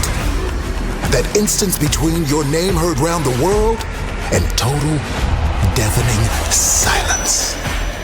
Every moment, every battle only has two outcomes. And when it happens, only you can decide what is yours. And now the true battle begins. With all eyes on you, there's no time to rest. No time for excuses. The moment is now. So it's put up or shut up. It's time to prove without a shadow of a doubt that your best is as good as gold. And the only thing that drives you more than the thrill of victory is the fear of being forgotten. And there's the hype! How many men is he gonna run through? That was just easy dominance. They did it! Here, on the ultimate proving grounds, Call of Duty's elite converge. When that moment stares you in the face, you'll know one thing. Glory isn't given. Glory isn't easy. Glory is taken.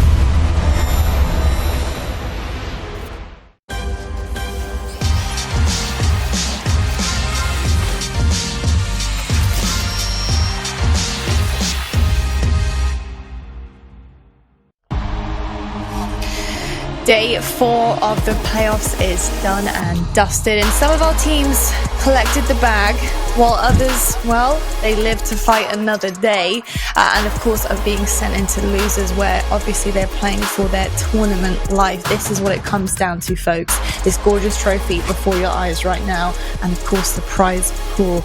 We do have FaZe and Empire in the winners finals, which will be played, and champs, of course, but we have losers to get through tomorrow. And before we discuss about obviously who is playing for their lifeline here, let's talk about what we saw today. And I can't think of two better people to have this discussion with than my very good friends Pac-Man and Nameless, and it is so lovely to have you for another headquarters post show. Gents, what a day today. 4 matches we've had in playoffs today. It's been busy. We've been sitting down, just chilling out, looking at, what's been going on, viewing like everybody else at home on YouTube. And I've got to say, one of my highlights, of course, has got to be the Atlanta-Chicago match. It was everything and more. Pac-Man, how did you feel about it, man? That Atlanta-Chicago match lived up to the hype for sure. That match was incredible from beginning to end. Both teams played phenomenally. It just came down to Major Maniac really making a play in one of the closeout rounds to really seal the deal, getting a kill when he was one shot and ending up getting 3 kills in the round. Huge plays to put them up 5-4 and eventually win that map. But that series could have gone either way. Both those teams were fantastic, and that series was phenomenal to watch. If you missed it, make sure to go back and watch. Yeah, it really was. It was just what did you make of it, Nameless? Because I know, we were all discussing kind of between ourselves, what was happening, what was going on, and I know that you had some notes on the match and how each team probably performed really in your eyes. Yeah, I thought both teams played a fantastic match, right?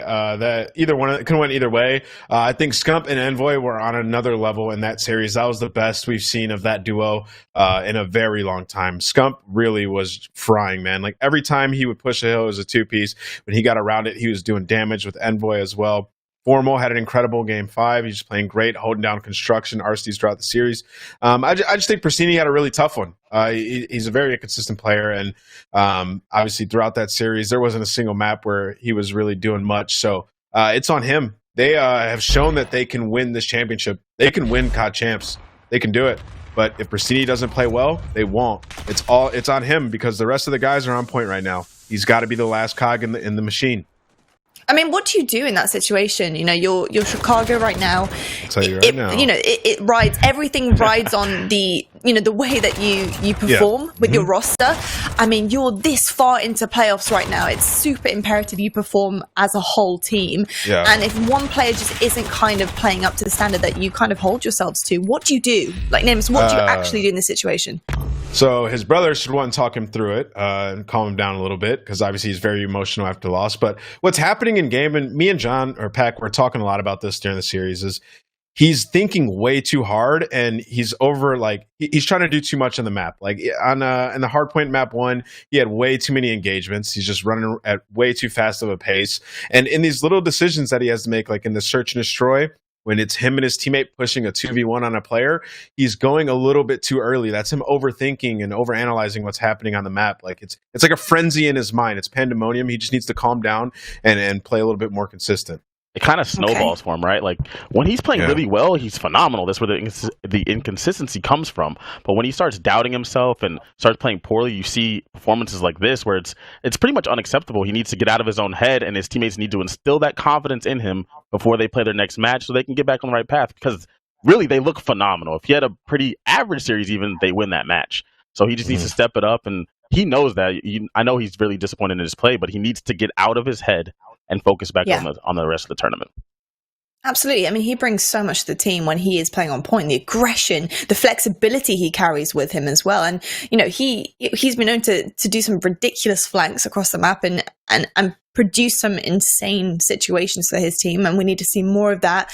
But you guys are the pros. This is why I ask you the questions. So hopefully we can see him clutch up when it matters most, and he has another chance, luckily, to be able to do that for him and his team. But let's talk about the other match that we did see, literally the match we ended on tonight. Of course, it's Dallas Empire taking on Toronto Ultra. Ultra's kind of run here of this crazy steam train of talent has kind of come to a slight halt. Dallas, of course, kind of silenced this run that they've been on here. For me, honestly, looking at their hard point right now, they need to kind of finesse it a little bit. I think this is kind of where right now they're in trouble. Dallas showed us exactly what they're made of here with their hard points. And obviously S&D Illy was a huge difference maker for the game 5. The sniper shots and clutch moments were huge. What did you make of it overall, Nameless? You know, kind of what were you seeing out of these two teams going head to head? I mean, in the hard points, especially, it was a battle of talent, right? Like that. We talked about it, you know, in a series earlier on, and we were like, oh, talent sort of matched up even across the board. But in Dallas and Toronto, it's tough for Toronto to match up with those guys. And we saw even Krim having his way with them on map 4. Everybody turned up, and then when it came down to map number 5. They were so confident. Cammy could get nothing going that whole map with the sniper. He was missing some easy shots. He was lined up to get some first bloods, and he wasn't able to execute. On the flip side of that, Illy was executing all his kills. He was getting every single snipe he needed to get, and players are making huge plays across the board. So when it came down to map 5, they had a plan, and they did exactly what they wanted to do. I mean, we saw why they're seasoned veterans and champions in that game 5, really. Even game 4, they were down. They could be highly upset after losing that domination, going down 2-1, backs against the walls. And since that point, they actually dominated the Ultra ever since when it hit map 4 and map 5. Neither of those were close. The veterans dominated. Krim dominated game 4. Clay dominates game 5. The young guys come to play. Like they showed you why they're one of the most consistent teams in the league and why they're in the winners finals. Absolutely. And you know what? Tomorrow, guys, we're actually going to be announcing our Call of Duty League MVP presented by Astro Gaming. So don't forget to tune in to find out who is our MVP of CDL. That sounds kind of crazy saying that out loud. I mean, I can't believe we're at this point here. We're going to have a look at the trophy right now to see exactly what they're going to be winning. And before, Nameless, you've said, I think it was yesterday, you said that this was a little bit uncanny to something you've seen before Marvel-wise. Would you let us all know at home what you kind of think this looks like? Yeah, I said the Black Tesseract, but now on second thought, it looks like Jenga. I told you, it's the Jenga. I like it. I guess, to be honest, maybe it is the Jenga trophy. Maybe, you know, this MVP player is the missing piece to every team. You never know. I'm just saying. Bars. Bars. Drop the mic. That was smooth.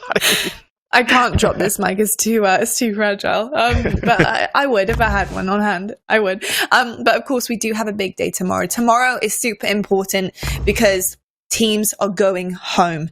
Tomorrow is the last chance these teams have to make it and make a run. And everything is on their shoulders. The pressure is real. I mean, if you look at the prize pool, you know how much money is on the line. You know how much pride is on the line. And these teams want it more than ever. So, yeah, let's have a look at tomorrow and see exactly, what you guys are thinking. Nameless, who have you got your eye on tomorrow? Anything in particular? Without a doubt, I have my eye on OGLA. What I saw from them today, I think they deserve a shout out right now because Kenny was on form. I haven't seen him play like that in so long, man. I almost brought a tear to my eye watching this guy fry on the map, right?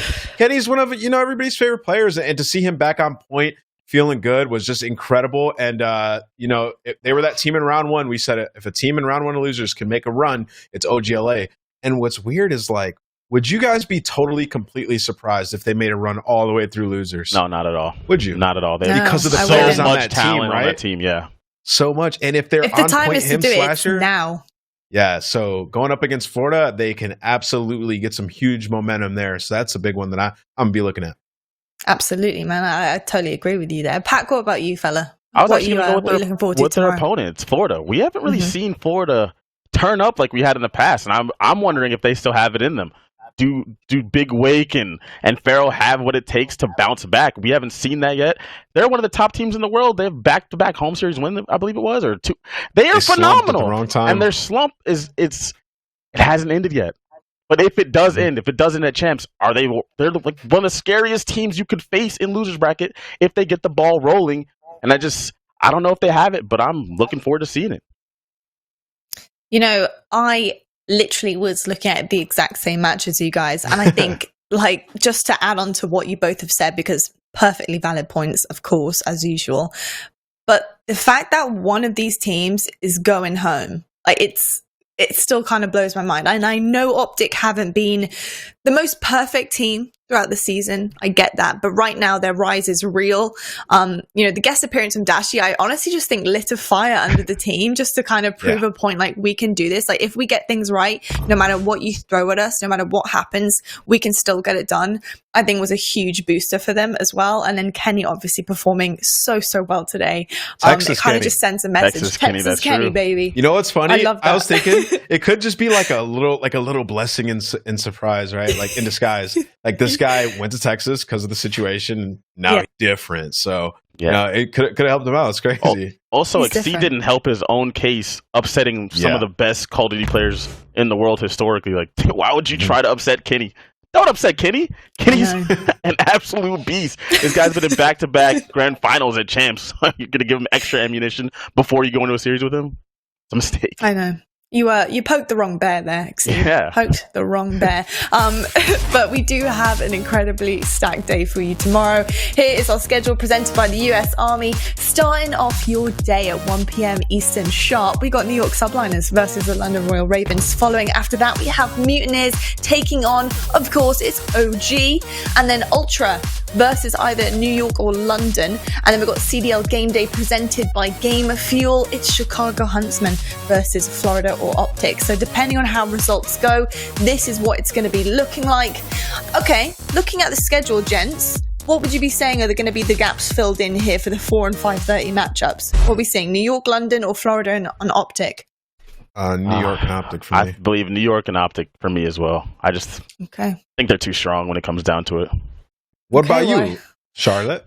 I don't know what you're talking about. I can't hear you, and I'm not sure. Don't know what you're saying.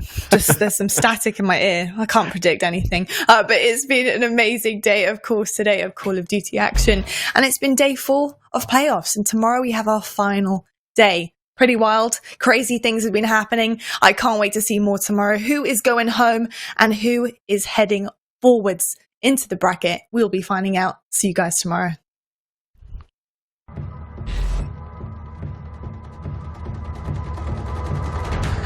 Oh boy, I'm excited to get into it. Hardpoint Gunrunner, here we go, my friend. 8 more seconds for the Ravens to lock this one up, but have they done enough? And they are going to break, but how long can it be for? There's going to be Zed, he finds 2. Is that going to be enough? Here comes the nade. What's going to win? It's a big 1v1, but the Legion, they're still here. But London, they get the take, they get the time. It all comes down to the final hill. Minnesota are there first. 1 point. Hollow from behind finds himself 2 kills. Can he get any more? He can't get it. Draza ringing the shots out there with the MP5, and there's 2 seconds for the win. Draza once again. OGLA. Sniper, TJ looking for that opening. What you're saying, chances OGLA bringing out the dirty tricks towards the end of the season. TJ with 2. TJ, oh my word, man. I mean, how many more snipes are we going to land? We get it again. So close that time. Another shot for TJ. Man, he's on the run. You are guaranteed 600 grand with a win in this best of 5. Look at the aggression from Chicago. Look at the aggression. This is like a blind counter out of the Huntsmen. It's going to be a fast plan from Atlanta. This could be a very quick round for either side. Presidian with the first blood. Priest's just trying to stay up, not able to do it. He's going to drop now. 3 versus 5 for FaZe. 2 versus 5. Everybody's dropping. The call is there from Huntsmen. They all fall. Huntsmen clutch up in the round 11. No smoke on the bomb again. They're going to have to push, and they're going forward. Simp able to find 1. It's all going to be the formal. Can he clutch up in the 1 versus 2? 10 seconds to go. He can't quite make it a 1v1. Abisi's able to turn. He's able to snap. And FaZe take it 6-4. 6 sitting inside. Chauncey, his job is just to cover his teammate, make sure they can't get up. And there is no recoil on that gun. And every single player taking their turn for a 2-piece Empire, just trying to run it out and beat him down. Ellie, what a rampage this is.